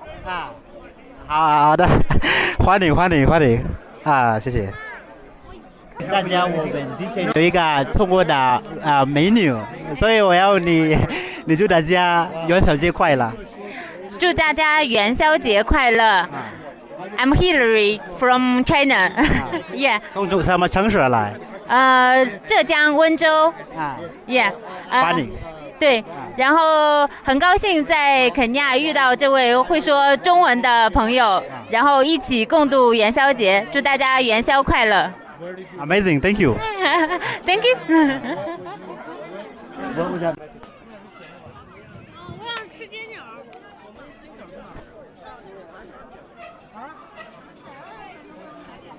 是那儿呢。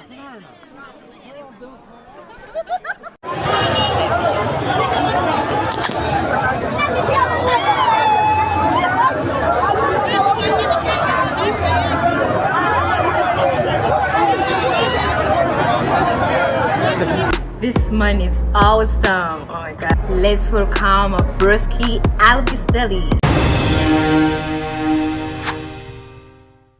On the last episode, I pronounced Morara Kebaso's name incorrectly, and some of you decided to correct me on the comments, and this is what some people had to say. Munda said that pronounce Kebaso and not Cabeso. Leave the wrong pronunciations to the foreigners' priests. Nina said that report properly, the name is Kebaso. Mercy W124 said that it is Kebaso and no Cabeso. Chieta. Really? Okay. Morara Kebaso owns a police station. He revealed this while he was in Oga Obina's live. Listen to this. Naitwa Githiru. Okay. I own a police station there. You own a police station? Mimi niko na police station. What do you mean? Acha nikupe story. Unaona Githiru? Yeah. Which is Nyeri town constituency. Yeah. Financial year 2018-2019. Kumejengwa police post hapo. Paka wa leo haina polisi. Na imepigwa rangi za polisi, iko na cell, iko na OB, iko na ofisi ya OCS, na iko mpaka na amari mali ya kuweka bunduki. Sasa nilienda tu nikaingia kwa OB, kwanza nikajikamata, nikajiingiza cell, alafu nikajiambia mabusu toka, nikatoka. Kajipia bond. Nikajilipia bail, alafu nikajiappoint OCS. Githiru. Githiru. It's called Githiru. Wacha tuone hapa kama I'm getting the name correctly. Ni Githiru. Githiru Police Post Nyeri. Najua leo DIG amekataa hata enda kotini paka akakuwa acting Inspector General. Instead of putting police officers in that station to protect the local community, they're just busy looting. Even this police officer got tired and just see what he went to do in the streets. Unaenda unaibia watu wewe. Wewe ni mwizi. Kwa nini unaibia gari wewe? Wewe ni mwizi. Wewe ni mwizi wewe. Wewe ni mwizi. Kwa nini unaitisha pesa?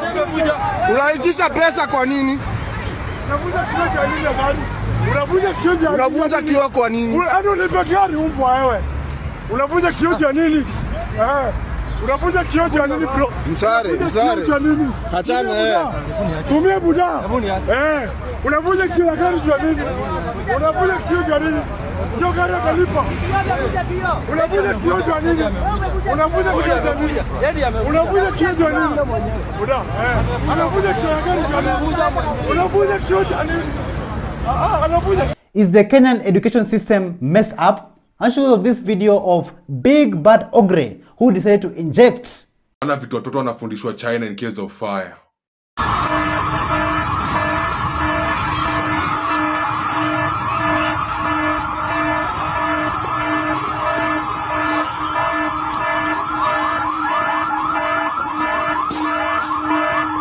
Ana vitu watoto wanafundishwa shule.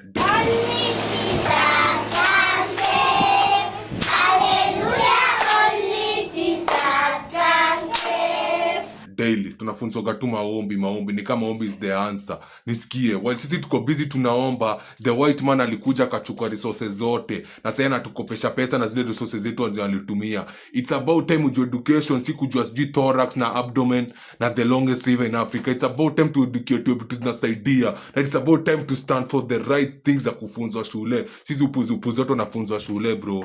Yes, prayers never been the answer. Ukiweka mtu logical na uweke mtu prayerful, mtu logical atawin all day every day. It's about time tuanze kufunzwa logic instead of kufunzwa religion. I said what I said. Not only Kenyans are tired, but even animals are tired too.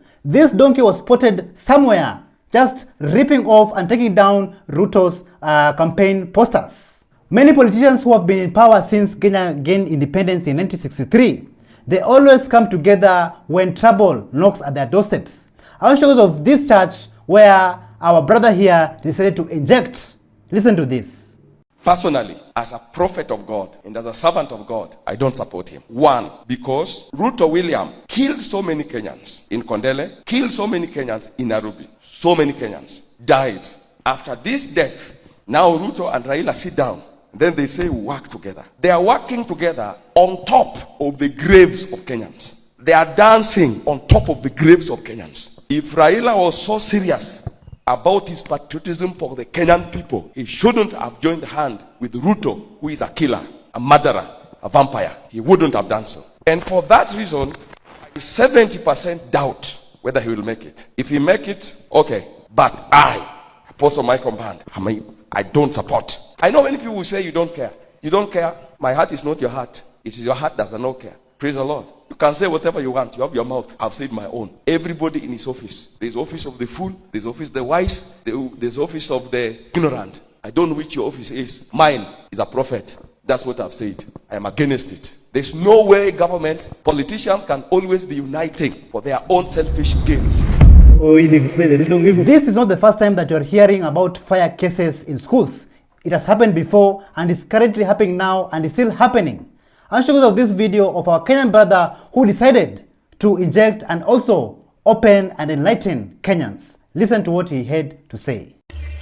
What I know is that government knows what is happening in the country now. I'm well convinced. I'm 100% convinced that government know what is happening. What they are trying to do is to shift political temperature kwa kuweka watu wazazi wenye wahusiki na siasa kwa shida. Yesterday it was Hillside Academy. Yesterday it was Hillside Academy. Today, as I am speaking now, Isiolo girls iko on fire.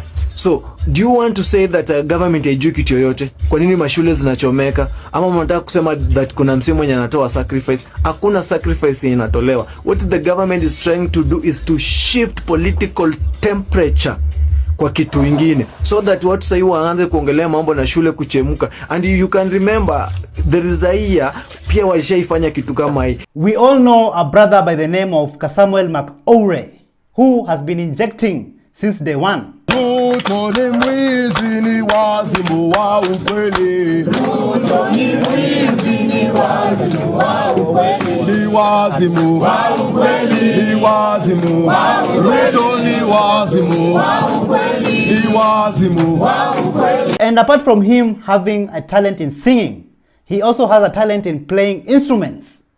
Take a look at Samuel Macoure with some amazing vibes.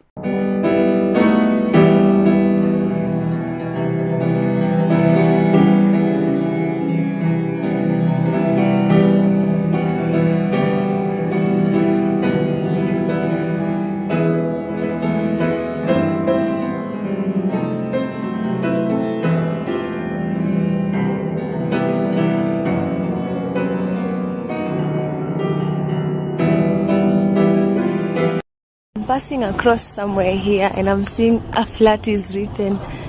Zaburi flat is not owned by Ruto. It's not owned by William Ruto. Guys, imefika hapa. Kwani what's up? People are not renting this house. Thank you so much for joining us on today's show. I'm your host, Elvis Derry. See you in the next one. Bye-bye. We're coming for you.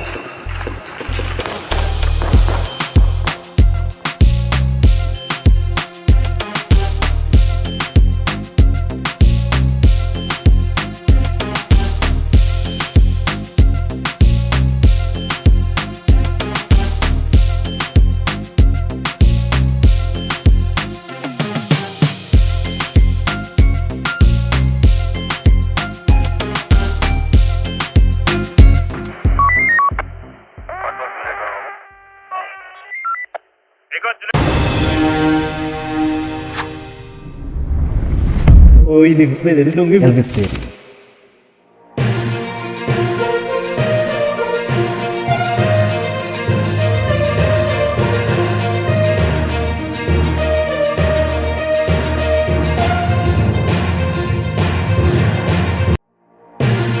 From Morara Kebaso angry. The governors who are stealing from you, they are from your tribe. To Mzungu injecting. The president of Kenya is nothing more than an imperial lackey. Have you paid rent? I beg your pardon. Some of us steal money here, we go to Tanzania, we invest it there. We're coming for you.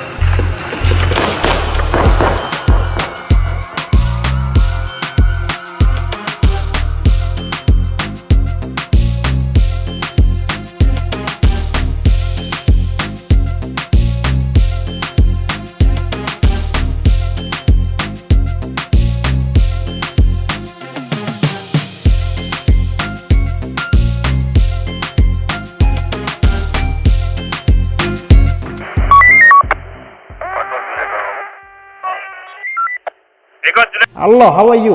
Welcome back to ShowNewTrend. I'm your host of today and my name is Elvis Derry. Before I start today's episode, first of all, let us have a moment of silence for all the women that have lost their lives in these previous days and weeks.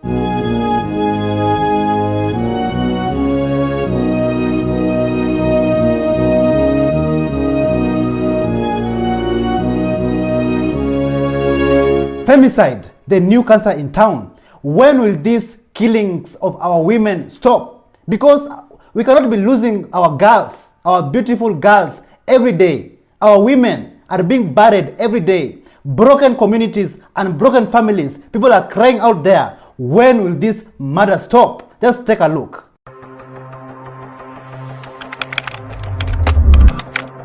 And cases of killings continued. Another femicide case. 500 cases of femicide. And reportedly killed in Kenya. Femicide, the deliberate killing of women because they're women. In Kenya, it's not just a word. Sad what's happening in Kenya? It's a national crisis. Over 150 women were murdered in 2023 alone, not by strangers in the shadows, but often by those closest to them, by people fathers, well partners, and friends. The violence is no accident. It's rooted in toxic masculinity, fueled by a culture or patriarchy and made worse by a justice system that looks the other way. Victims are blamed, Stop victim blaming. cases go cold, and the killers, they walk free. But the women of Kenya refuse to stay silent. Across the country, they're taking to the streets and demanding justice. We have marched through the streets of Nairobi. Shouting a message that can no longer be ignored. Enough is enough. The killing to stop. This is not just about numbers, it's about lives, about a nation at breaking point. The question is, how many more women must die before Kenya finally says no more? This is very painful and sad to watch. Kenyans, we should not tolerate such behaviors, especially killing, taking lives, destroying families, destroying people's lives. Justice for our women. Just feel free and take your time and write down in the comments down below hashtag end femicide and hashtag justice for our girls. It's a national crisis. I know many of you are familiar with these words. Tumepanga, tumetenga.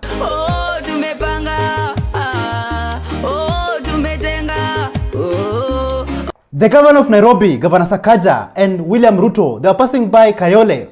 And let me tell you, the roads there are very pathetic. Like, I'm just wondering, how are they comfortable inside those cars while calling themselves leaders? Take a look.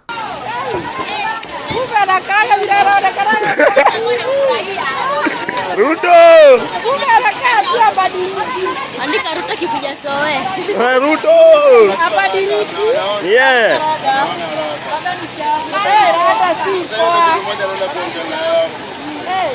Oye Ruto, finance bill. Na kona escort kubwa.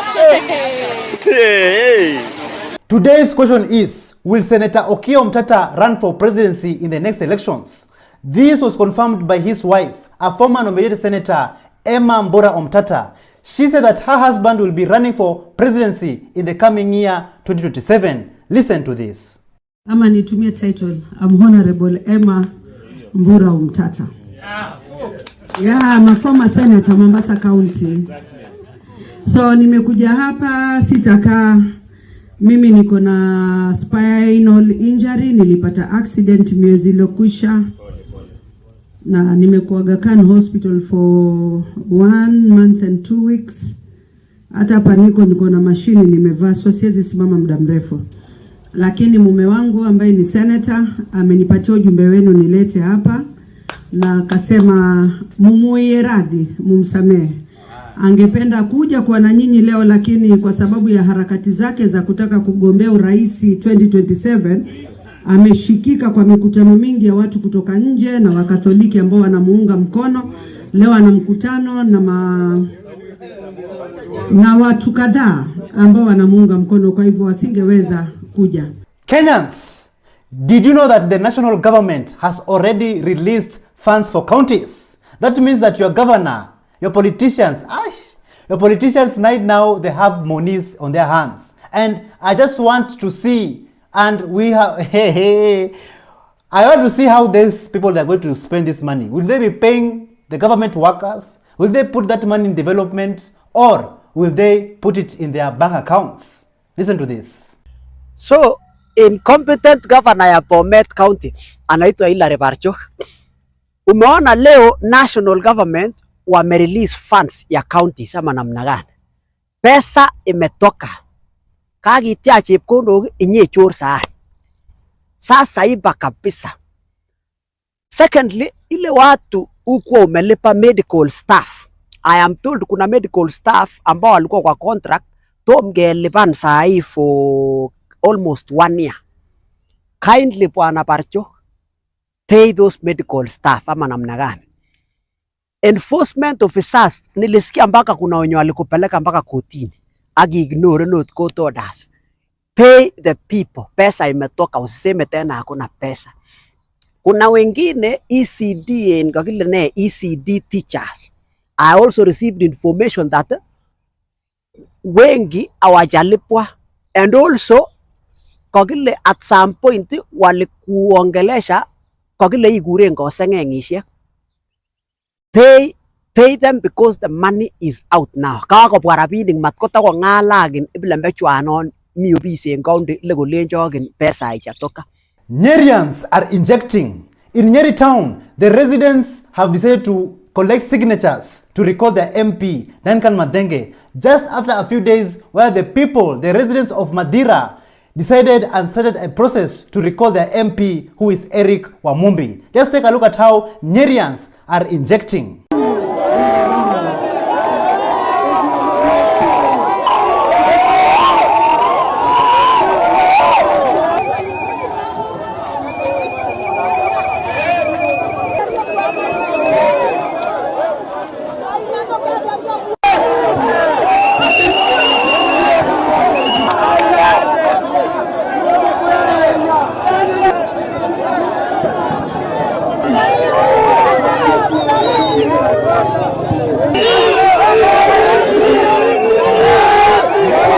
Imagine, just imagine, teachers, lecturers are not being paid.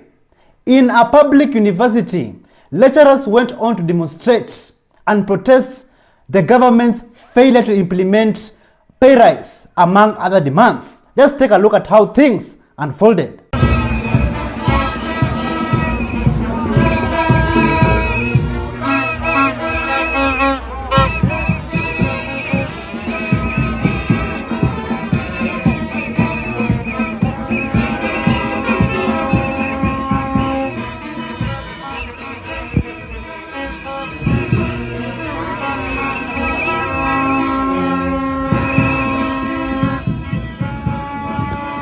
After all these politics, and nonsense that is taking place in this country, are you still a proud Kenyan? Many of our people are being taken to foreign countries to go and work there. Is it hard to create jobs in our own country in Kenya? Is it that hard?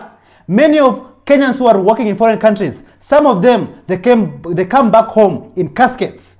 Just take a look at this. There's nothing to be proud of when you're sending your own people to other countries to go and build their economies. Yeah. Don't ever be excited and say, oh, you were opening, it shows you failed to build the employment rate here in Kenya. 100%. Let's not be proud, man. The question is... The pride of Africa. No, it shows you have literally failed in your with the laughing stock position of Africa now. Yeah. If you fail to get your own people jobs in your own country and you're sending them abroad, why are you still in that position? Yeah. What do you stand for? Do you know that we actually used to have Kenya used to be the host of the biggest factory for Guinness. We were the ones who originally did it in Kisumu. Guinness. We used to produce Guinness for the whole part of Africa. But then we overtaxed those guys until we chased them away, and then they moved to South Africa, Johannesburg. But Guinness was initially being processed in Kenya. Can you imagine that kind of an opportunity? So if you look at it, there's a lot of countries, there's a lot of companies outside of that would love to Africa work and invest here, but they can't. They come here. Yeah, so if they see a potential here, why are we not seeing the same potential? It's very hard doing business here. Nairobi City County's Chief Officer of Environment, Geoffrey Mosira, he has said that he has successfully cleaned the flyovers in Nairobi City and also deploying officers there to maintain law, order and security. And apart from that, he also urged the residents to refrain from using such public spaces as restrooms. Like, who the hell goes to urinate or even take a dump or a flyover? What the hell is this? Take a look. Tumeanza kureprocess all the flyovers kwa sababu zimekuwa infected na street families, wanaenda haja kubwa hapo, haja ndogo. So this one of them hapa Mdhurwa. Wewe ni aje? Wewe ndio unaishi hapo juu? Ni ndio mnaenda haja kubwa hapo juu? Nisiwapate hapa. Shuka sasa. You can see if flyover iko inapitwa sababu ilikuwa imejaa kinyesi. Street families wanaenda haja kubwa hapa. Watu angeza kupiga, wengine wangepiwa hata angeta. Wangekuwa eject hapa, wananyang'anywa vitu. So we are here to repossess all the flyovers in CBD. We clean them and repossess for the people of Nairobi to use them. The son of the former late president of Uganda, Idi Amin, whose name is Lumumba Amin, he came out and revealed a shocking information to the world. And Kenyans, whatever happens in these foreign countries, especially the US, when they have policies, laws and all those shenanigans, it affects us here in Kenya in one way or another. Just listen to what the son of Idi Amin, Lumumba Amin, had to say about Israel and the USA. Listen to this. A quick message to the American people. I know sometimes when things are said coming from Africa, people do not tend to take it seriously overseas. But I would just like you to take a minute and listen, because we have been following some of these issues for quite a while ourselves here. What you call the deep state in the US, the deep state with all these conspiracy theories about assassination of your leaders or people disappearing, JFK and all that. Well, the deep state is Israel. And what you call the Uniparty is Israel. What you also call the swamp, Israel. Thank you.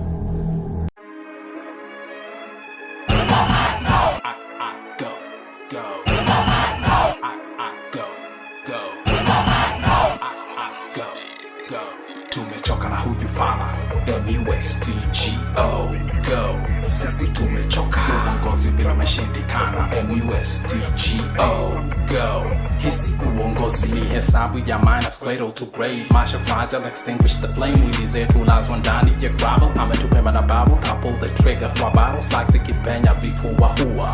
Zema hapa napita speaker itapita ndani ya drum into the beat leta feature teacher syllabus waita kuna kuficha future travel at the speed of life unravel stories a jabba to go ego now can check it over standards ndio tintia ubawa wili siwe bana the apparel chetania mebaka unda suit juu ya saddle straddling currently kanu kwa mto bila paro ni Russian volesi sikugamo. Thank you so much for joining us on today's show. I'm your host Elvis Derry. See you in the next one. Bye bye.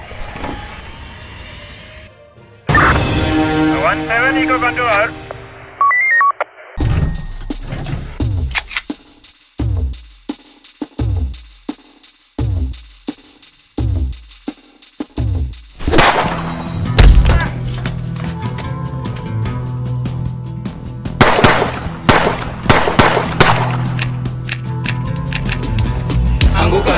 They're coming for you.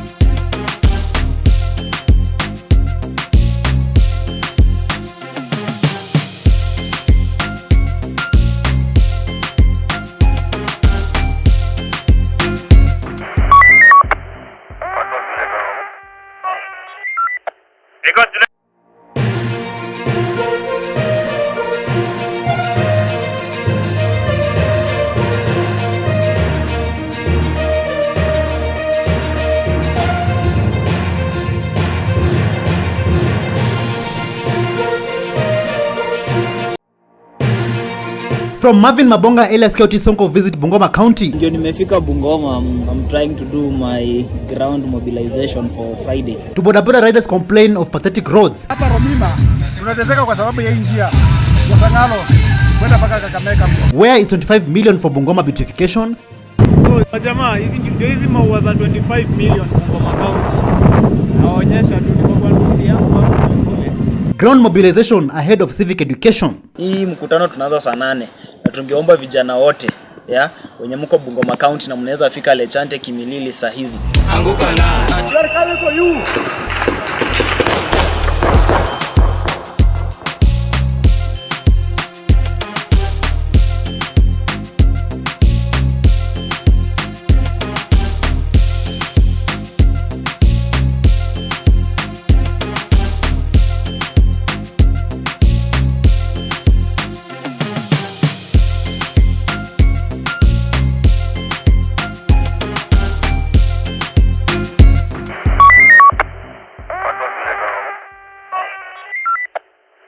Hello, how are you? Welcome back to ShowNewTrend. I'm your host of today and my name is Elvis Derry. In the past few days, Marvin Mabonga was in Bungoma County injecting, doing some ground mobilization, also civic education. And on top of that, he went on to show us the current situation in Bungoma County. And to be honest, those leaders, elected leaders of Bungoma County, they should be ashamed of themselves because Bungoma is in a very pathetic condition. And today I'm going to be showing you guys and sharing with you guys the journey of County Sonko, Marvin Mabonga in Bungoma County. As we prepare to celebrate Mashujaa Day, to celebrate our fallen soldiers, this image that you see here, this was Willie, who was shot dead, a Gen Z who was shot dead during the protests. May his soul rest in eternal peace. After a long journey, Marvin Mabonga, County Sonko, arrives in Bungoma County. And the first thing he did is to do some ground civic education, which has also brought a huge impact since the protest started. Later on, he decided to move around Bungoma County and just see how this city is, this county is. And let me tell you, he was shocked when he found himself at the Bokoli Kimilili Bungoma Road. And let me tell you, every financial year, my people, listen very carefully. Every financial year, 1.3 billion is poured into and allocated to the construction and maintenance of roads in your county. Did you know that? Take a look at how your votes are making changes in Bungoma County. It connects almost 4 constituencies in Bungoma County. And as you can see, this is the nature of the road. Remember, in Bungoma County, this is a county where the budget allocation for the road and for road construction and maintenance every financial year in 1.3 billion. But just look at the state of the road. So this road has been in this state for the last 8 years, because the last time it was constructed kulikuwa na president anaitwa Kibaki ndio aliconstruct njia in 2008. So for the last 8 years njia imekuwa hivi, na it was allocated 350 million. Remember, this is the county where our speaker of the National Assembly anaitwa Wetangula anatoka. Yeah, just look. Na tunaambiwa sijui nyinyi watu wa Western huko mlipewa 30%. Nashangaa 30% ilikuwa ionyeshe hizi njia venye zinakaa hivi. But just look. Hapa hakuna. Nini upuzi hii tuko nayo huko, alafu you guys want us to listen to you as you are our leaders. Hadi huko juu mahali mnaona huko mbele the road inakaa hivyo. Njia haziwezi kaa hivi. Alafu you as a governor you are going to use 25 million kununua maua sijui ati za Madaraka Day. Unachukua 110,000 kununua wheelbarrow, a piece of a wheelbarrow, lakini njia zinakaa hivi. Governor Lusaka kindly, it's not even a kind request. I want to demand that this road should be constructed very, very soon. So the people of Bungoma County, it seems like your votes are working for you like expected. Am I right? Let's move on. Did you know that the president of Kenya has an airport? Not just an airport, but an international airport in Bungoma County. And it's called William Ruto International Airport. This facility costed the taxpayers' money 139 million Kenyan shillings. But when we go there, there's nothing. No construction is going on. There's no security, no fence. It's just emptiness. Take a look at this video. Nimefika hapa Matulo, William Ruto Airport, International Airport. Yeah? And this facility was constructed juzi na the president launched. This facility will cost 139 million, yeah? And so nimekuja hapa, in fact nataka kupanda ndege na I can see kuna offices za KAA. Kuja nionyeshe offices zetu za KAA Bungoma. Hizi hapa. Offices za KAA Bungoma za 139 million, yeah? Hii ni ya KAA. Huko ndani unaona ni kama hao jamaa wamefunga. Hapa ndio kwa nyumba ya security wa KAA. Hapa ni kwa security officer wa KAA. Na security mwenyewe kama security hayuko. Umeona vile kuna kwa ameenda wapi? Hiyo fence yetu. Mtu akisimama huku ni nje, alafu huko ni ndani. So mtu akiwa huku nje hizi access huko ndani. You can see 139 million Kenyan shillings. Hii ni runway. Sijui kama mnaiona. Alafu kuna hizi ndege zina, you can see. Guys, this facility to cost 139 million. Fence haiko, hakuna hata waya ijaekwa. Wameka tu hizo maposti hapo. Alafu walisema inakuwa launched. Huku ni ndudi zinapita tu. So this facility venye mnaona, I don't think it's on the standard ya kuitwa hata airstrip. It seems like the people of Bungoma County, they're really enjoying life. Even they have an international airport. My lord, I wonder.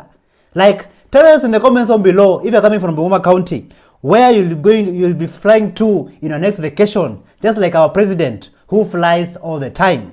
After Marvin Mabonga, Ketri Sonko finishes to book his flight at the William Ruto International Airport. He flies all the way to Matisi Horticultural Collection Center. And let me tell you, this facility was meant to collect horticultural produce.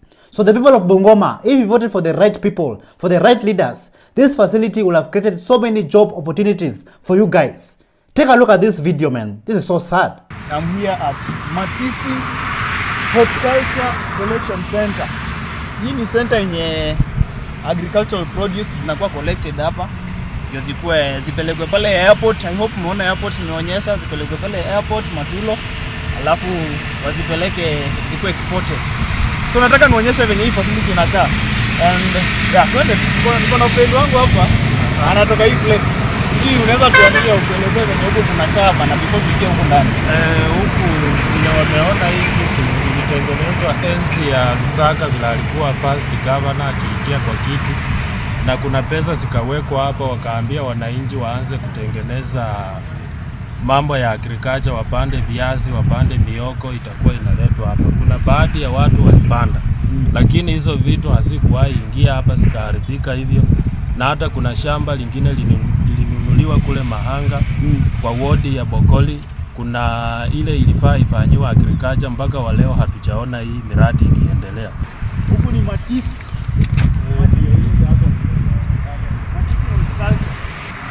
Meka nduma, meka avocado, wana tu kunakaa huku ndani. This facility will cost taxpayers money. Wenye zinakaa. And I'm sure hapo kulikuwa na milango, si ndio? Angalia milango hii. Hapa milango ni kazi imeibiwa zote. Okay. Lakini angalia huko ndani venye kunakaa. So hapa ndio horticultural center ya Bungoma County, Matisi. Mahali tunaleta agricultural produce. Ndio. Jama wetu wa Bungoma bwana. Mimi nashangaa huku kwetu tunakaa aje hivi. Kama mnaona project kama hizi, wamekapa millions of money za taxpayers, yeah? Every financial year. Alafu kunakaa hivi. And I'm even surprised that hapa kando ni kwa boma ya MP wa huko anaitwa Dan Wanyama, ni jirani hapa. And this place inakaa, I mean the office ya MP, ya Member of Parliament. So mimi nashangaa si kama vijana wa Bungoma surely kama project kama hizi zetu zenye nafasi tunufaisha zinakaa hivi na county iko Governor Lusaka. Honestly, what are we doing as a county? Because this is ini kazi gani honestly? It looks like the people of Bungoma County, they will only be collecting air for the moment. So, my Bungoma people, the question of the day is, what is beauty? What is the meaning of beauty? Beauty is a combination of qualities such as form, shape, or color that pleases the aesthetic senses, especially the sight. While Baby Wabonga was moving around and showing us how Bungoma town looks like, he could not help it but show us how 25 million shillings was spent to beautify the county. Take a look at what how your money, your taxpayers' money was spent by your Governor Kenneth Lusaka. So jamaa, hizi maua za 25 million Bungoma County.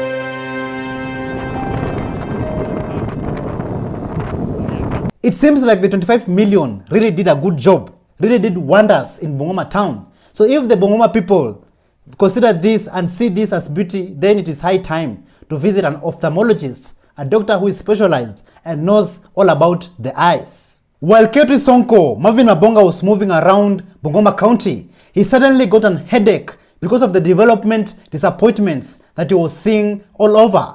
And he got a headache because of this. So he went to the Kabula District Hospital for checkup. While he was receiving his medical checkup, a Gen Z approached him. And this Gen Z decided to share his story with Ketri Sonko. And this is how things unfolded. Listen to this. Tumefika hapa unaitwa Kabula Talitia District Hospital in Kabula constituency in Bungoma County. Naona hii is a CDF project. Iliambiwa this facility haikuwa na dawa, na so hata saizi hakuna activity inaendelea hapa. Hospitali imefungwa kidogo for some renovation, but then luckily nilipata clinical officer hapa, na tumetaka kusikia kutoka kwake tu how the clinical officers huku interior, actually huku ni interior sana from Bungoma town, tuone how they work huku. Mimi ni clinical officer Printon. We were expected to report for internship due July, lakini zile pilika za the former CS for help akatupeleka nje ndani. Sasa tuko kwa mataa, so tunatafuta tu way out kwa dispensaries, clinics, at least tujisort, sababu comrade huwezi kaa bila kujisort. So hapo hospitali ukienda kuuliza vacancy ni kidogo. Why? Because hakuna infrastructure ya hospitali, madawa hakuna, then instruments kitu ya kufanya hakuna. So tunakaa tu tuko tu mtaani kulima jembe na hizo vitu zingine. So we appeal to you guys that let this go viral, kwamba actually what is happening on ground hakuna kitu, ni sisi wenyewe tuko kwa ground to happen. So if you can communicate to the ministry yenye inahusika, at least utakuwa helped. So when Marvin Mabonga, Kyoto Sonko, realized that even in Kabula District Hospital, it does not have medicines, he decided to continue his journey. So by Bungoma people, Mulembe, Ovolasi, Mulimoyo, is the pressure increasing or decreasing? At this point, you should be mad enough and angry enough to go and stage a protest even right now as you watch this video. So when Marvin Mabonga was moving around in Bungoma County, he met these boda riders at the Sangalo Kakamega Road, and they were very angry and mad at the government for its failure to construct good roads for them. Roads that the projects that were launched decades ago have not even finished, but not even started. Take a look at this video. Hii kaunti yangu na nimekuja hapa kwa njia inatoka kwa main road ya kwenda Mumias. Kuna hii junction nje inaenda Kakamega. Ni Sangalo, inapita Sangalo hivi. So hii njia jamaa waliweka hapa pesa inafaa ikuwe na lami. Mangalia hapa kwa hiyo board. Mangalia hapa hata ilishafutika, hakuna contractor kwa njia.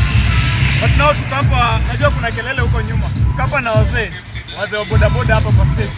Nataka mwasikize tu wanasema aje kuhusu hii njia. Ongeleze. Kama sisi wazee boda hapa Romima tunateseka kwa sababu ya hii njia ya Sangalo kwenda mpaka Kakamega. Ukifika hapo kwa daraja zote tunataka kuanguka ndani. Sasa tunaomba bwana kutengenezea hii njia. Hayo. Sawa. Ongeleze. Hii barabara ya Sangalo hii sisi kama boda wa Romima State tumehangaika sana kwa muda mrefu. Naomba serikali tusaidie barabara tutengeneze. Sisi watu wengine tunaenda nyumbani bila chochote kwa mfuko ya barabara. Tunaharibika ya barabara, serikali itengeneze hii barabara. Ni hayo. So after the boda riders finished to share their views and their disappointments against the government and its bad governance, it was time for Kyoto Sonko to go and prepare for the main day, to prepare for the town hall civic education, which happened at the La Gente Hotel in Kimilili.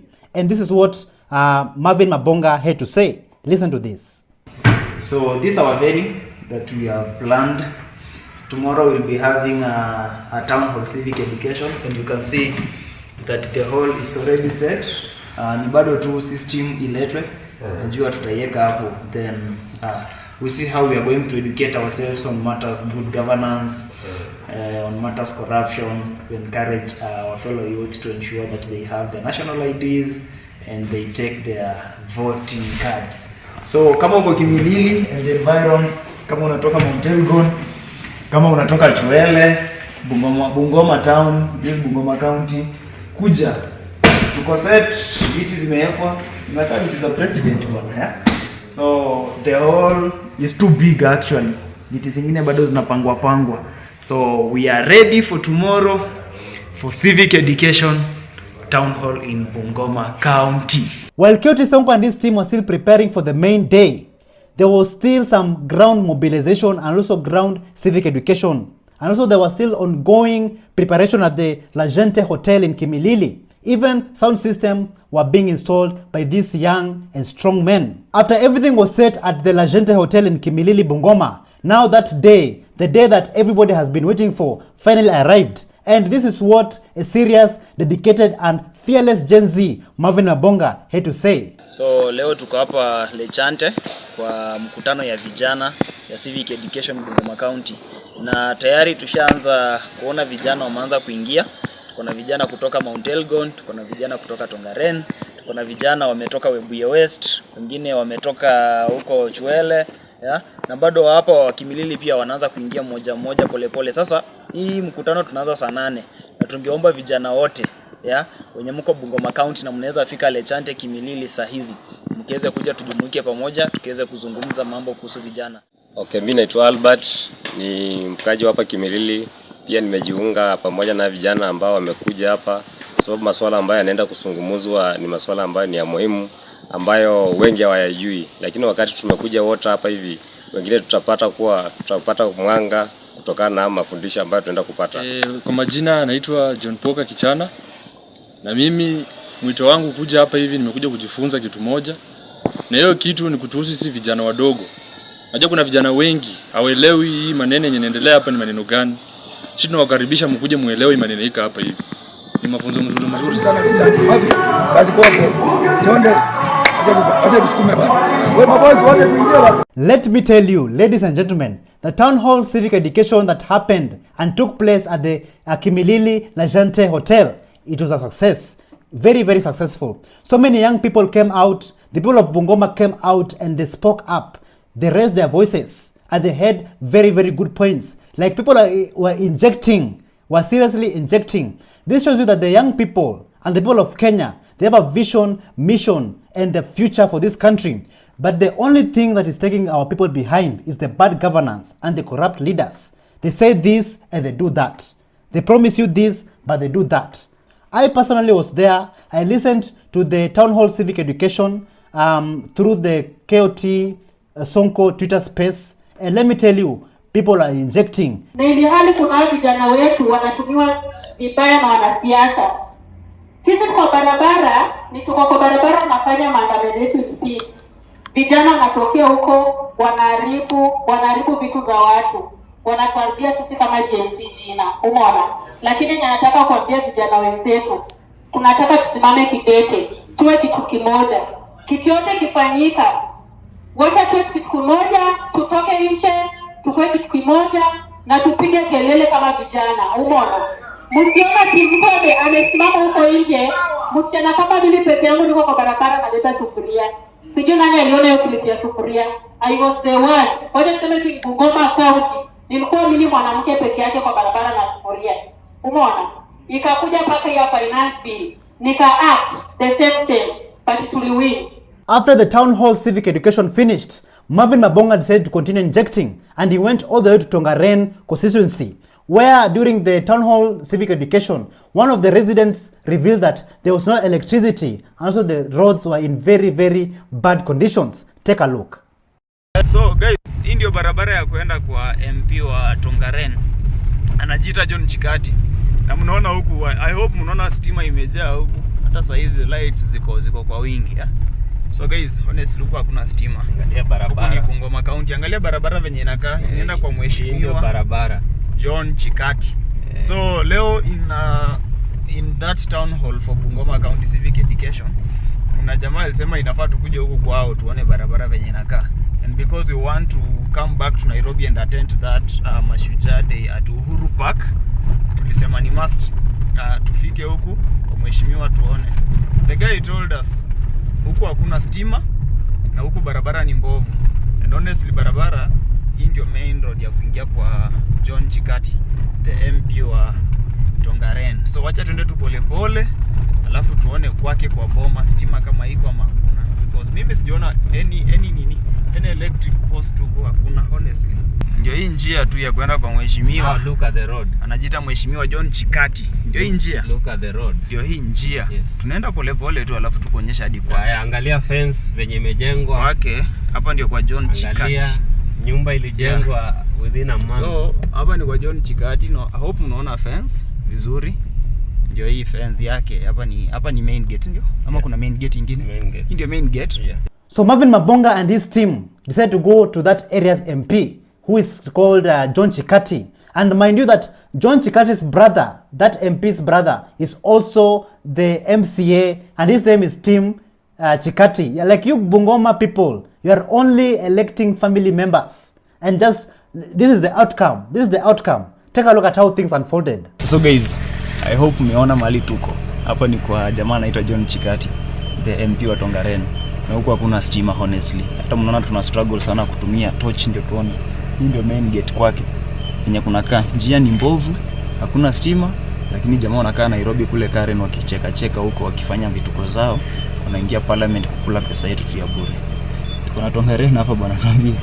Huko ni home. Mimi nimesomea Pashe Kuku Primary. Nimelelewa huko. Shamba yetu imepakana tu na yao. Hapa it's just a water boundary. And this is the state, and it is very sad.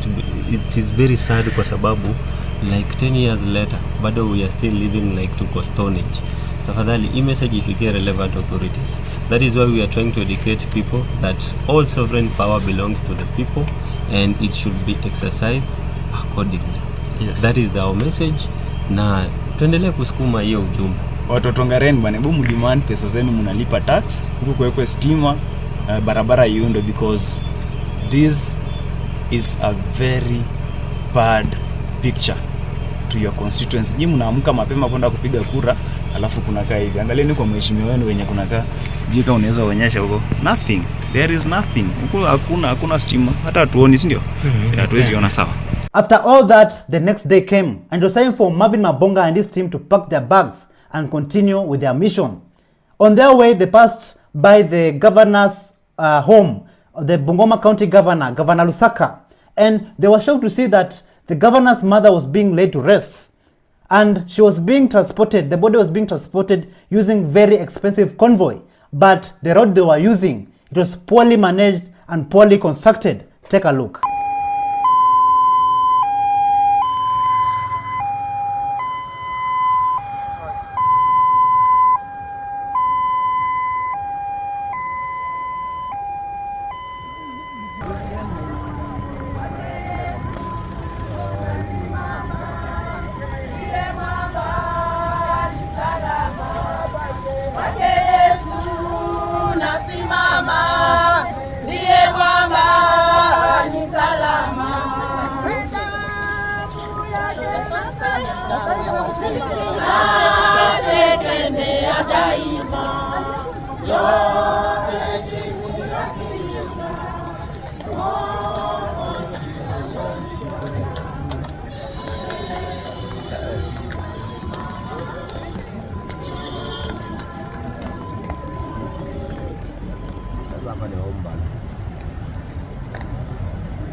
The only question that I want to ask you today is, where are we heading to as a country? I'm going to be putting Marvin Mabonga's Keuti Sonko's website link in the description down below. So make sure you go and check it out. So my Bungoma people, next time when you go to vote, vote wisely. Vote for the right people. Vote for the right leaders. Vote for young people who have a vision and a mission and a clear future for this country. Vindu vichenjanga. And if you want change, then people like Keuti Sonko, Marvin Mabonga, they will take this country to a different level. I have nothing much to say. I'm going to be putting Keuti Sonko's website link in the description down below. So make sure you go and check it out. Follow his social media handles for more information. I'm Marvin Mabonga. I come from Kimilili constituency in Bungoma County. So Mr. President, before you go, I want to let you know that in your cabinet, currently we are having so many incompetent cabinet secretaries. For instance, let me give you an example of your friend, Kipchumba Murkomen. Kipchumba Murkomen did law. He has never been in any law firm in this country. He has never won any case. But currently, he's heading the Ministry for Road and Transport. My question is, between where is the conjunction between the Ministry of Transport and a lawyer? In that department, you will be putting there a person who has done even civil engineering, who knows so much about construction. Lastly, the Minister for Agriculture. That person, he even doesn't have a bachelor's. We all know this information. We have the government's website and we Google, we see this information. So Mr. President, if you are going to give us those people who are incompetent, then we are totally doomed. You know, when we elected you as the president, normally they say, you set a thief to catch a thief. But this time round, when we elected you, Mr. President, that you can help us now catch those people who are corrupt in this nation, you're just there laughing with them. Look at Oscar Sudi. He's flaunting with 20 million in a bag. in a public forum. I'm even told that there is one of the cabinet minister who was caught in Dubai with 20 million cash, and you actually came through him, so he wasn't taken to a court somewhere or arrested. You know that, Mr. President. Thank you so much for joining us on today's show. I'm your host, Elvis Derry. See you in the next one. Bye-bye.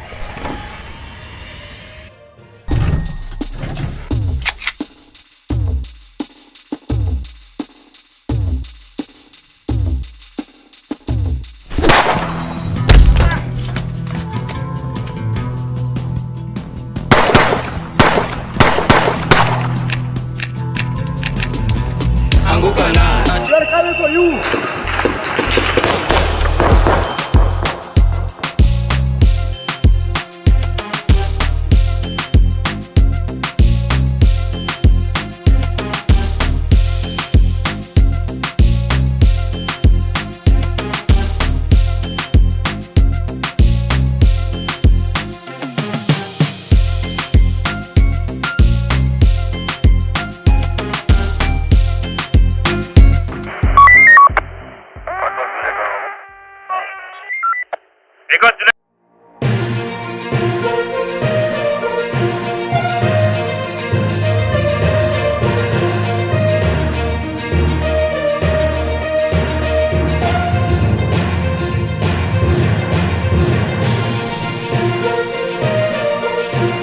The problem is not the citizens of Kenya. The problem is the leadership. From Brian Odhiambo's family denied justice to no jobs in Kenya. Kama uko na kazi time. Ambia Mungu asante. Are Kenya conservancies safe? Walinishuti risasi ya kwanza, ikaingia hapa, ikatokea hapa. Ile ingine ndio hii. Cop Shakur with painful story. So mama alichomekewa ndani na mtoto. So mama akatupa mtoto nje, but the mother passed.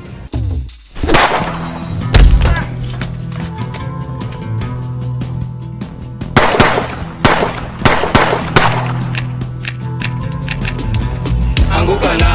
We are coming for you.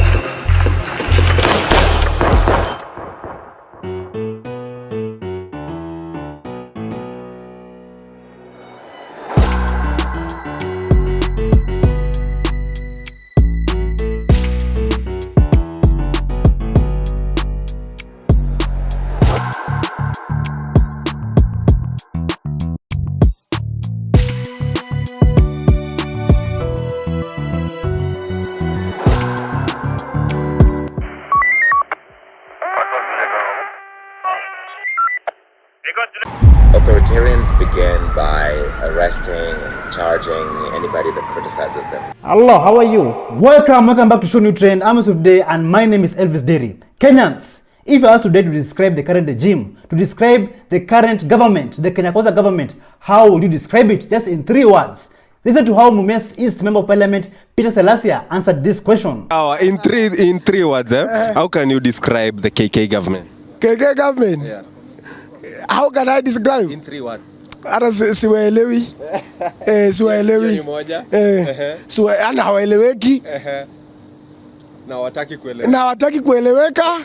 Yani hawaeleweki na wataki kueleweka. When President William Ruto was in Western Kenya addressing the people, addressing the nation, the people there, the residents there fully backed Peter Selassie by just calling his name whenever the president spoke. And the ground was hostile towards the president and the comrades injected. Just take a look.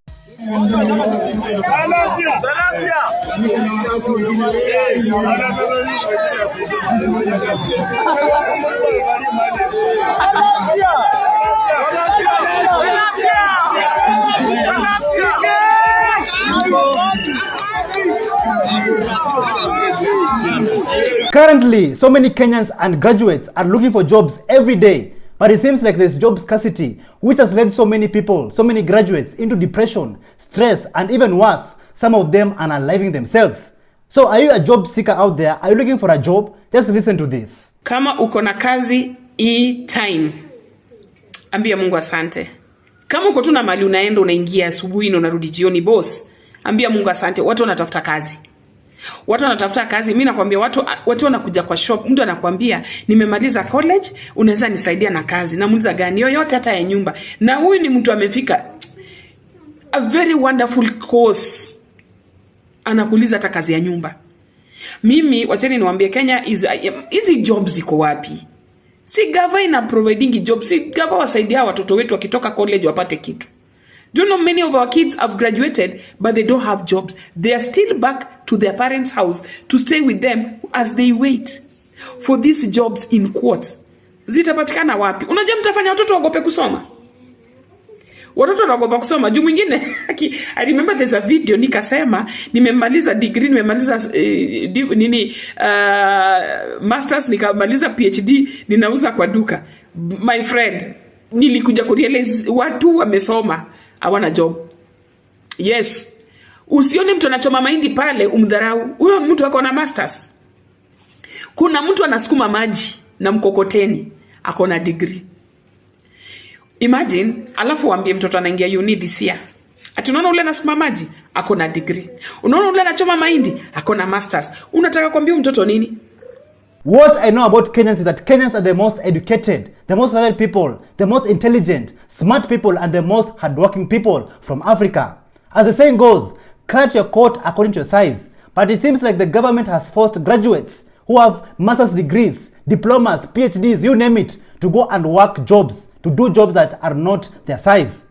Just recently, CS Kipchumba Murkomen, he dismissed job seekers who are ready to bring a difference in this country, rudely telling them that we don't give jobs here. Kenyans, do you remember this? Take a look. Zia ni nini? Ndio pendi? Mimi shida yangu ni kazi, mheshimiwa. No, hatupeni kazi hapa. I'm asking you questions ya hapa. So Kenyans, if I may ask, why is the rate of unemployment in Kenya hitting the roof? Why is employment in Kenya so high? Let's listen to what Monique Diary had to say about this. Ambie wazazi kama nurses wametosha Kenya, wazazi wache kuwaste pesa yao wakilipia watoto wao nursing na hakuna jobs. Leo nilipost kuna nidika pharmacists in the morning mwenye ako enrolled na Poisons and Pharmacy Board, but majority of the applications zilikuwa kutoka kwa nurses. There are so many madem ni wengi nurses na hawako job. It does not make sense when you get application from more than 50 people. Yeah, the same, like nurses. Yes, kuna adima clinical, whatever, but why? You mean why? I'm not even surprised. Neither am I shocked that the Kenyan people are complaining about job scarcity in Kenya. Kenyans, let me take your affairs back in the year 2017. When President Ruto was campaigning, he promised the people of Kenya that if elected, over 100,000 graduates will get placements of paid internship by government. Let's listen to what he said. Person listening to us this evening who will graduate next year either from a TTI or from a university. And we are talking about 100,000 of them. From next year, they will know that they are guaranteed by the Kenya government that on completion, as they leave college, they are entitled to a 1-year internship program paid for by the government of Kenya. They will have money in their bank. I remember during this time, Kenya had a very different energy, a very different vibe, and people had high hopes. People believed that Kenya is headed in the right direction. But a few years later, when William Ruto was elected as the president of Kenya, he went on to turn his back on the people. So are you out there still looking for a job? If yes, then listen to this. Kule nyuma wale watu ambao hawana kazi huko nyuma, hebu nione kwa mkono. This is not a laughing matter. This is very serious. Like currently, so many people's lives are at stake. So many families are at stake. Many people cannot put food on the table, neither take their children to school, and also even access basic medical treatment. Like simply, so many people, so many Kenyans cannot access basic needs in this country. And this is very worrisome because it seems like the Kenya Kwanza government is weaponizing unemployment against the Kenyan people and the youth in this country. Like, is this the new meaning of development? Just listen to what We Don't Have a Country Here had to say about this. First things first, Jambazi is highly unlikely to trigger protests. Okay? Hata mkisikia he's sneaking funny bills into parliament, Jambazi would rather not steal as much as he thought he can steal, but buy himself time in State House until where his delusions are telling him atafikisha, which isn't far. But Kenyans should understand the high levels of unemployment in this country. It's not natural, it's not just happening. It's orchestrated by the state and it's weaponized against the youth. So there are no jobs everywhere. Okay, upward social mobility in this country is almost non-existent. To be honest, after all this nonsense coming from the political class, lying to the people of Kenya every day after they have been voted into office, this is what I can say about them. Honorable member, we want to be fair to the candidates. They are not here because of the money that they have made. They are here because of the money they are going to make. While the Kenyan people, the youths, are tamacking, struggling and being depressed every day, looking for jobs under the red hot sun, Charlene Ruto, who is President William Ruto's daughter, she went on to brag and showcase her illegitimate office of the first daughter. And I'm just wondering, what is the use and the purpose of this office of the first daughter? How is it helping the Kenyan people? How is it bettering the Kenyan people? And how is it taking this country to the next level? Listen to what Chegema Juice had to say. This is Jermaine Momanyi. He's the head of trade and investments at the office of the first daughter. And this is...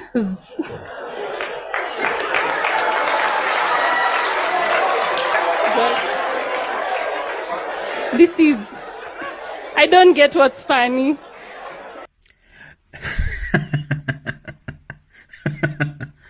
You see, she can't get what is funny.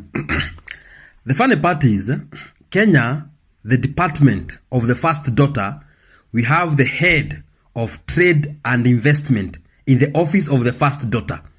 But yesterday, Business Daily was telling Kenyans that Kenya economy has gone back to the Moi era. My friend, let me tell you, unless you are not in this country or you're not doing business in Kenya, things are bad. Those things, small things, Ruto anaweka zina more pesa in the economy. There is no circulation of money in the economy. There is none. Economy ya Kenya ndi kusema imesimama. So, in that case, before we continue, take a look at this video of the president daughter, Charlene Ruto, dancing and celebrating the office of the first daughter, while you lambistics out there are suffering.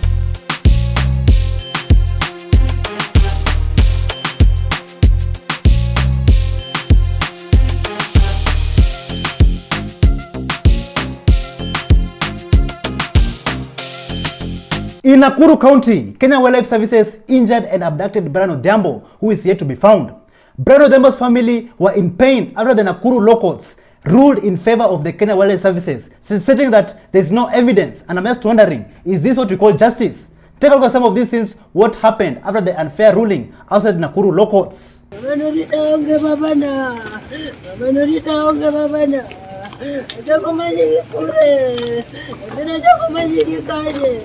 Justice delayed is justice denied, and I'm just wondering, will Kenyans ever find justice? And where will Kenyans run to when they're in trouble? Nakuru High Court Judge Julius Nangea has dismissed Brian Odhiambo's case, and the question still remains, where is Brian Odhiambo? Is he dead or alive?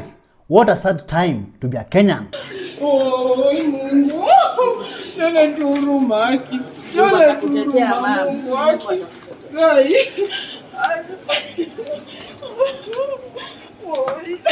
Apart from Kenya Wildlife Services injuring and abducting Comrade Brian Odhiambo, even our own forest Kenyans are under threat. Heinous crimes is taking place under our noses. Just take a look at this disturbing footage. Haya wadau, this is Lily Lake hapa Karura. I'm sure you've seen these signs before, so msiseme siko. Haya, wacha nionyeshe kazi yenye inaendelea hapa hivi. Hizi ni miti zinakatwa fresh. Hizo chainsaw si moja, si mbili, ni kadhaa. Cheki tu mazee Karura vile inakaa.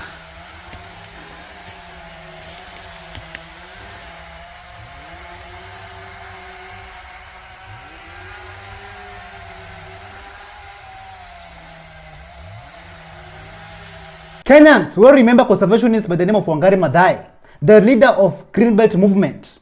She became a Nobel Prize laureate. She carried out a much publicized campaign for saving the forests. Karura Forest later on became a symbol against controversial land grabbings in Kenya. But a few years later after her death, Her hard work and determination to save our forests is not being respected by the rogue government. Just listen to this. Why are they logging and deforest? The deforestation that is happening in this country is unprecedented. Okay? Abadeas, Karura. I'm telling you, there's places in Mount Kenya where people are saying, giza inaingia hivi, they turn on floodlights. Logging is happening 24/7. Nini? Just because your regime is about to go doesn't mean you decimate everything in your vicinity. This can't work. And you know the thing about cutting these trees, some of these trees are indigenous. Some of them take 50-60 years to mature. Okay? Jambazi and Duale are logging trees left, right, center. Exporting all these trees. You know the thing is, trees unlike money we can recover. After Jambazi's regime is seated, we can recover money. But trees that take decades to mature, where the hell are we gonna get those trees from? Kazi ni tu doing fake tree planting exercises here and there that bear no water so that they can beg for dollars from this green army. Okay? And we're also seeing these forest fires in Isiolo. What's up with that? Is this a precursor to land grabbing? To forest fires in Isiolo? Since when? Somebody is literally setting up fires ndio waende huko waibe shamba. Jambazi tunaonea 18. The Kenyan people should stand and fight to protect our lands, our resources, and our forests. Take a look at some of these scenes of Wangari Maathai injecting a few years back. We're going to shed blood because of our land. We will. We are used to that. Our forefathers shed blood for our land. We will do so. This is my blood. And it reminds me of the blood they shed trying to protect Karura Forest.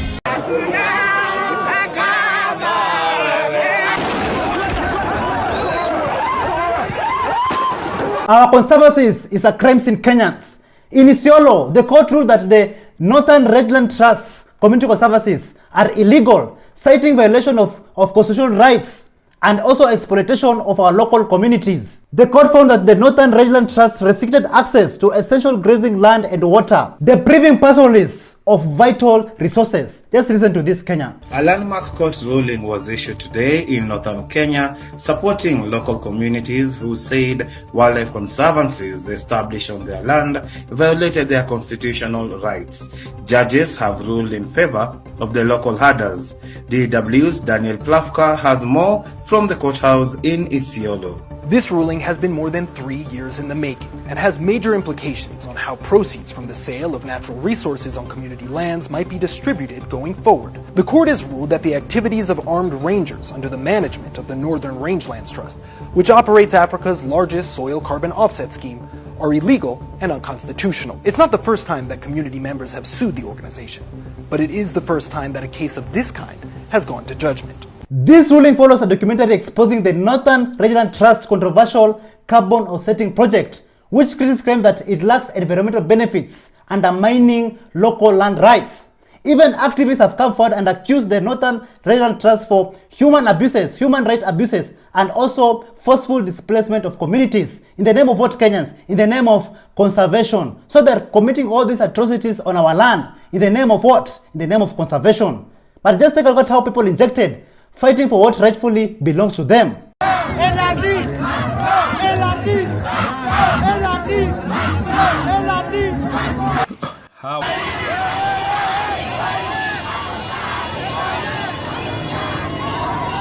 Ardhi kutoka Rapsu mpaka Moliti, na sisi ni watu wa malisho, wafugaji.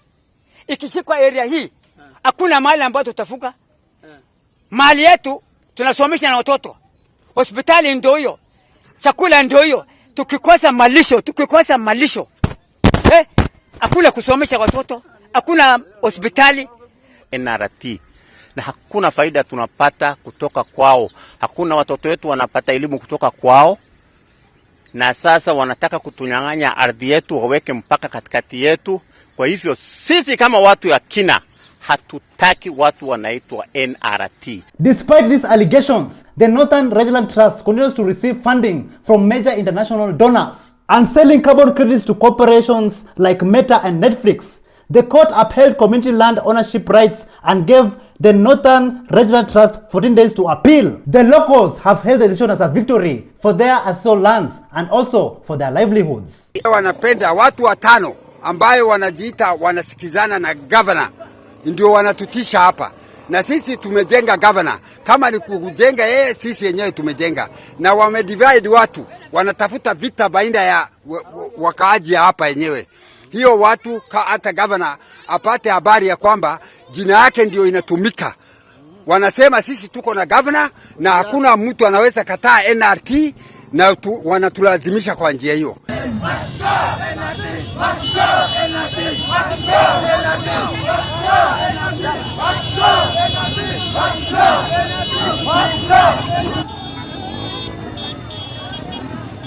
Still in our conservancies, crime is becoming more rampant. Some men were tortured and almost killed at Oipajata and Lewa. And I'm just wondering, when will all this injustice stop?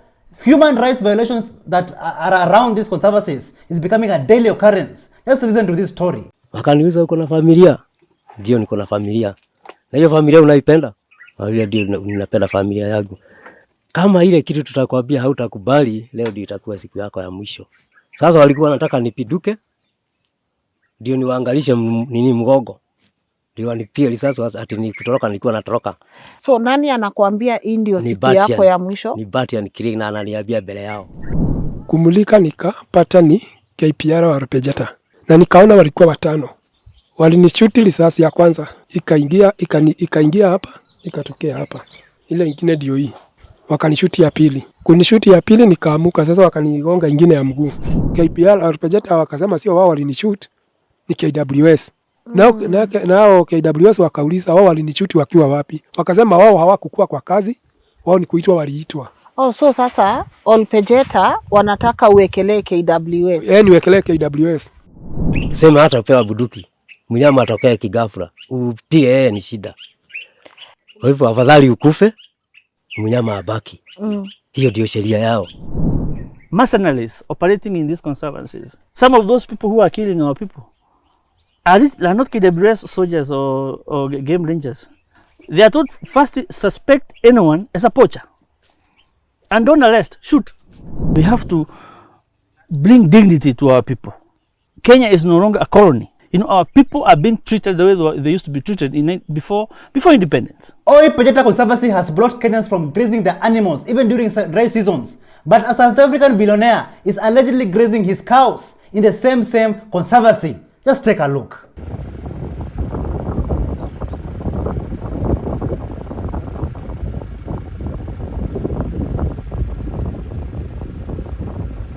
In Bungoma County, a young mother was burned to death and leaving her 9-year-old baby with serious injuries. The attackers were targeting the Nyumbakubi chairperson who recently moved out from the same house that the mother and the young baby were living in. The perpetrators, they locked the house from outside, poured petrol and set the house on fire. But the mother, before her death, she managed to throw the baby outside the house. Just listen to what Kop Shakur had to say about this. So I'm here in Bungoma. You can see this house. Wakati tunaongelea femicide issues, there was a mother who was burnt. Alichomekea hapa mbele, alichomwa na watu. So this is the house. And it's alleged that the people who wenye walimchomea hapa ndani, they are protected by the police. Naona. So kuna mama alichomewa hapa, alikuwa na mtoto. So walichomewa, walikuwa na mtoto ndani, walifungiwa ndani kwa mlango, walifungiwa na nje. Walifungiwa na nje. Walichoma na nini? Petroli. Wakachoma na petroli, so the mother hakuwa able kupita. Hakuwa able kutoka. So mama alichomekea ndani na mtoto. So mama akatupa mtoto nje, but the mother passed, but mtoto sasa yako ICU. This is the husband. Yeah, bro. Unaweza sema chenye ili happen? Sisi kwa mimi kwa nenda nyumbani. Kushughulika mambo na ujenzi. Wote nilipata tu nikuje huko haraka. Ndio kufika huko napata. Kuna nguvu kidogo. ilikuwa nipige huko haraka, nilipigiwa tu simu kuja. Kakuja nikaona nyumba ni moshi yote. Eyewitnesses identify the suspect, who is also well connected with the police, and yet the criminal remains free. Like Kenyans, where are we heading to as a country? Walichoma na nini? Petroli. Wakachoma na petroli, so the mother hakuwa able kupita. Hakuwa able kutoka. So mama alichomekea ndani na mtoto. So mama akatoka mtoto nje, but the mother passed. While crime is becoming more rampant in the Republic of Kenya, President William Ruto is going around just lying to the people of Kenya. Do you remember when he said that the Grammys will be held in Kenya after paying 500 million Kenya shillings? Let me help you, Dennis. Actually, the money for Grammys we already paid.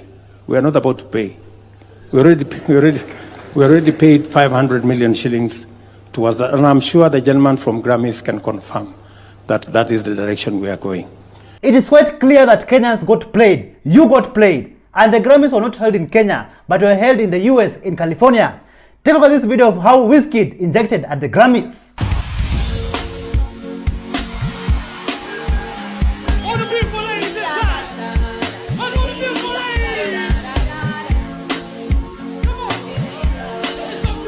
Even actor Nyakundi Saboke was shocked beyond words after the Grammys were not held in Kenya as promised by the Kenya Kwanza regime. Just listen to what he had to say. Guys, correct me if I'm wrong, lakini si Grammys zilikuwa tu zifanywe hapa hivi Kenya ama kuliendaje? Juu niko hapa nangoja kina Kendrick washuke, watu tunaona tu ni kina Mlamwa. What's happening bana? And the question of today is, are Murima people, the people from the mountain, confused politically? Do they vote with their emotions in every election season? Listen to what Jema Ulemse had to say. Bro, ati unaniambia watu wa Central ama watu ya Mlima mambo ya siasa wanakuaga mafala mbaya sana. Aje tena mzee. Waja nikwambie, wako na marais wengi. Aje. Watu ya Mlima kama zi numbers yao kwa kisiasa wangekuwa chini. If any other community ingekuwa na zile numbers watu wa Central wako nazo, wangekuwa mbele sana. Ufala yao kwani inakujia wapi? Ni juu kila time wakipiga kura wanapiga juu ya emotion. Emotion tena. Their political decisions are based on emotion. Inakuaga, "Oi, huyu ni mtu yetu. Wanamutesa. Sijui wanataka kumupeleka wapi? Huyu ni mtoto ya masikini, amenyimwa ndege. Huyu Uhuru ati anamfanyia nini?" Si hivyo ndio Ruto kwani walimpenda jua nini? Hivyo. Anateswa na nani? Anateswa sana na Uhuru. Wakapiga kura. Sasa saa hii wameingia kwa ujinga ingine, wanasahau Gachagua ndio alitengeneza hii noma wako ndani yake. Sasa wanaona Gachagua ameteswa, ametolewa, sasa wamejisahau. Hadi sisi hatuko kwa serikali ya Ruto sababu ya upuzi. Hadi sasa wako na Gachagua, na Gachagua ndio alitengeneza hii mambo wako. Kama kuna shida ya kisiasa ama ya maendeleo, Gachagua ndio alitengeneza. Kwani ndio maana alikuwa anang'ang'ana juu asitoke. Sasa anajua ni wajinga, amerudi akawaambia tulidanganywa pamoja. Hadi tulidanganywa pamoja. Sasa wote ukiwauliza, huyo Ruto vile ametufanyia. It's so sad. 2012 walivote na emotion. 2017 emotion. 2022 emotion. Na sasa 2027 ishaingiza kudumu. Wanaelekea hivyo. Ukipatana na emotion. Ruto ni mtu mbaya sana. Hiyo ujinga itafanya watu wa Central tubaki nyuma kisiasa, because all our decisions are based on emotions and not on issues. Ni ufala. Gonjwa, ajali and everything else. And maandamano, and those people, they were praying for us. They were fighting for the flag. So let's pause for a minute.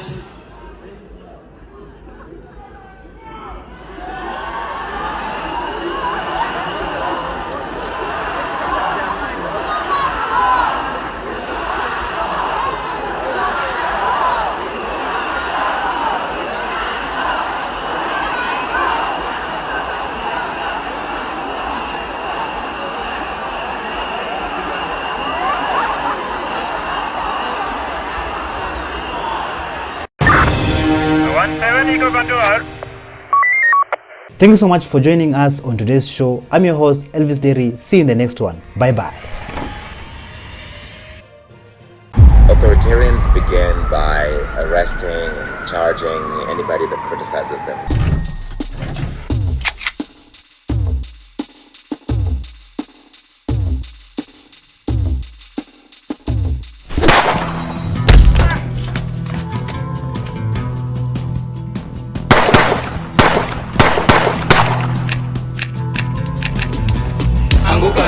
We are coming for you.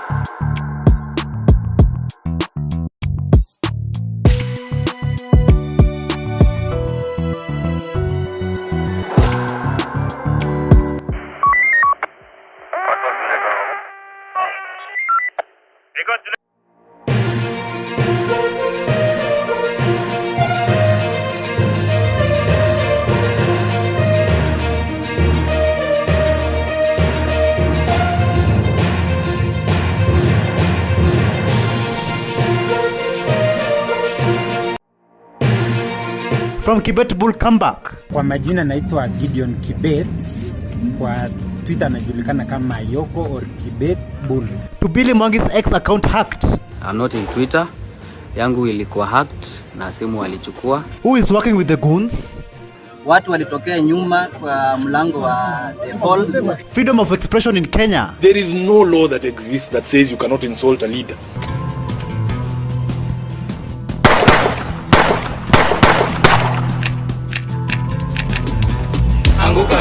We are coming for you.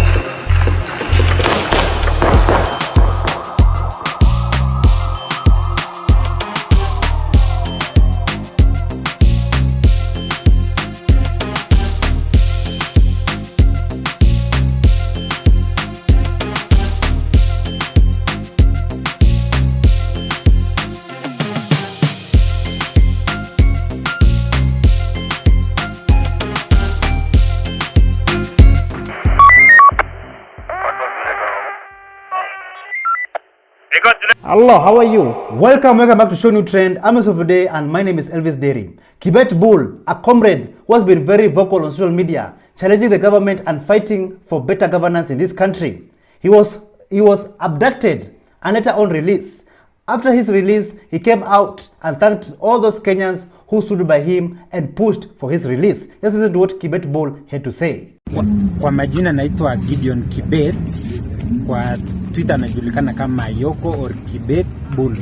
So nilikuwa nataka ni confirmie Kenyans kuwa niko safe na nimefika nyumbani salama. So na niliweza kudropiwa at first, sikuwa nikijua ni wapi. So kidogo nikaenda mbele nikapata ni Luanda.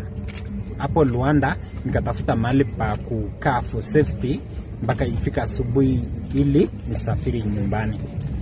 Pengine ulidropiwa saa ngapi? Hivi ilikuwa saa 9 to saa 10. Wakenya wengi? Hiyo tweet ilikuwa yangu. Ilikuwa nikitaka ni confirm kuwa to Kenyans that I'm safe. Pengine hali yako iko aje? No, sina majeraha yoyote kwa mwili. Maybe uchofu tu. Kwanza nataka nishukuru kila mtu wa Twitter mwenye alipush hashtag or anything. I will fanya to anything to make sure all the abducted guys walitolewa. Asante sana. Nawashukuru Kenya. Ronnie tumeongea na yeye ako Nairobi na ako salama sana. Wako na marafiki. Abduction is real. I can confirm that. Then mimi naaji tu serikali kukuwe na freedom of speech. Or watumie mikakati poa kama kupeleka mtu kotini. Another comrade by the name of Billy Mwangi, who was also abducted and later on released, he came out and said that his ex account, formerly known as Twitter, was hacked and currently he's not the one who is posting. Let's listen to what Billy Mwangi had to say. Hi guys. Hi guys. This is hiyo kofia unaweza toa ndio wakuone vizuri. Ama iangalie nyuma. Walikufanya ile kitu. Niliondolewa. Ehe.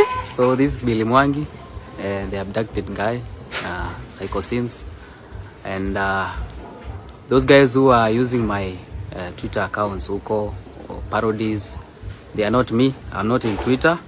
Yangu ilikuwa hacked na simu walichukua. So in case of anything, I'll update you guys in due course. Thank you. So this is Billy. That is not Billy who is tweeting, guys. Okay? Guys, hebu ambia watu wa Twitter wamekutetea sana manze. Watu wa Twitter nawapenda sana manze. Mbogi yangu ya Twitter, mbogi ya watu wa Nairobi, watu wa Embu. Thank you so much.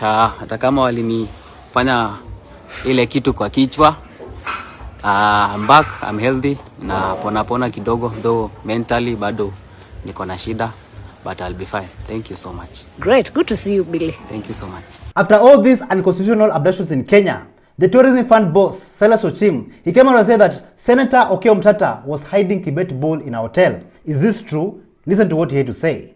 Sikia wanasema ati vijana walipotea. Walipotea saa ngapi na wanaenda kuficha vijana na kukula chapati huko ndani ya hoteli. Mnachoi inaitwa bull Kibet. Mkiwa kasegure bull Kibet. Mwenye alipotosha yeye ni Okiya Omtata, na Omtata leta Kibet. Omtata produce bull Kibet.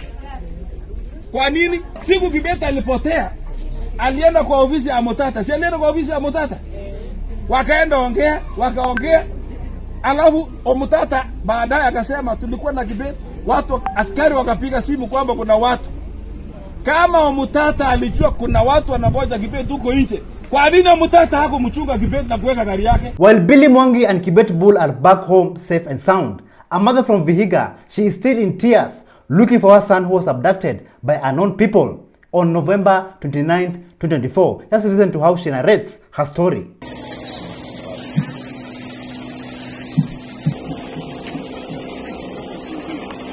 Mimi majina yangu ni Mary John Osita. Mtoto wangu alichukuliwa tarehe 23 Novemba. Na alijakiwa na watu wenye waeleweki ni watu gani. Sasa nimetafuta kwa mapolisi yote. Nimeenda Luanda, nimeenda Mbale. Hawaniambii penye mtoto wangu wako. Nimelia sipati majibu ya mtoto wangu. Sasa nataka serikali nisaidie. Walipeleka wapi mtoto wangu? Mimi mtoto wangu bado sijamuona. Na nimelia bado nalia. Nataka serikali nisaidie. Kama alifanya makosa, wamfungulie mashtaka, wampeleke kotini. Wamfunge badala ya kumtesa. Nataka mtoto wangu. Anaitwa Jojo Kwaro. Jina ingine Kapedo. Na alipotea 23 November. Walichukua saa 10 ya jioni. Sasa sijui walimpeleka wapi. Walimchukulia wapi? Walimchukulia Mwibona kwa stage ya pikipiki. Nimeenda police station ya Luanda, wananiambia hawajui chochote. Wananituma Mbale. Nimeenda DCI ya Mbale, wananituma Luanda wananituma DCI ya Mbale. Sasa sijui walipeleka wapi mtoto wangu. Na bado mimi nalia. What a sad state to live in. Justice Andrew Mamuye, he swore to jail the Inspector General of Police, Douglas Kanja, and DCI Amin over failures to attend court cases against abductions in Kenya. Just take a look at this. So I'm going to do something I do not do ordinarily. I will place the question of contempt to one side. Because I firmly believe all of us in this room, our first priority is to secure the 7th petitioner applicant. I've heard Mr. Nyamodi. I've heard you, Mr. Nyamodi. Certainly there needs to be investigations. But this is not a matter for 14 days. What I'd want to hear from Council is a proposal, not from Mr. Nyamodi, from the rest. I'll begin with Senior Counsel. What is practical in terms of a return date that gives the second and third respondents in particular the opportunity to take statements and to return, such that when the Inspector General of Police is returning before me for hearing, not a mention, for hearing, they'd have had an opportunity. And so that I make it clear, so that when you are giving your responses, there can be no doubt, if the Inspector General of Police misses on that third hearing date, I will go with option 1. I will cite, convict, and sentence on the spot. With respect to the Director, DCI, I will convict and invite him for mitigation and sentencing. There will be no further opportunities beyond this next hearing date. Meanwhile, in Nairobi, Governor Sakaja has launched a 1.2 billion garbage collection trucks. Take a look.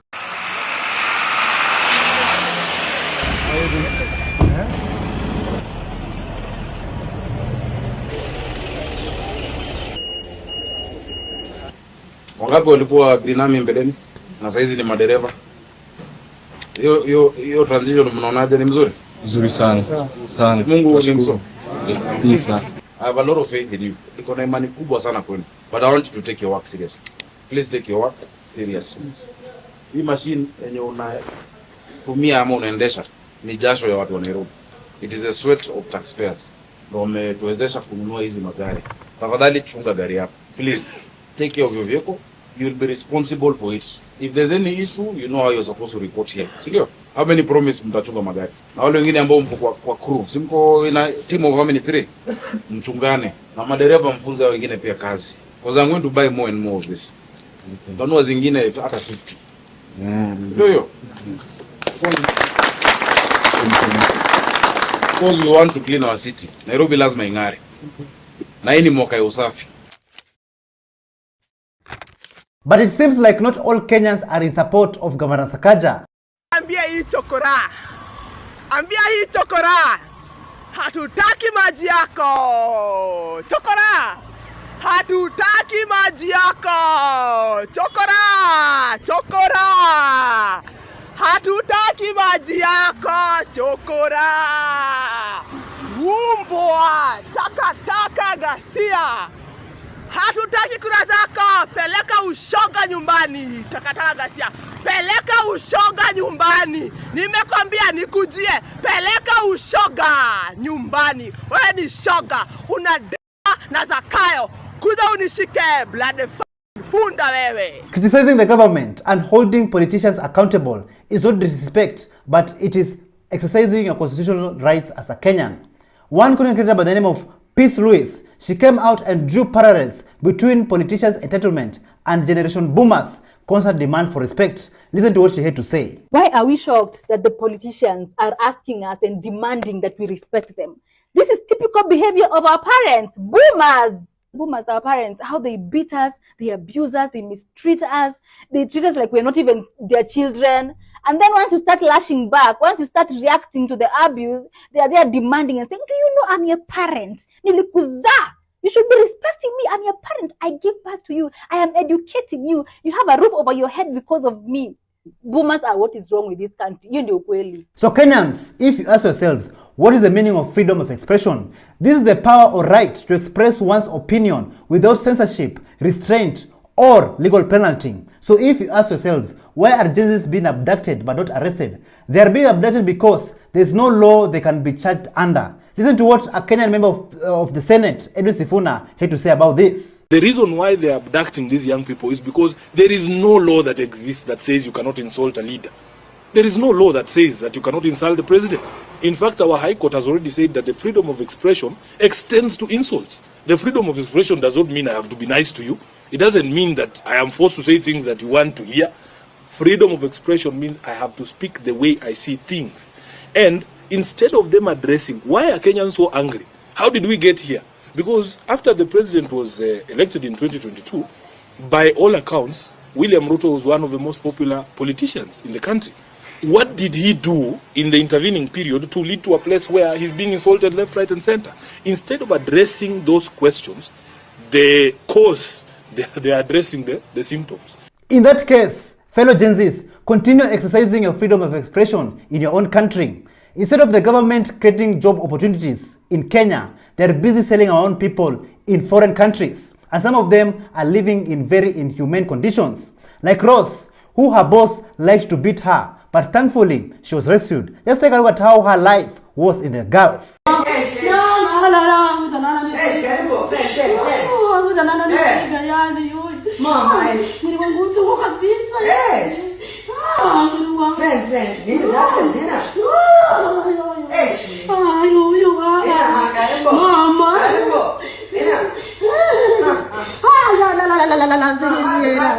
In Kamkuywa, an MC by the name of Abraham Kamungwi was hospitalized with suspected gunshot wounds. Like Kenyans, where are we heading to as a country? Just take a look at this story. Mwendo wa saa 9 vile nduku anasema, nilipita hapa nikaona hiyo gari. Nikauliza nduku, hii gari imebeba nini? Ndugu yangu akaniambia hii gari ni kama wamekuja hapa wakafika kwa hii kona. Akasema hii barabara ni ndogo. Sasa waje tusimamishe hii gari halafu tuende tujaribu kuangalia tunaweza pita na njia gani. Baadaye kufika jioni masaa ya saa 1 magari kaingia kwa kuwa hii gari imepepa msiko ambaya haustahili. Na sisi hatukuchua hii gari imepepa msiko gani. Ndipo magari ilipoingia kwa hii boma, watu wakuja wakajaa, tukajaribu kujua ni nini inaendelea. Ndugu wangu akachukuliwa akawekwa kwa gari.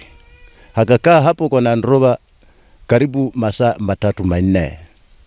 Kufikia mwendo wa saa 3 usiku, tukaona watu wakiingia kwa hii boma.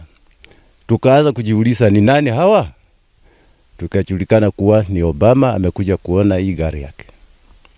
Walipoingia hapa muda usio mrefu, tukaanza kusikia mlio wa marisasi. Hatukuchua nini inaendelea, na kila mtu tukapaki na mshangao. Ndivyo tunavyosikia hii asubuhi hii kuwa yule alipigwa risasi ni MCA Obama. In that commotion, the MCA got injured with a sharp object, which is yet to be confirmed because the investigation have started. Otherwise, he was brought to Bungoma where he received the treatment and later referred to Eldoret for further management. Kenyans, do you think that it is high time for government bloggers to be banned from using social media? Because what all they do is just post nonsense. They post garbage. This is what this young Gen Z had to say. If by now you're following any government blogger, it's like you're a puppet of neo-colonialism. Because tell me why I would wake up every day seeing some stupid narratives that don't have even basis. Or kina Pauline Njoroge, kina David D, kina Alai. You should have blocked and muted all those people. Sisi ndo tunawapea a chance. Kwanza sahi asubuhi wameniudhi sana at those who were abducted. They were abducted to donate organs. You think we are stupid? Then the other days you said it's Gachagua. Kwanza Sudi. Why do you follow Sudi seriously? Why? Manzia waseu ni sinya. Block them. Wakule mablock. Mbona mnawapea audience wa spread ufala? Wacha wabaki huko wakifuatana wenyewe wa spreadingi rumors zao. That's why they trend. Msikwe wajinga pia. CBC education system is being forced upon our children. Even the president of Kenya, I don't think if he really understands what CBC is. Governor George Natembea, he went for the government's neck over the shambolic education system that is forced upon our children. Just listen to what the governor had to say. Now, kuna jambo ambalo ningependa pia Wakenya kabisa msimame na muongee na mheshimiwa hapa MCA amesema.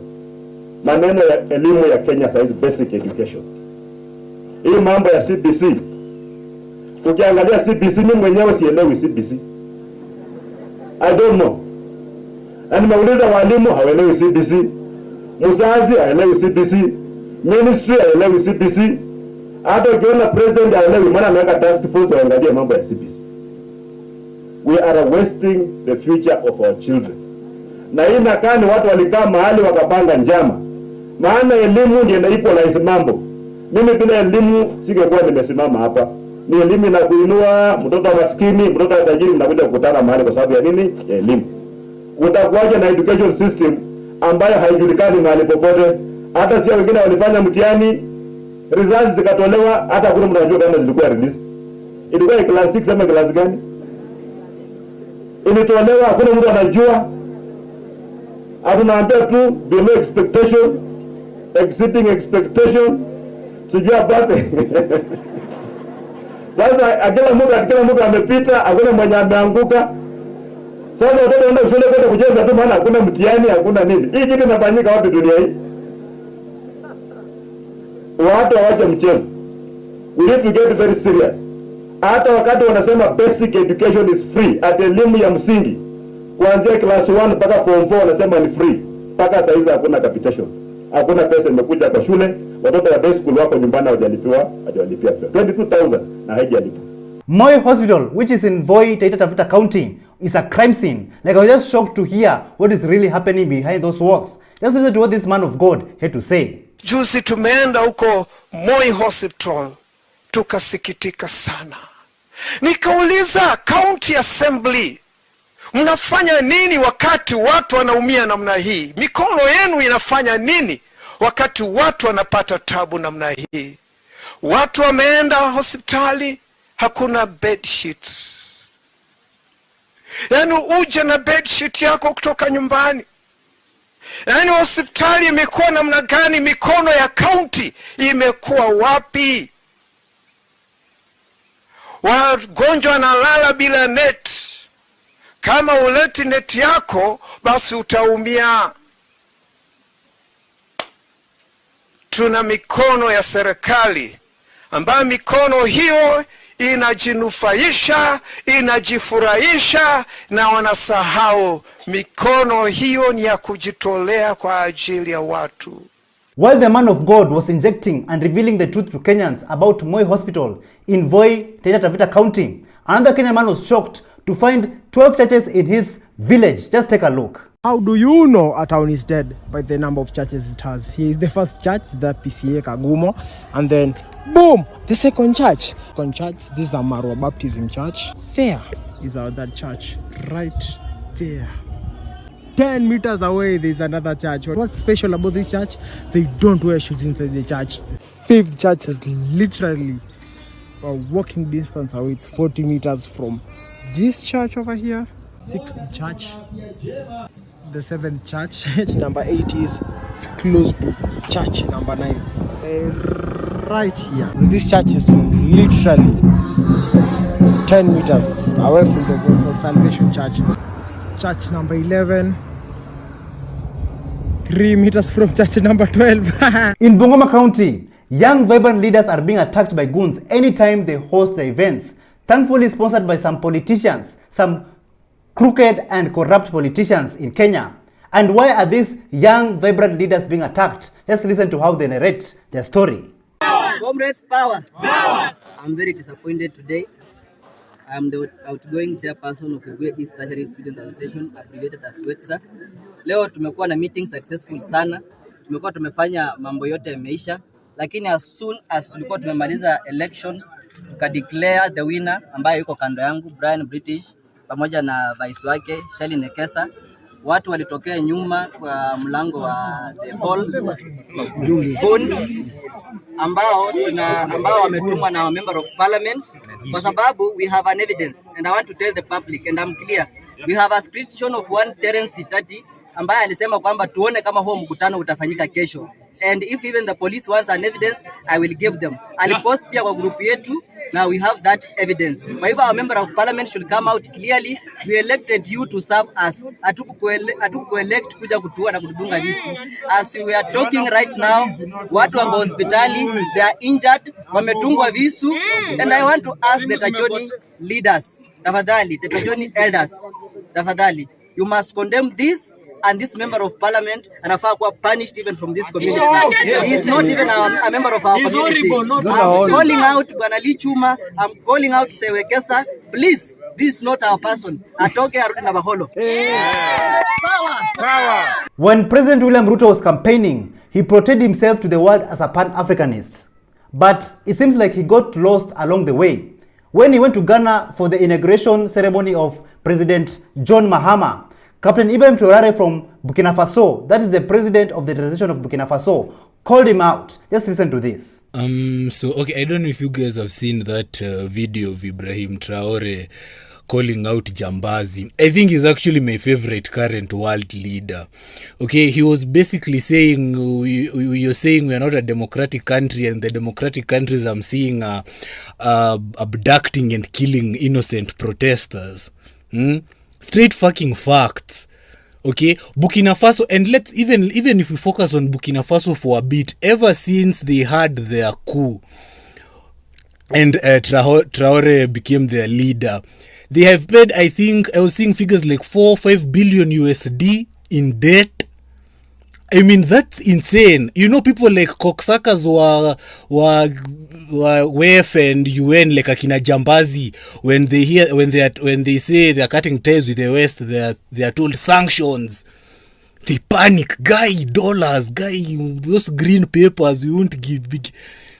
Hey, it's gonna be tough. Jambazi has completely, the last 6 months have been hell for Jambazi, because he has gone from being this pillar of Pan-Africanism, you know, Bonoko fake ass titles that hold no water or no meaning, to being some common rogue thug who's just stealing money from his citizen. He doesn't even have anywhere else to steal money from. Since freedom of expression is upheld under Article 33 in the Kenya Constitution, take a look at this video of Nyandarua Senator Methu imitating the Kenyan President William Ruto. Kutoka hapa Shamata kwenda mpaka kaka ilishia mpaka huko Kariamu, ilikuwa imekwama, nimetafuta bilioni 2.5 ya barabara itaanza.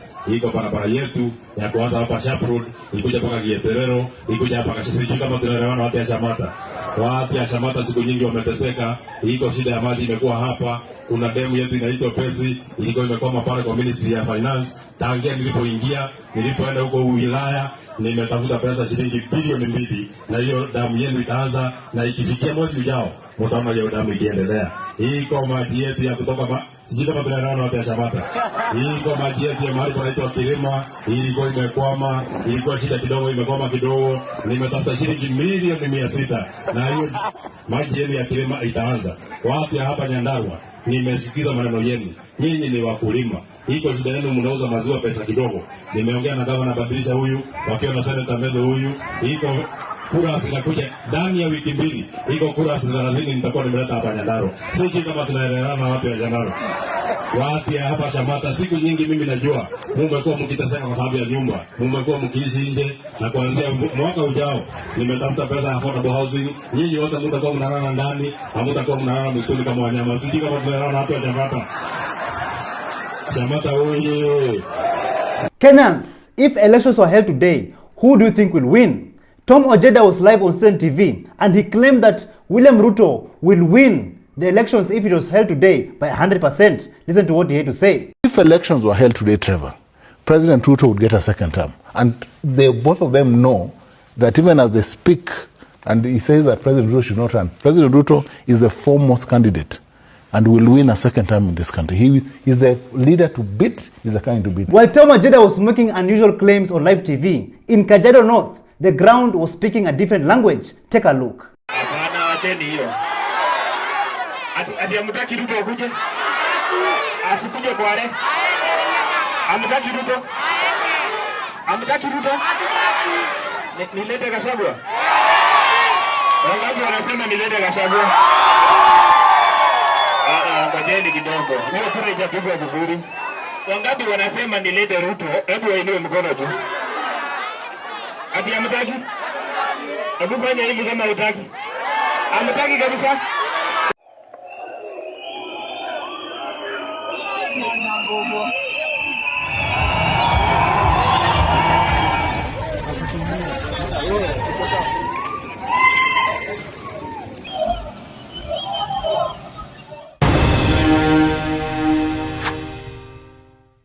Thank you so much for joining us on today's show. I'm your host, Elvis Derry. See you in the next one. Bye-bye.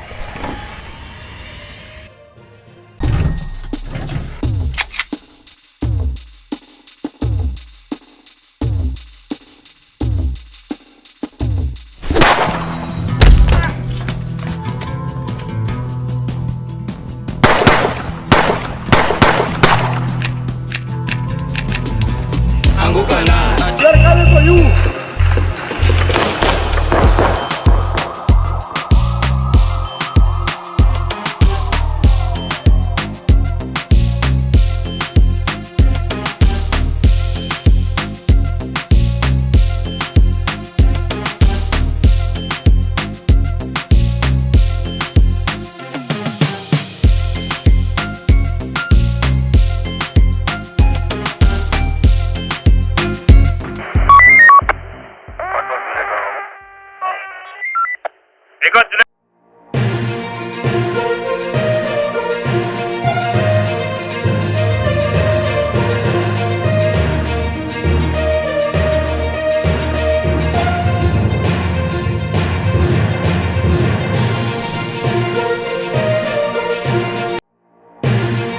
From Uhuru Kenyatta warning Kenyans. Mimi nawaambia chungeni sana. Hakuna kitu hatari kama mdomo tamu. To Kirinyagan's revenge. Are we safe in Kenya? Ruto, let me tell you don't know who you are joking with. Who will you vote for? 2027 tunachagua mlevi. Mlevi. Anguka na. We are coming for you.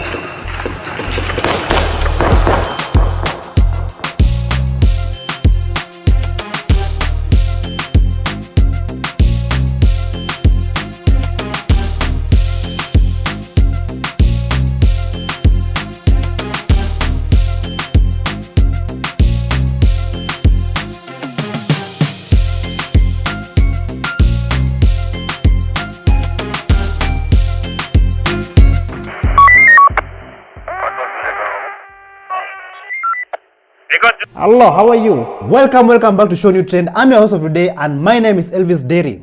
After Rigathi Gachagwa's impeachment, we saw so many people crying, so many people complaining, to the point that some of them went to visit him at Karen Hospital and some of them were crying while talking to the media. And listen to what this Kenyan Gen Z had to say about people complaining after the former deputy president's impeachment. Listen to this. Impeachment like this, mumelia mumejaza Kenya machozi na vitisho havina msingi. Oh, sisi tumeshaona, we have learned. Hata hiyo kiti usitupe tena, tumekuona. Si nyinyi ndio mlikuwa mnaonea watu 18? Nyinyi ndio mlikuwa mmetuimbia hapa hatupangwingwi di hatupangwingwi. Si uchawi, ni maombi. Yani Ruto anacheka na wauliza ati amfanyi nini? Mnasema hatupangwingwi. Anacheka na uliza mungelijua vile nimewapanga. Impeachment moja hivi, sijui chest pain, mshalaza hospitali. Mtuulize sisi wenye tumekuwa tukifuata babu. Unajua kabisa seriously sasa hivi unaenda kupiga kura anashinda. Mnakosa kushinda, mnaenda kotini. Mnakosa kushinda, mnaenda street, mnakosa kushinda. Mnangoja another 5 years. Nyinyi moja tu hivi. Moja tu, one betrayal. Mmejaza Kenya na machozi. Sasa hatupumui ni nyinyi sasa. Wakati mlituambia hapa nyinyi ndio mnajua kurauka. Tokera tene. Tokera mwokirire tene kwikatia. Mulirauka kufanya nini? Before Ruto was appointed as the president of Kenya, did the former president of Kenya, Uhuru Kenyatta, warn Kenyans about voting in William Samoei Ruto? Just listen to what Uhuru Kenyatta had to say about this. Mimi nawaambia chungeni sana. Hakuna kitu hatari kama mdomo tamu ikuje ikuambie vile atafanya na yale anakuambia atafanya wakati alikuwa na uwezo hakufanya. Lakini leo anakuambia mimi nitakuja kufa.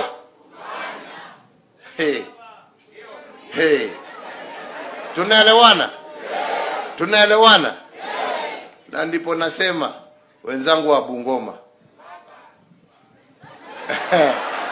Wenzangu wa Bungoma. Msicheze na moto. Si mmecheza na moto na mumeumia. Si mmecheza na moto na mumeumia. Mnataka kurudi kwa moto ama mnataka kuokoka? Mnataka kuokoka? Njia ya kuokoka ni baba. Nawaambia. Uzee sio ugo. Uzee sio nini? In Mombasa County, things were boiling. Things were boiling nicely. The residents of Mombasa County came out to call out Raila Odinga after he has disappointed Kenyans for some years. Even to the point that he went on to accept Adani Group to take over the JKA airport in Kenya. Just listen to what this Mombasa resident had to say about Raila Odinga. Na mlaumu Raila na mlaumu sana. Yeye ndo ameleta hii chochocho hapa. Angeacha ile nyumba ikaungua ikateketea peke yao. Amechukua mawaziri, amewajaza pale. Yeye ndo amechochea. Na kule AU nataka anguke, atatoka. Manake ndo amechochea hii. Watoto wameuliwa wakati wa maandamano. Rex Masai alikuwa wa kwanza. Hawajapata haki yao. Hawajapata haki yao kabisa. wameuliwa. Kwa nini wabunge wanajadili mambo mengine ya ujinga, wasojadili mambo kama hayo ya kina NHIF, ya uwanja wa ndege? Waona hiyo hapo, mimi kwangu nimekataa, nimekasirika hivi. Mimi pia naenda hospitali, nasikia homa kweli, naenda hospitali. Abductions has been a daily normal activity in Kenya. TL Elder was threatened. He was told that he's going to be abducted and his mother will actually cry in his funeral. But a fearless TL Elder, a fearless Kenyan, he came out and told the president that, I don't fear you, we are fearless. Just listen to what TL Elder had to say. I am very angry today. Ruto sent 5 DCI goons led by Mr. Odhiambo to my mother's house in our village of Kwenmwanduka, Teri, in Sagala. 5 goons, and they told my mother that if I show my face in Matuga, I am going to be abducted and I am going to be killed. She will build tents on her compound to bury me. Ruto, let me tell you, you don't know who you are joking with. I am Wabili Mwagodi. Am I scared? I am scared. But am I afraid of death threatening me with a good time? You think I want to suffer in your country, in your Kenya? I will see you in Matuga tomorrow, 12 p.m. Ruto must go. Usintisha mimi. Wewe nani? Who are you? Ruto. You are a murderer. You are a thief. Shenzi wewe. Kirinyagans have done it again. They sent cows to their member of parliament by the name of Mary Maingi, who she voted yes in the impeachment of Rigathi Gachagua. So the people of Kirinyaga County, they decided to send cows to this MP's farm and to eat the crops and destroy the farm. Just take a look at this.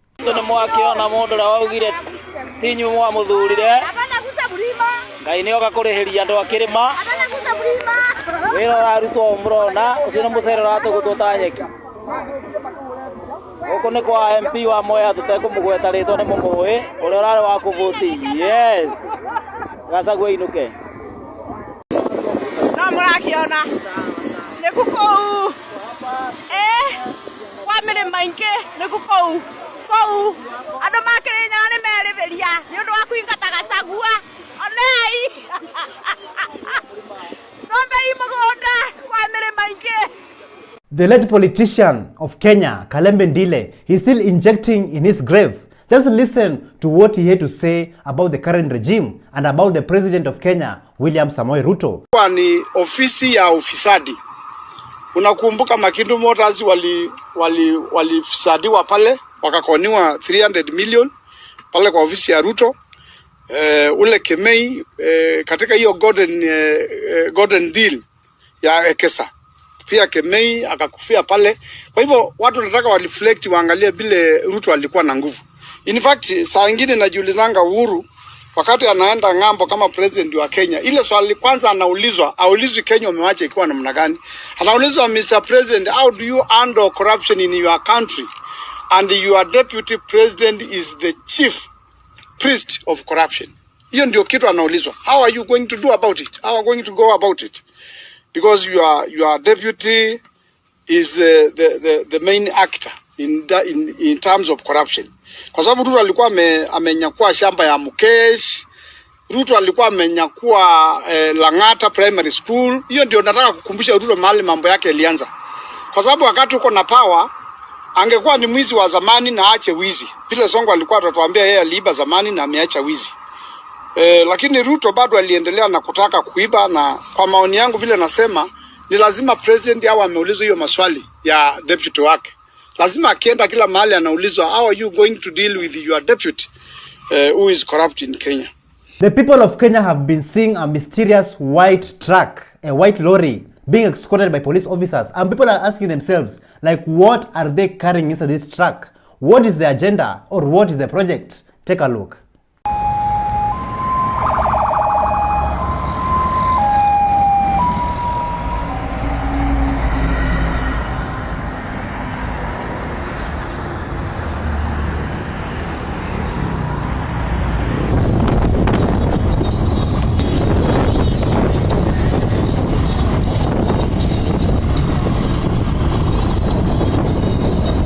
So tell me in the comments down below what you think is being carried inside this truck.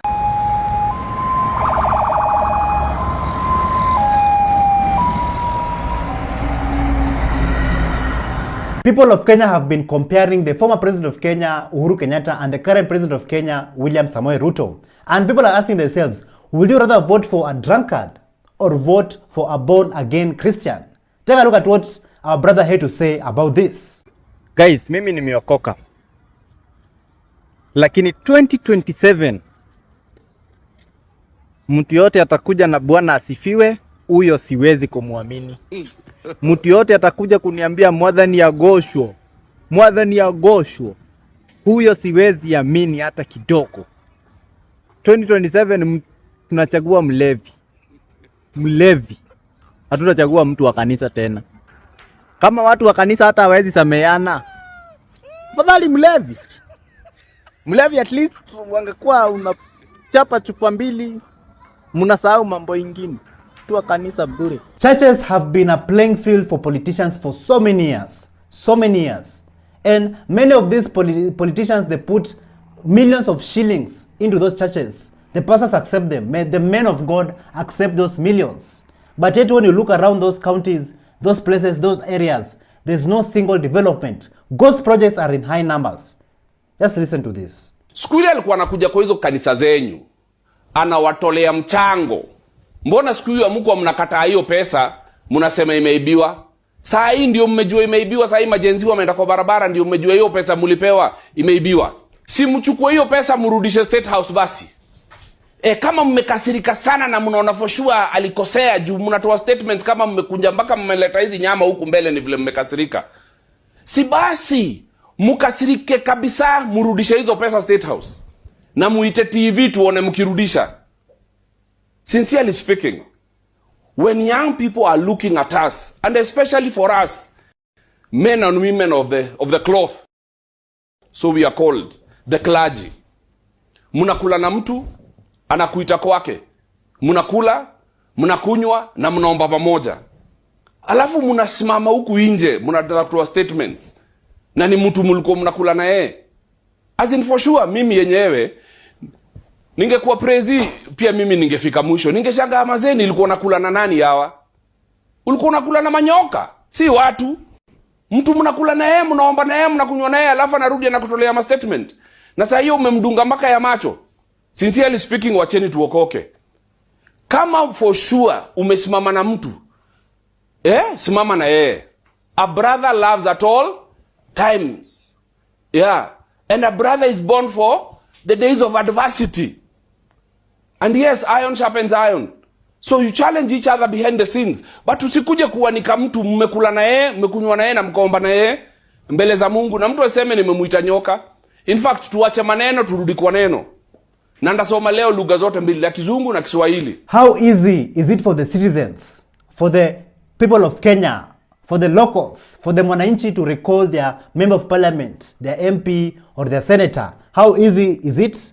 Senator Kajwang proposes amendment of law to make it easier for the citizens. But will this really work under this corrupt regime? Listen to this. A president or a deputy, it takes only 45 senators to remove it. And yet we, the members of parliament, we have written laws that make it impossible for us to be removed from office. It is my intention to bring an amendment, and it is not a constitutional amendment. It is a simple statutory amendment to the Elections Act. If today you want to recall your member of parliament, you cannot recall him until he is convicted by a court of law. And after conviction by a court of law, you must get signatures of 30% of voters. And after getting signatures of 30% of voters, there must be a referendum on the recall, which 50% of elected voters must participate. The threshold is higher than amending the constitution. The threshold for recalling a member of parliament or a senator is higher than changing the constitution of Kenya. That threshold is inconsistent with the constitution. It violates Article 99 of the Constitution of Kenya. And if the deputy president is removed from office, and that is an instrument that is available to us, we must reflect. We must also make it possible for citizens to recall their members of parliament without undue bureaucracy and undue obstacles. So Kenyans, Do you think if this law is implemented, will it make a difference in this country? Making it easier to recall your MPs and senators? Do you think it will make a difference? Tell us in the comments down below. A president or a deputy, it takes only 45 senators to remove him. And yet we, the members of parliament, we have written laws that make it impossible for us to be removed from office. Mr. Speaker, sir, I'm here to address you. You must go. Ruto must go. Thank you so much for joining us on today's show. I'm your host, Elvis Derry. See you in the next one. Bye-bye.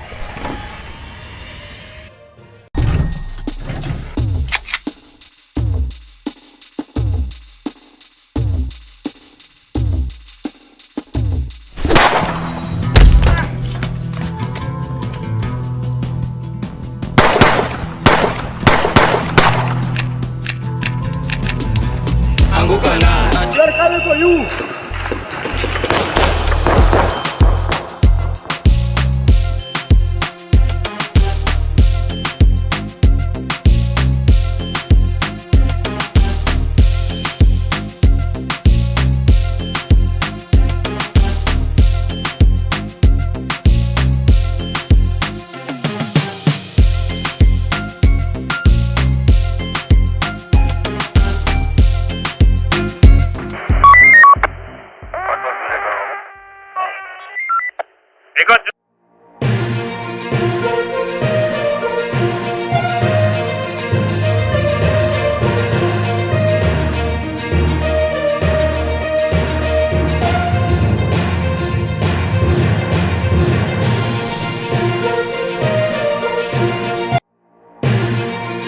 From Nuru Okanga promised riches. Unipatie account, nitakuwekea hiyo pesa. To police caught collecting bribes. Sitasimama maovu ya kitawala. Is there extrajudicial killings in Kenya? There will be no extrajudicial killings in the government of Kenya. Gen Z evangelism in Nairobi City. In the name of Jesus, we have to call you all the amazing names, oh God, that you are in the name of Jesus. We are coming for you.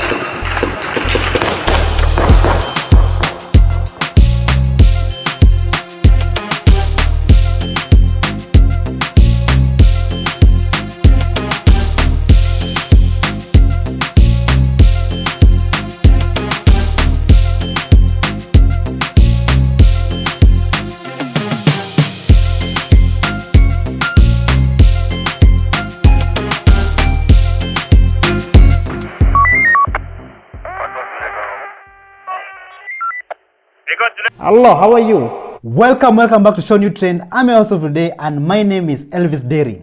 Mtukufu Lais, kikosi inachopita mbele yako hapa Bungoma Stadium ni kikosi cha Premier League, Manchester United na Arsenal.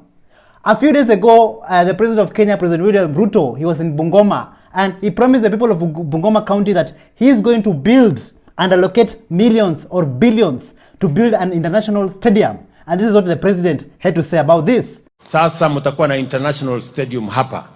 Mechi ile inachezewa any part ile ya Arsenal ama Manchester United wanaweza kuja kucheza hapa.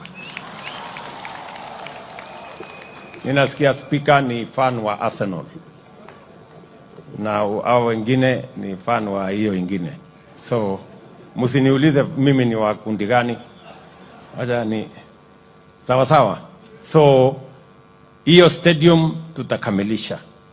So Kenyans, do you think that this is a story that will come true, a dream that will come true, or do you think this is just stories of Jaba? Even the Kalenjin people are not happy, man, here to say, all the way from the Kalenjin community. Listen to this. Yes, Kalenjin tufunge mdomo. Hii mdomo tufunge. Meno iko nje. Kwanza Wanandi sana sana. Meno tu nje. Hey, Ruta na nyone emet. Emet ni nyone. Atara Ruta ni nyone emet kitu gani? Emet kitu gani na unahangaika. Unaishi nyumba ya matope na unatunaambia ati sijui Ruto ni wetu, sijui ni nyone emet. Wewe ni takataka sana. Wewe ni humbwa sana. Tumia akili yako my friend. William Ruto hakuna kenye atakusaidia. In fact, William Ruto anaanga hata interest na Wakalenjin. Nothing. Afadhali Moi mara 20. Angalia nchi kama, angalia kaunti kama Baringo County. Baringo County hakuna industry, hakuna factory, vijana wanalewa, takataka yote ni kama tu Nandi.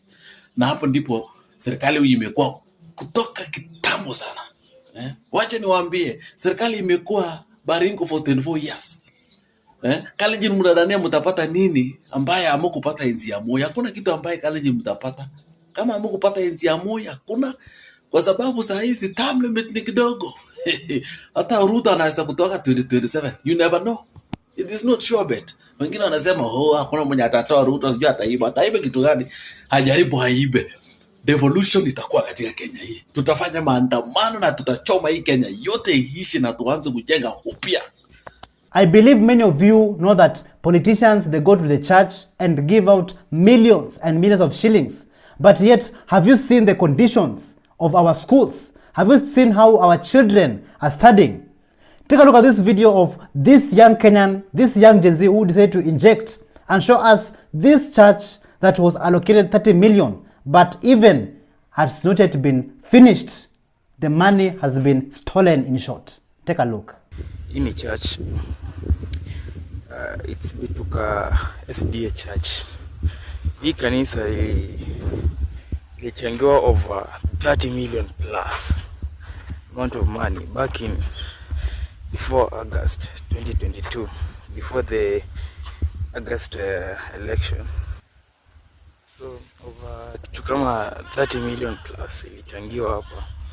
So nimekuja kuonyesha cause when this building was starting, kulikuwa na story imetokeanga that the money may get lost over 20 million.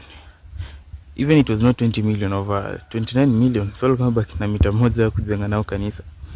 So me, I just assumed this was a big project, because most of the prominent people knew about it. That is Dr. Fred Matiang'i.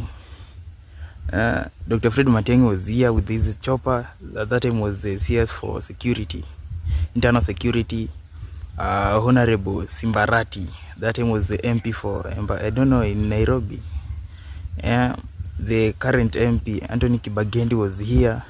The former MP for this area, the current senator Umaima was here, was the one doing that fundraising. But when you look at the church, look at it. You can check out of from 2022, August 2022, it's almost 2 years down the line, but wameanza kuweka pillars bana. And talking more about stories ajaba, a few days ago at Oga Obina's live show, Oscar Sudi and Nuru Okanga were present, and Oscar Sudi promised Nuru Okanga some professional treatment, like a house and some money, not just small money, but big money, some millions of cash. But do you think that Nuru Okanga received this money till date? Take a look at what Oscar Sudi promised Nuru Okanga. Nataka 1.3 million. Nitafungua account. Niko nayo account. Unipatie account, nitakuwekea hiyo pesa. Niko na account. Sio sahihi. Sikuwekea sahihi, nitakuwekea kata.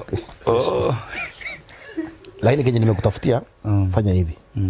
Enda tafuta nyumba hii ya affordable housing. Hii inajengwa hii sahihi. Tafuta nyumba bedroom ngapi? 3. Na nataka uende Kibera ama Mkuru kwa Jenga ama somewhere. Tafuta nyumba bedroom ngapi? 3. Hiyo mimi nitakununulia kama nimenunulia watoto. Na uanze sasa maisha uendelee. Sasa hizi sijaisha. Wow. Now we are talking. Now tumeanza kuongea sasa. Ndio waje hii kusema unajua 350 million. Now we are talking. Unanunuliwa nyumba 3 bedroom. Self contained. Unanunuliwa toto. Unajua kila kitu hiyo zinakuanga wapi? Si utafute wewe sasa wewe. Unaonanga watafungua nyumba kiko all over the country. Nyumba hata Kakamega ililonjiwa. Hakuna penye hiyo nyumba affordable housing haijalonjiwa. It's only a few months or a few years to election season here in Kenya in 2027. And at that time, we urge Kenyans, I urge you to vote wisely. Take a look at this comedy skit where it shows you how Kenyans they vote during election seasons. Take a look. So hapa niko na corruption na accountability. Kuchagua ni wewe. Kuchagua ni wewe. Aya, unachagua gani hapa? Mimi niko chagua hii. Accountability mimi niko chagua hii. Uko na hakika? Accountability. Aya, sawa, wekelea kura yako. A few moments later. Kumbuka siri ni yako. Kura ni yako. Umesema siri ni yako. Pia hapa. Wewe fungua. Haya, sawa. Nyinyi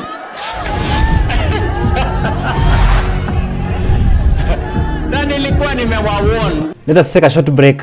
We're gonna be right back. And today we are still right at Paje, Zanzibar, Tanzania, East Africa, and right at Hanoi, Hanoi restaurant, cafe restaurant. And we're going to be trying out some famous Vietnamese soup here. You know, are you ready to try this soup? My first time when I'm trying this soup. This is the question. Soup? Yeah. I'm ready. Okay. I want to try this. Try. Yeah. Like it's so delicious, and also like they've put like different spices, like which it makes it even more unique, you know.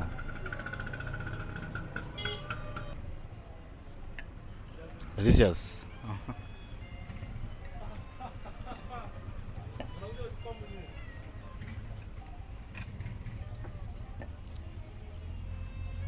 So, are you enjoying your Vietnamese soup? Thank you so much. I don't understand. No, it's okay. No worries. Hakuna matata. Pole. Pole. There's no justice in this country. There's no justice for the people in this country. The justice system in this country is broken. We cannot persevere. We cannot go like this. We must fight until the very end. I'm ready to die for Africa. Africa has suffered for so long. And I want that. We are brothers. Release our brothers. Release our brothers. Where is your Pyagi?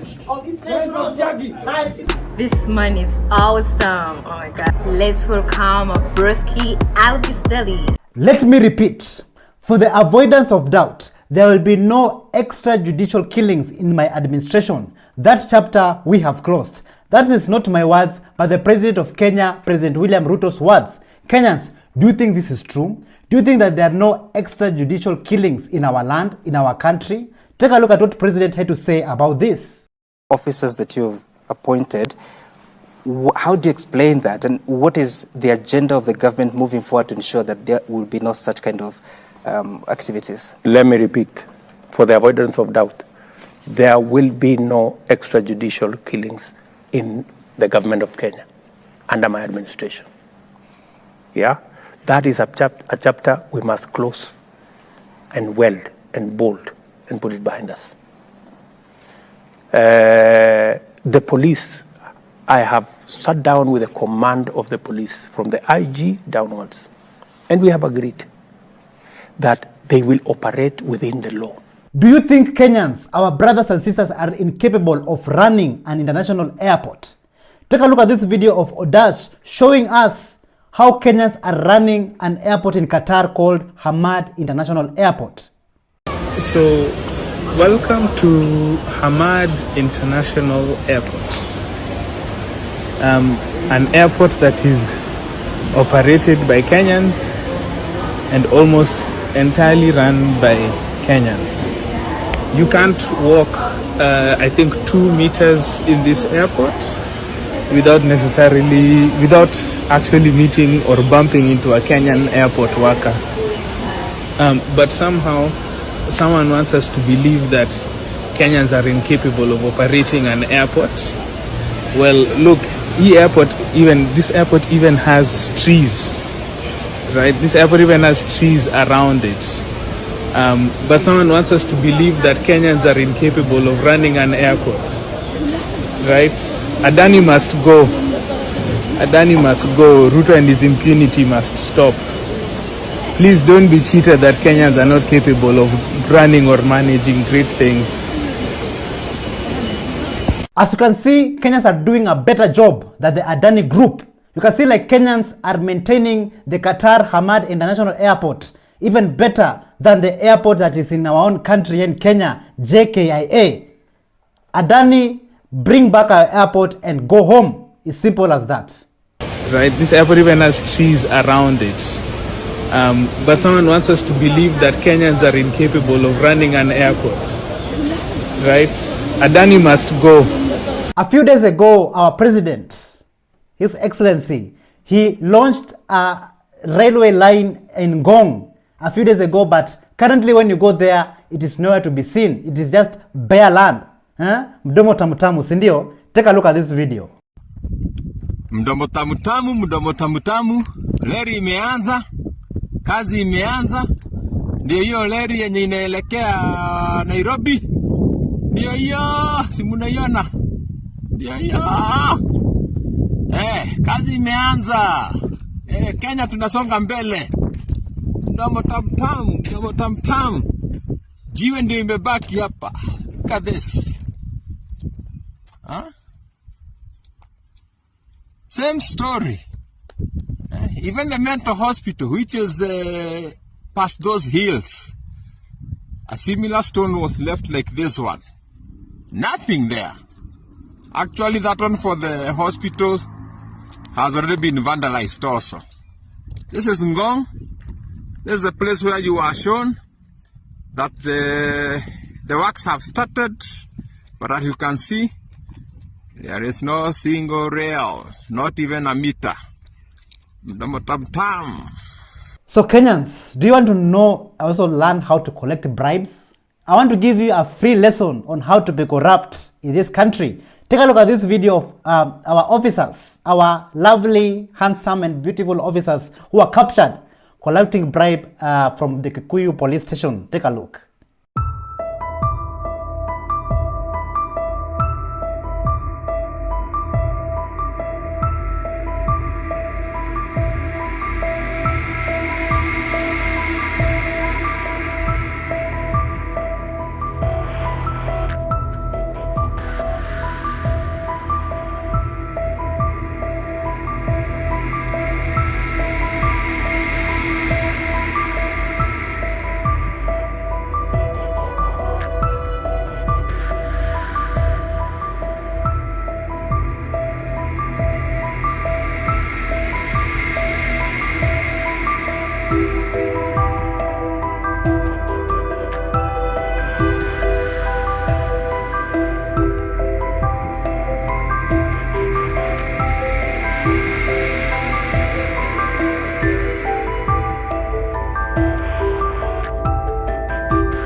If you're a Gen Z out there, you deserve respect. You deserve to be saluted because the Gen Zs have brought a significant change in this country. The political landscape, the political arena, the political playing field has changed because of the pressure and the injection from the Gen Z. And also, like, the Gen Zs are also very spiritual. And I want to show you guys of this video of this Gen Z's evangelism in Nairobi CBD. Take a look. We give you glory, Lord, as we honor you. You are wonderful. You are worthy, oh Lord. You are wonderful. You are worthy, oh Lord. Indeed, wonderful. You are worthy. You are worthy to be worshipped. You are worthy to be glorified. There is no other God apart from you. You are worthy. You are worthy. You are worthy. You are worthy. You are worthy, oh God, to be worshipped. You are worthy to be glorified, oh God, in the name of Jesus. Why would you be angry? Because a young man has decided he can go around the country noting out the bad projects, the white elephants, poorly implemented projects, the waste of public finances? Why would you be angry as a Kenyan? Why would you even insult the young man when he says, I want to go to this place and find out if this project was implemented? If your public funds were used well, if what was launched was actually done, why would you be angry? You must be the biggest fool, bloody fool. Thank you so much for joining us on today's show. I'm your host, Elvis Derry. See you in the next one. Bye-bye.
From Kenyan Gen Z inspire Liberians.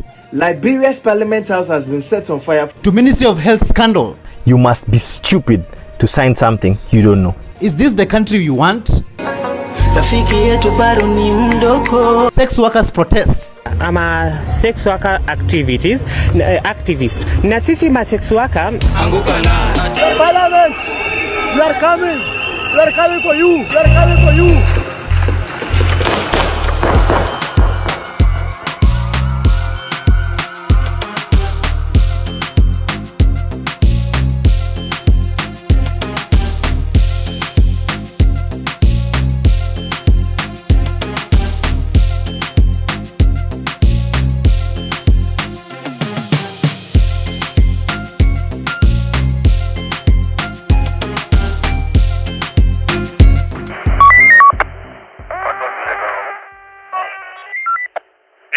Hello, how are you? Welcome back to ShowNewTrend. I'm also today, and my name is Elvis Derry. We all know that Kenyans are feared all over the world when it comes to online war.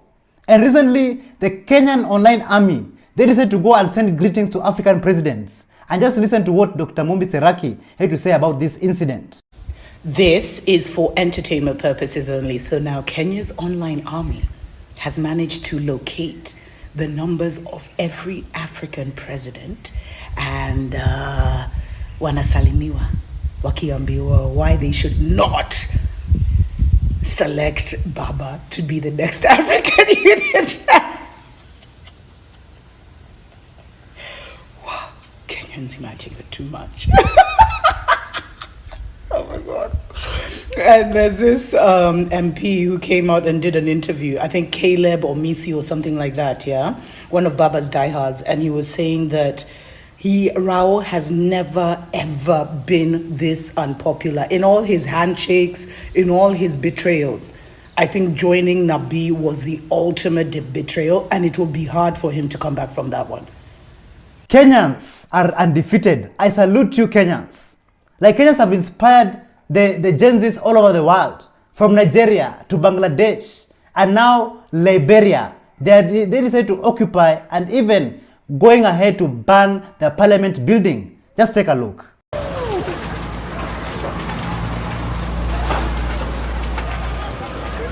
So if you ask yourselves, why did the Liberian Gen Zs burn down their parliament? Here is why. Listen to this. Liberia's parliament house has been set on fire following a protest that has been going on for 2 days. Apparently, this is the second time the parliament building has caught fire in 1 week. This protest started on Tuesday, 17th December by opposition against efforts to remove parliament speaker who is currently facing corruption allegations. It appears that the speaker is a member of the opposition. Protesters are also demanding the resignation of the president. Authorities are yet to confirm the cause of the fire, but local reports indicate that suspects were arrested near the building when the fire broke out. So far, no connection has been made yet between the protest and the fire. Let me know your thoughts on this. Viva comrades, viva! Viva Kenyans, viva! Viva Gen Z, viva! Like, you guys are just the best.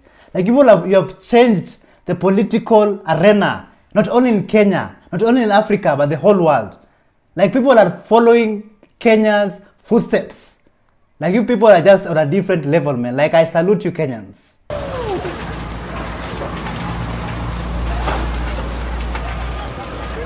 Instead of the government creating job opportunities for our people, they're busy looting and also busy focusing on shenanigans, nonsense like vaccinating the cows so that the cows can stop farting. Can you imagine that? Our people from Turkana are being exported to Italy daily and left there to live under inhumane conditions in the streets, tamacking and looking for jobs. Like, what a sad state to live in. Just take a look at this story. So mimi nilikuwa shughuli zangu nikapatana na hawa wasichana wamekaa hapa kuchunguza vizuri, kumbe ni wale wanaitwa Kamarajong, ni Turkana tribe. Hawa wanaletangwa Nairobi, mostly huwa wanadozi nje, yani kulala nje, wanakuanga mtaa Isili, huwa wanafanyia wa Somali kazi. Na job yao yenye wanafanya ni kupanguza nyumba, kuangalia watoto, kazi za usafi. Kulingana vile nimefanya uchunguzi nikasikia kuna mtu mwenye huwa anawaleta, anakula ile yenye anakula, anawaleta, then wakifika hapa ni kuhaso tu sasa kungangana na maisha yao, wajue venye watasurvive. na hivyo ndio iko kwa hii street ya Isili. Jione. Niambie nitakufanyia. Nafanyanga hizo. Na ku-advertise.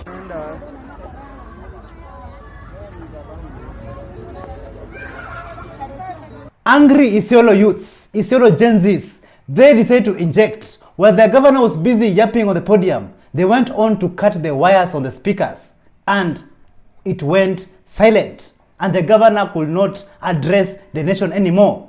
Like, just take a look at how the Isiolo youths, Isiolo Gen Zs injected that day. Take a look. Function ya governor imeisha, na imeisha kwa sababu wasichana na vijana Isiolo wako na hasira sana na governor. Wamekata waya yote, governor hakuna kitu anaongea. Ile kitu aliandikiwa pia alishindwa kuongea, watu wakakasirika, wakakata waya yote. Hali ni kama hii, Waislamu tuombee mtu. Amazing, amazing. Isiolo youths, Isiolo Gen Zs, keep on injecting. Continue injecting without intimidation. Nobody should stop you or make you think otherwise, that you should not fight for better and good governance in Isiolo. I salute you, my comrades and Gen Zs. Keep on injecting. And I have a question for you Kenyans. Is the president being lied to, or is he the liar? Or even worse, is he the one who is controlling or in charge of this country? Let's listen to what Honorable Babu Owino had to say about this. Hapa nchini kuna shida kubwa sana. Kwanza niliona ya kwamba rais alikuwa anasema ya kwamba inflation rate iko at around 2.8%. Kitu ya kwanza, inflation is the rate at which prices of goods and services increase with time. Therefore, prices zikiwa juu, inamaanisha there will be high cost of living. Cost of living, gharama ya maisha itakuwa juu. Kwa hivyo rais either alikuwa anatudanganya ama alikuwa anadanganywa. Kwa vile sasa inatuonyesha kwamba rais hayuko in charge of this country because ajui chenye anasema. Anatudanganya wazi. So Kenyans, give us your honest opinion in the comments down below. Do you think that the president of Kenya is actually running this country, managing this country? Or do you think that the people who are surrounding him are the ones who are lying to him? Or do you think that the president is the master manipulator, the master liar? Just give us your opinion, your honest opinion in the comments down below. Hapa nchini kuna shida kubwa sana. Kwanza niliona ya kwamba rais alikuwa anasema ya kwamba inflation rate iko at around 2.8%. I want to take you all to Kwale County, where a family lost their loved one and they were supposed to go and bury their loved one. But how the body was being transported, very sad. And even the road that the body was being transported on, very sad state of affairs. Like Fatuma Mohamed Achani, Kwale County Governor, like what the hell are you doing? Ladies and gentlemen, just take a look at this.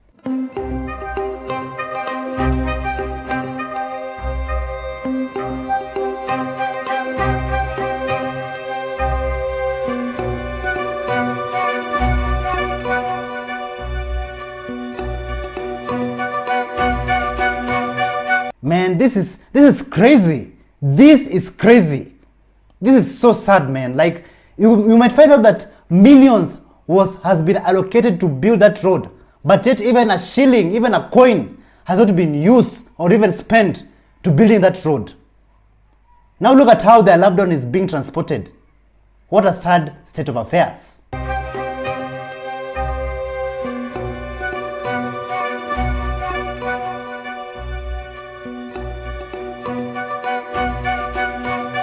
And that's not all Kenyans.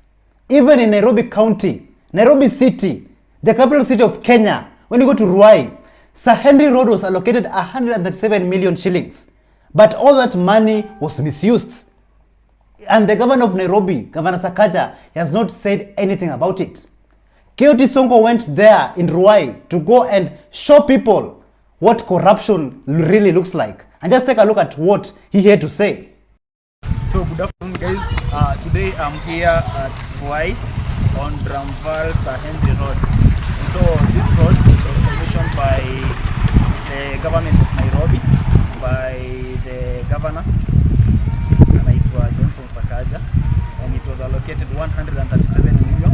So leo morning I saw someone posted on social media that this road it is in a very bad state, and so nimejaribu kufika hapa, and so I've actually found that the road is badly constructed. In fact, the contract was given to a person called this company naitwa Altan Enterprises Limited, yeah.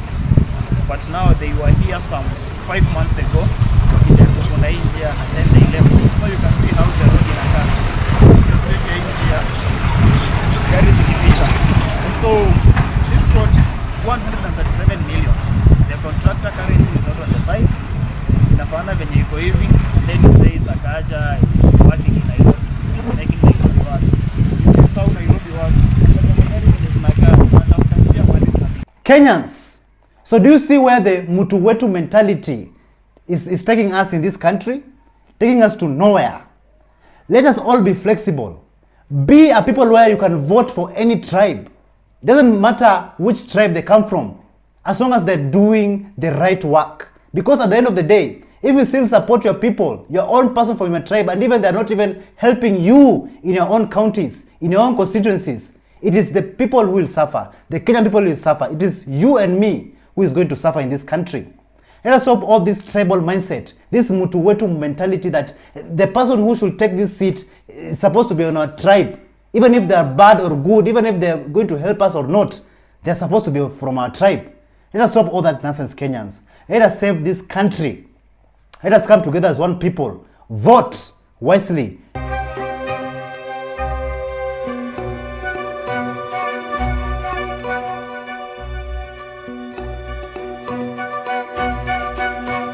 Recently, the governors were very reluctant to sign the chief and SHA agreement after they went on to question the transparency of this agreement with the Ministry of Health. And do you know what the president said? Kasongo said that you must be stupid to sign a deal or an agreement that you don't know. And do you know why the governors were very reluctant? Just listen to what Kelly had to say. Ni aje wase, you must be stupid to sign something you don't know. Na hizo si word zangu. That's President Ruto dismissing governors when they questioned the transparency of the SHA agreement with the Ministry of Health. And why are the governors uneasy about this deal? 3 reasons. They don't know who the supplier is, yet they're being asked to sign on to leasing medical equipment. They don't know when these equipments will actually be delivered, even after payments begin. And 3, and most importantly, they don't know the total cost of the equipments they are leasing. And instead of answers, all they get is a payment schedule showing 60 to 80% of SHA funds will allegedly go directly to mysterious suppliers. So what does this actually mean to ordinary Kenyans? For example, an MRI scan, SHA covers 11,000. Vendor anapewa ngapi? 9,900. Leaving the county hospital with just 1,100 Kenya shillings. In some instances, supplier anachukua even more than what SHA covers. For example, the PC ligament or AC ligament repair, SHA covers 280,000, but the supplier atapewa 340,000. That's almost more than 60,000. Anaenda nayo. And for life-saving procedures like thoracic aortic repair, the vendor or supplier pockets the entire 1.12 million Kenya shillings covered by SHA, leaving the county hospital with how much?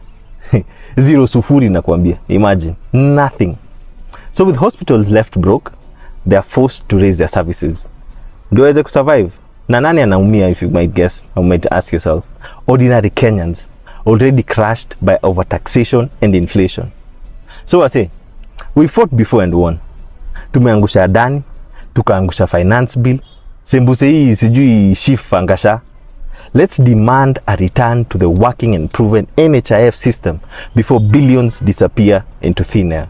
Cause manze, onge honesty, onge transparency, onge accountability with this government. Yo, Kenyans, even the sex workers are not safe in this country. They're not safe under Kasongo. The sex workers, they went to protest and demand for their rights because they're also being discriminated in their field. Just listen to one of the sex workers, what he had to say. Okay, the name might go by Ismail, but I'm well known by Benita. I'm a sex worker activist. Na sisi ma sex worker, I will include myself. Tumekuwa tukiuliwa. Wanawake wanauliwa huku nje. Tukienda kwa police station anasema huyo ni malaya. Malaya ndiye anafaa kuuliwa. That is the question. Being a sex worker, it's a death sentence in Kenya. Mama yangu saizi akikuja akuwe ni sex worker, anafaa kuuliwa. That is the question that we have been posing. Na leo tuko kwa streets kwa sababu sisi sex workers ndio tunauliwa. Ukipatikana usiku na maskari wanakushika, unaenda unaitishwa 2000 instead of them protecting you. Wanakuitisha 2000 ati kwa sababu uko kwa street. Uko kwa street kwa sababu unataka kulisha familia yako. They are all singles lady. Haya, unapata ukienda kwa police station, ukiwa wewe ni sex workers, hauwezi pata rights yako anywhere in Kenya. Na I'm here to emphasize with all women, mama mboga, mama uji wote, tukujeni to condemn this. Si kwa sababu mimi ndio sex workers, nikimbia kwa barabara nikisema ninauliwa. Hapana, sisi wote tunauliwa kama wanawake. Na hiyo ndio nimesimama hapa nikicondemn this. Nikisema sisi sex workers ndio tunakuwa discriminated na wanaume hao wenyewe ndio wanakuja kutuua. Unapata dira imekupigia simu, unaibiwa paka simu yako, unaibiwa paka pesa. Na uko kwa street, ukienda kwa nini wanakuambia sasa jueni sex workers tutaenda tukuwekea changa. Tukuwekee changa, tukuseme wewe ulikuwa unauza changa. Siku anauza changa, nilikuwa kwa street. Mbona mnanitisha 2000? Where is the justice in Kenya? That is the question. Someone wants to speak. Sawa, tumaliza. Leta hii ya uja hapa. Unataka kuongea? Mimi sinaongea Kizungu. Yo, Kenyans, I have a lot of questions to ask, but I think I'll save my questions for another day. But I personally believe that each and every Kenyans, they deserve to be treated equally and fairly, including the sex workers. Tumekuwa tukiuliwa. Wanawake wanauliwa huku nje. Tukienda kwa police station anasema huyo ni malaya. Malaya ndiye anafaa kuuliwa. That is the question. Being a sex worker, it's a death sentence in Kenya. I personally think that the parliament should be dissolved. Listen to what this young Gen Z had to say, teaching Kenyans and teaching the people on step by step on how to dissolve the parliament. So Kenyans, Gen Zs, comrades, listen, open your ears and your eyes and watch this video. Githurai wanamaliza watu in the middle of the night, wanakujadi kwa mlango yako sindo, walizima internet, X information haikuwa na circulate, but we know what's happening sindo, waligiuza home ya defenseless Kenyans war zone sindo. So bro, leo wacha ni kuintroduce to ki Molotov cocktail sindo, kitu ilishindia Spanish War 1936, kitu yenye Ukraine wanatumia sai kuangusha matank. Hii kitu ni very simple sindo, ina consist mambo matatu: casing, wick na combustible liquid. For casing, as long as chupa unatumia iko strong enough to stay intact ukishikilia and iko fragile enough ku break immediately ukirusha, then you're good. So sana chupa za pombe sindo. For hiyo combustible liquid, pombe itabantu vizuri sindo, but lazima ikuwe proof high kidogo. Unaweza tumia kivodka hivi, but it's better ukitumia something stronger. Hiyo wick ni ya kuwasha. Unaweza tumia cloth yote ya kawaida, unaikata tu, as long as it's not synthetic. So unaweka liquid yako karibu 3/4 ya chupa, half moja ya wick unaeka ndani na shike hiyo liquid.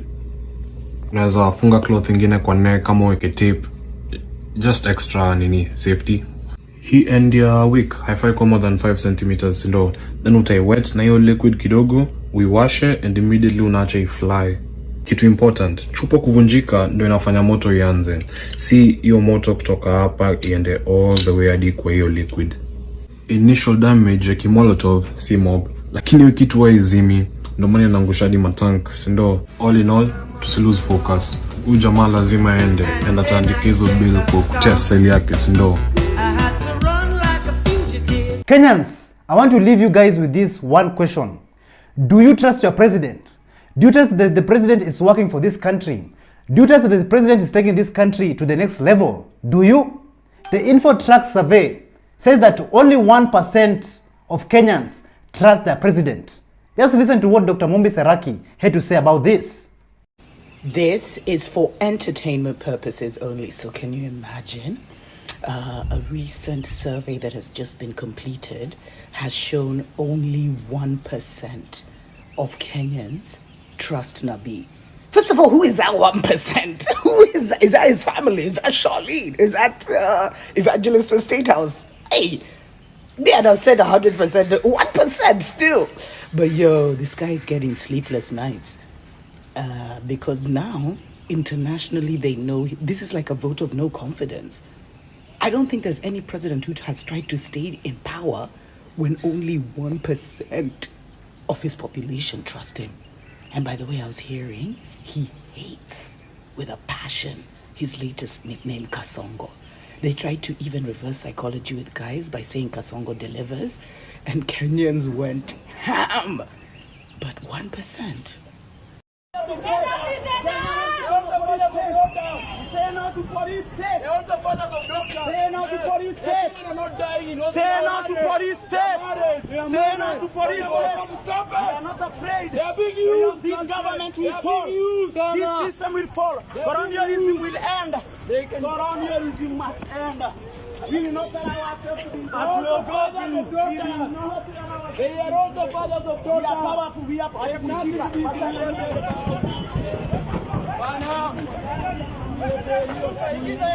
Thank you so much for joining us on today's show. I'm your host, Elvis Derry. See you in the next one. Bye-bye.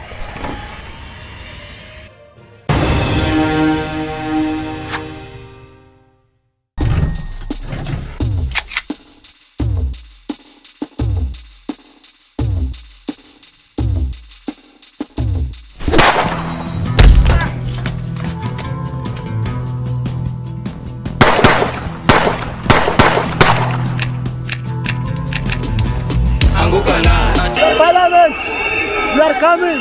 We are coming for you. We are coming for you.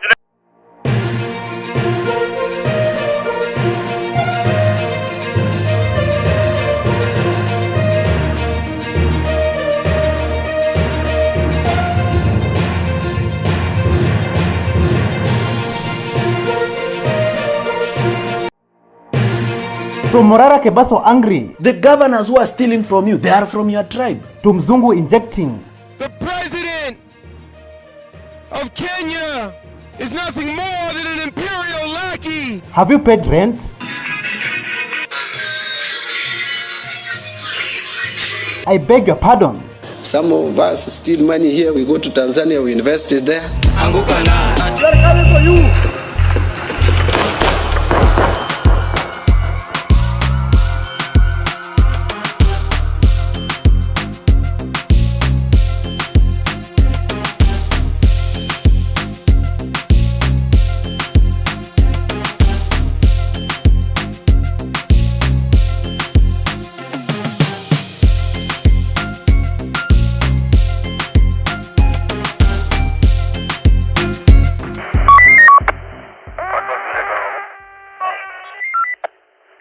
Hello, how are you? Welcome back to ShowNewTrend. I'm your host of today and my name is Elvis Derry. Before I start today's episode, just watch this video. Mmependa hii barabara? Mmependa? Afande mmependa? Acha niulize afande swali. Acha niulize afande swali. Afande umeongeza mshahara kweli? Umeongeza mshahara kweli? Naona kwenye barabara inakaa na anatenga. Afande. While I was watching this video, I was very speechless. Like, just look at how that road is poorly managed. But yet, millions and billions is disappearing every day. Every day, Kenyans. Every single day. In Embakasi East, the residents decided to inject.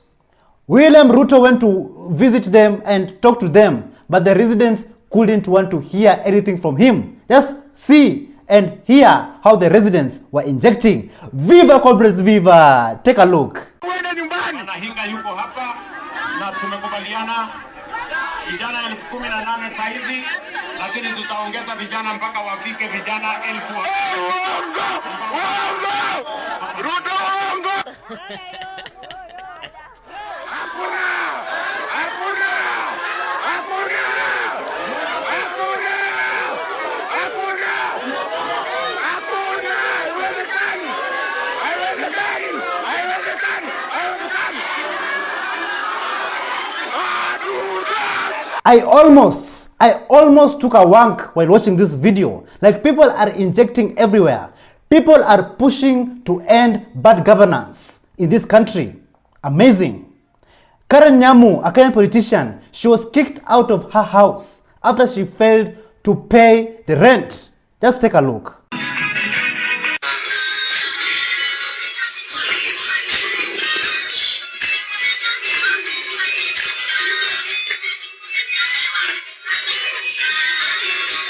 These are the same politicians who will be flaunting on us online how they're living lavish lives, how they're living very expensive lives. But even if you go to their constituencies, they're not doing anything for the people. But yet, they cannot afford to pay their rent.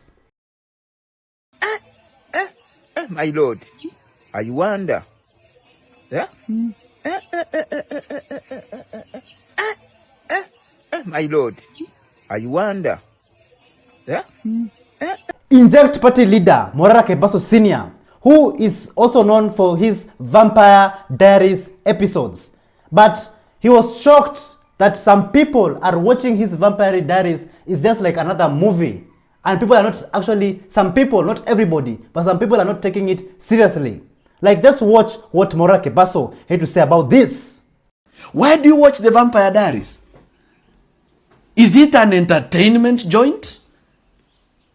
You don't watch the Vampire Diaries for entertainment.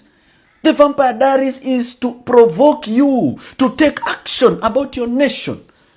It is to provoke you to think of change and think of a better Kenya.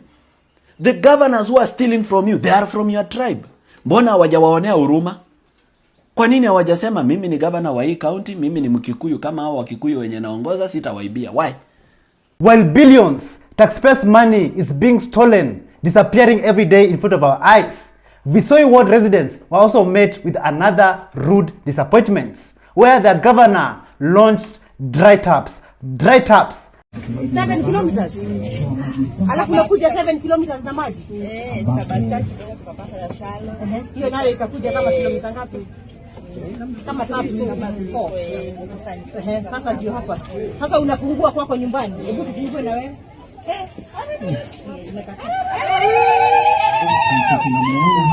Ewe Mungu usituache sisi peke yetu, watu maskini hatuna nguvu. Mungu simama na sisi. Ladies and gentlemen, as you can see, Visoi Ward residents have been scammed. Ewe Mungu usituache sisi peke yetu, watu maskini hatuna nguvu. Mungu simama na sisi. So Kenyans, I have a very specific question for you. Do you think that if funds were properly managed in Kenya, that Kenya would eliminate the need of external borrowing? The Treasury CS, John Buddy, said that 2 billion shillings is being lost every day to daily theft, to daily public funds theft. Just take a look. Some of us steal money here, we go to Tanzania, we invest it there. Because when we invest it in Kenya, it will be more visible. You also bring money from Tanzania, some of it by road, na magari. Mnapitia, mnakuja hapa Kenya, you start constructing buildings around here. That is what we do. So, if we are stealing 2 billion per day, assuming we reduce the theft, we don't want to stop it, we just say, okay, if you have been stealing 1,000, please steal only 500 shillings. If you have been stealing 100,000, steal 50,000. If there could be that, I don't know whether to call it conscious decision, but if there could be such a decision, ridiculous as it sounds, we would be saving 1 billion shilling per day, which would accumulate to 365 billion shillings. That is more than the external borrowing. So is your pressure increasing or decreasing? If your pressure is not increasing, that means that you are definitely cooperating with the criminals. Listen to what this man from Bunge la Wananchi had to say.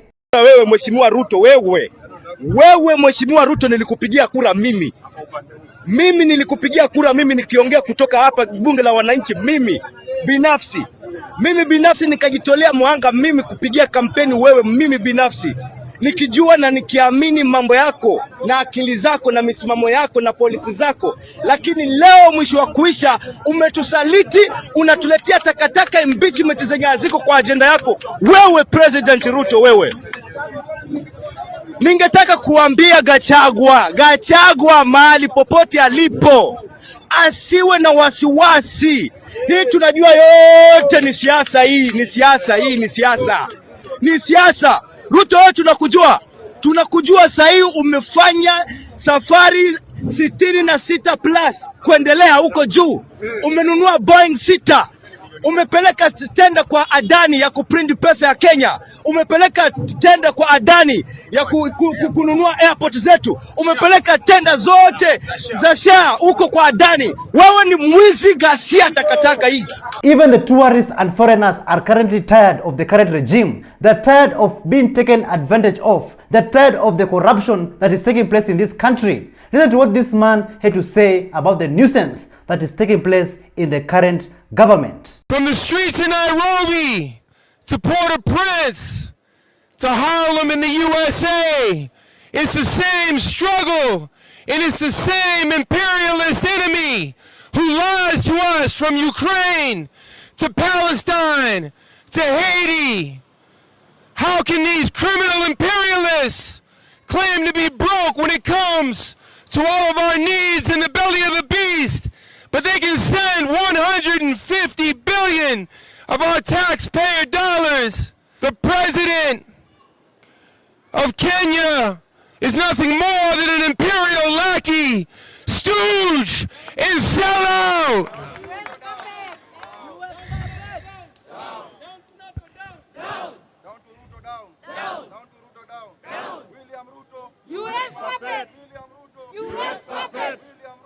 U.S. puppet.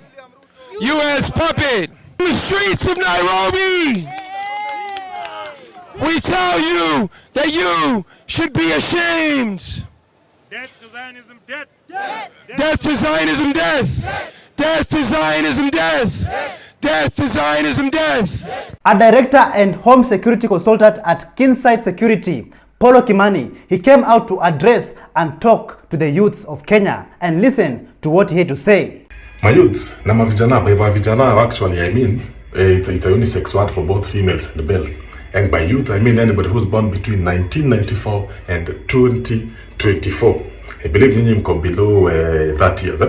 So listen, sijika nyinyi mmenotice, but personally I have, that between ile time nilikuwa mtoi, time tulikuwa watoi, time tulikuwa naendesha mataya za gari na za pikipiki na za baiskeli, time tulikuwa vipi. Na hii time sasa mazee mimi nimegrow, in fact sasa mimi ni muda mtu nina watoi. The political scene has remained unchanged. Wale wasi walikuwa pale ile time wako hapa bado.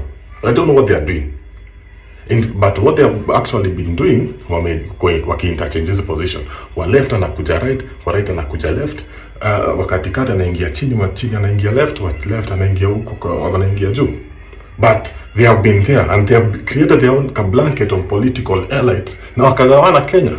Huyu ana represent Mrima, huyu ana represent sijui Kambani, huyu ana represent sijui Luo. And Kenyans for some reason went on with that unquestionably. Now listen, the reason I'm addressing youths is because I know you guys are smart. You know, sisi ni wase tumesoma, sisi ni wase tuko na madegree, sisi ni wase madiploma, sisi ni tumemaliza form 4. We are people who can make decisions based on our own analysis and observation, rather than making decisions based on what we have heard, like our parents used to. Sisi ni wase wa smart. And let me just say this. I will say, these old bastards, kina Wetangu na kina DVD, kina Kalonzo, all of them, there is nothing they are going to change that they did not change when they were in government. Nothing. What Polo Kimani has said is actually very true. I approve his message. The problem with our people, our own people, the residents, the citizens, we elect the same leaders. We vote for the same leaders. We campaign for the same leaders every election season. For what? And yet they're not doing anything. No progress, no development in our country. And of course, in Africa. Just take a look at this video. One of Africa's biggest cancers is that Africans, for whatever reason, seem insistent on electing leaders who've built nothing and then wonder why they build nothing. You've built nothing. You've created nothing. But for your words and political oratory, your ability to hold a tune and sing a verse, your ability to fill a stadium with poor people on the promise of a food hamper and a t-shirt. And then we vote for you. And we wonder why you don't know how to build roads or houses or balance a budget or just make sure that crime and law and order is in place. We elect clowns and then give them the seat of the headmaster's office.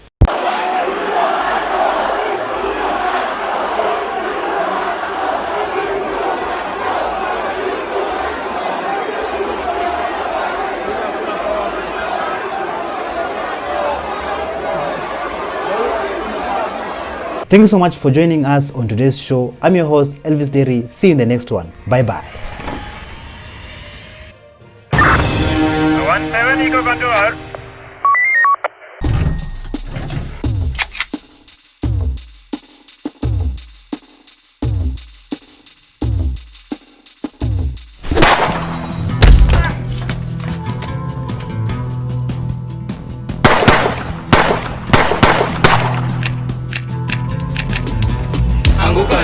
They're coming for you.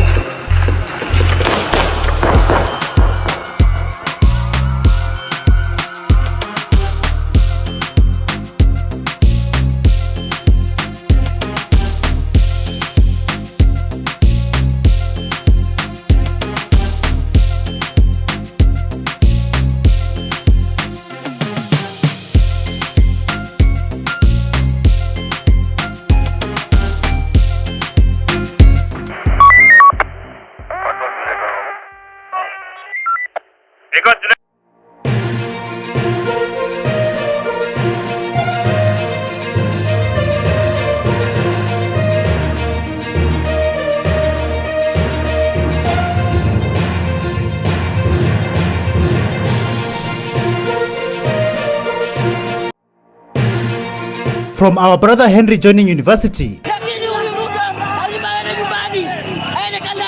to the villager 254 revealing the hard truth. The government of Kenya is giving the land to JKA for 30 years. Who is Gautam Adani? The Indian national is 62 years old and has a net worth of $81.2 billion US. Mass protests at the Jomo Kenyatta International Airport.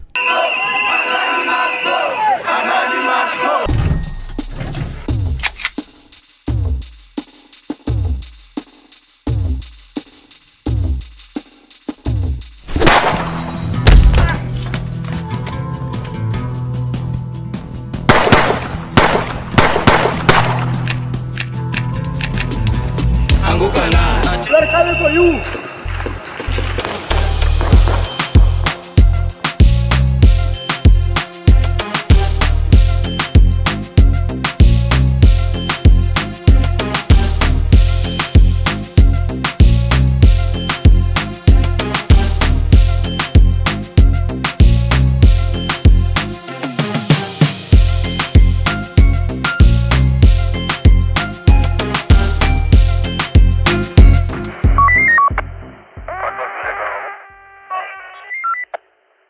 Hello, how are you?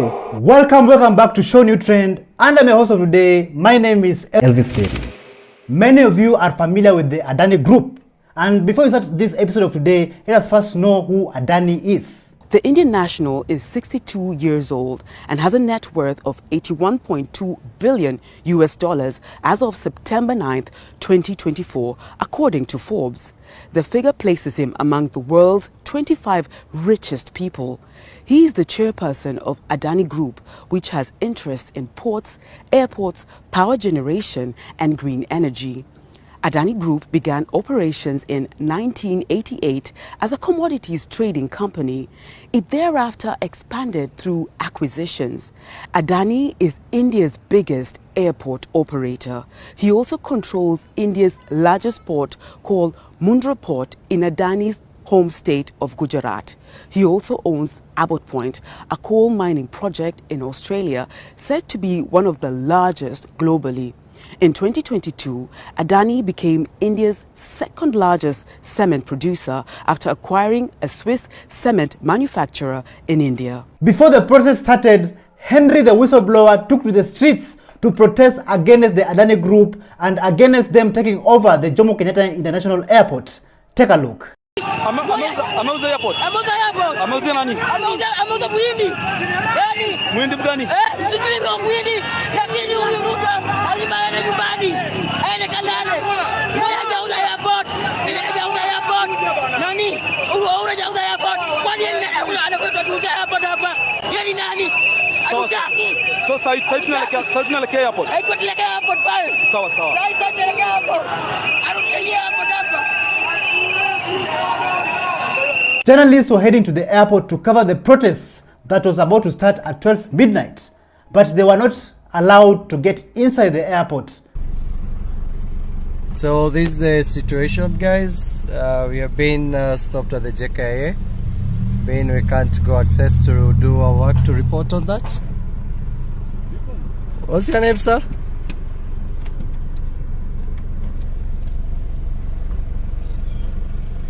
So they're stopping media from covering the situation at the JKIA simply because of we are going to report on the situation, how people are stranded at the JKIA, and this is the current situation. Yeah, it's crazy. Now the government doesn't want the public to know what's happening at the JKIA. While the journalists were still negotiating the entry inside the airport, the workers were already conducting their demonstrations.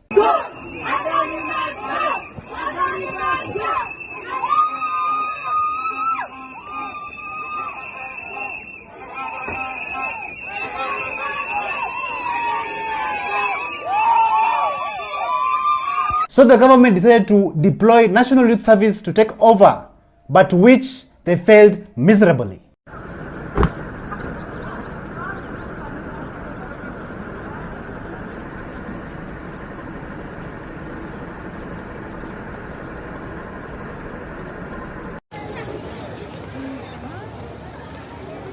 There were long lines at the airport, travelers waiting anxiously to reach their destinations. Take a look at some of these video clips which was filmed by Larry Mado. So airlines are rushing to get the flights to leave JKIA before midnight, because at midnight everything shuts down.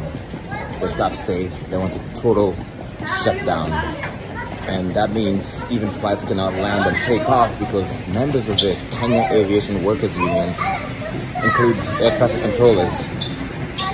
Just every single aspect of the airport run by Kenya Airport Authority staff will not go on as they oppose the plan to transfer the operation of the airport to the Indian firm known as Adani.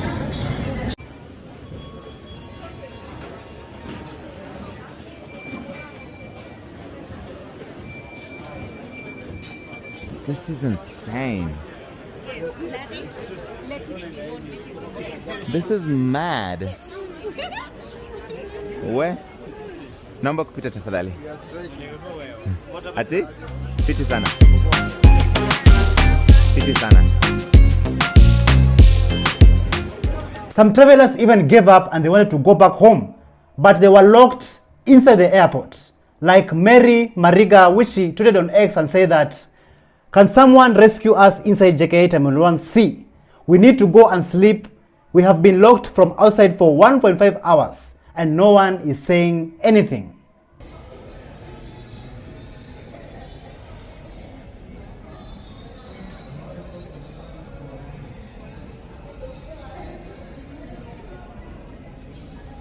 Even Embakasi East Constituency Member of Parliament Babu Owino was not happy with the Adani Group, and this is what he had to say. Alafu mtu anatoka kule India anakuja hapa kufanya biashara Kenya. Fanya biashara India kwanza. Hapa Kenya wacha wa Kenya wafanye biashara yao hapa Kenya. Na ukitaka kuinvest Kenya, kuja ununue shamba ujenge airport yako kama Adani. Sio iko sawa? Na uajiri wa Kenya hapo. Si ati kukuja kuchukua airport ya wananchi. Kenyans only need 238 billion for the expansion of an airport. Hiyo 238 billion yezi shinda serikali ya Kenya ku expand its own airport na kuongeza jobs hapa ndani. The moment tumekubalia Adani kuchukua airport yetu, tuta lose kazi. Pesa itatoka Kenya kuenda nje. Na hiyo in economics ya ikubaliki hata kidogo. Inaitwa foreign absorption. Hiyo haiwezi grow nchi yetu. Kwa hivyo Adani tunakuona kabisa. JKIA is my constituency. And we are not going to allow you and President Ruto kuwa na utu. A reformer and Red Party of Africa leader Clinton Mariera Ndege had to send this message to the airport workers. Listen to this.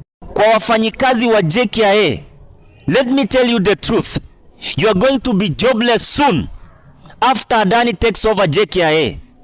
So saa hii mkikubali hao wasee wachukue hiyo airport, mwanze kutafuta ma-CV zenu na passport, tuende kutafuta kazi pale Saudi Arabia. So you must stand strong against this Adani. We are all supporting you as Kenyans. Thank you. While Kenyans were holding peaceful demonstrations at the airport, a Kenyan senator all the way from Mombasa County was complaining that he couldn't take his brother abroad for medical treatment. Listen to what he had to say. Ulikuwa ukisafiri? Asante, nilikuwa nasafiri kwenda Mumbai kumpeleka ndugu yangu kwa check up ya moyo. Na tulikuwa tuondoke alfajiri na ndege ya saa 12. But unfortunately kutoka hiyo time mpaka sasa bado tuko hapa. Na huu mgomo ulianza saa 6 usiku usiku wa leo. I will also like to show you a video clip of JKIA staff members mobilizing to make history. Take a look. Sasa tusikizane tafadhali. Nataka tuelewane. Ninyi ambao unaenda nyumbani sasa, hakikisha kesho asubuhi ninyi nyote mko hapa. Yes. Asubuhi na mapema. Lazima wakati historia itaandikwa miaka mingine, sema jina langu liwe kwenye wale walitetea uwanja wa Jomo Kenyatta International Airport. Usiwe nyumbani eti unaangalia kwa televisheni. Tuko pamoja? Many patriotic Kenyans wanted to go and join the protest at the airport, but they were met with heavy security and tear gas. Even they couldn't board buses and roads were blocked. Moving on to the next video. While Kenyans were being tear gas and blocked in Nairobi CBD, at the airport, GSU officers were deployed.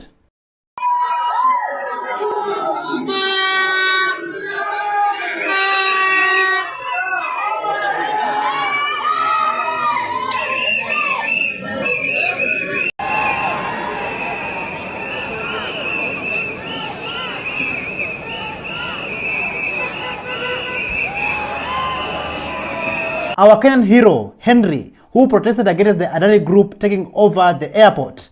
Later on, he met with Eric Omondi.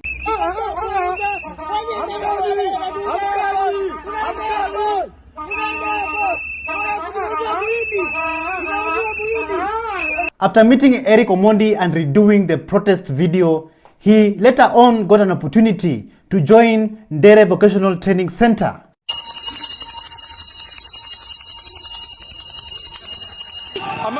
Ameuza airport. Ameuza nani? Ameuza muhindi. Yaani muhindi gani? Sijui ndio muhindi. Lakini huyu Ruto alimaana nyumbani. Aende kalale. Moja hajauza airport. Tena hajauza airport. Nani? Hajauza airport. Kwani anakwenda. Our brother Henry not only got support from Kenya but also around the world. Even the comments were very, very positive. Listen to this. Kama kuna mtu ametetea airport ni huyu kijana. Huyu kijana abebwe na ndege, azungushwe juu, hata ninajua hata airport kukanyaga sijui kama shakanyaga. Kenya mzima huyu kijana peke yake ndiye alijua airport inauzwa na tukacheka. Juu alikuwa anasema nani airport imeuzwa na imeuziwa muhindi. Hata wafanyikazi hawako kwa wanajua, hata wasomi Wenye at least wenye tunaona wako sawa, hawakuwa najua, lakini ukijana alikuwa anajua. Usiwahi dharau mtu. Kijana aki. Yeye peke yake ndiye alingangania airport inauzwa. Na akasema airport inauzwa na inauzwa Mwindi, tukacheka. Ameuza airport. Ameuza nani? Ameuza Mwindi. A patriot, a professional relator and a pan-Africanist, the Villager 254 had a disturbing message to Kenyans on why Ruto is in panic modes. Listen to what our brother, the Villager 254, had to say about this. JKIA was sold. It was not leased, it was sold. That's a done deal. Now, this is the Villager 254, Patrick. Why I believe JKIA has already been sold, and that's a gone deal. And it's a deal, that's a matter under the water. It's gone, finished. The only way the government of Kenya can redeem itself is by paying damages, because they will have to cancel this sale. This deal has to be cancelled. It doesn't matter what you call it. I am a real estate professional. I have done real estate for how many now? Full time, 15 years. But I've done it 5 years before then. Now, when you enter into a lease, the landlord retains the mother title. You write a new contract called a lease because you are not taking the property, the whole property for yourself. So you enter into a lease, and that lease is registered in the Ministry of Land. And a lease is anything that is 5 years plus 1 day. That's what the law says. Now, what is the difference between what JKIA have done and the normal leases that people have out here in Kenya? The difference is this. The government of Kenya is giving the land JKIA for 30 years. And remember, my people, it's not only JKIA. It is even Moi, it is Eldoret, it is Isiolo, it is everywhere.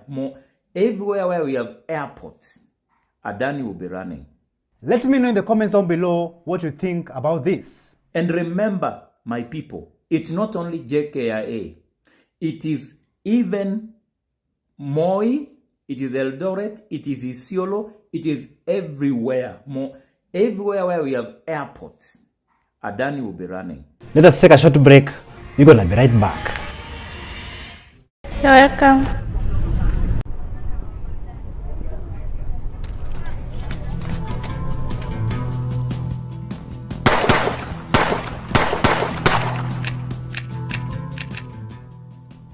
What's up, my good people? Finally, I've arrived in Nairobi, Kenya, man. And today I'm going to be showing you guys how this amazing city looks like.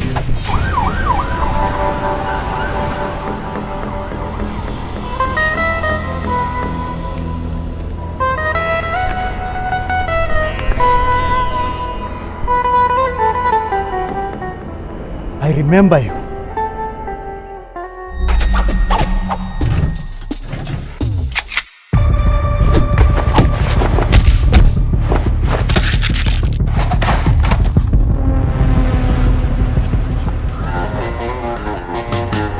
So guys, before you finish, continue showing you this video, but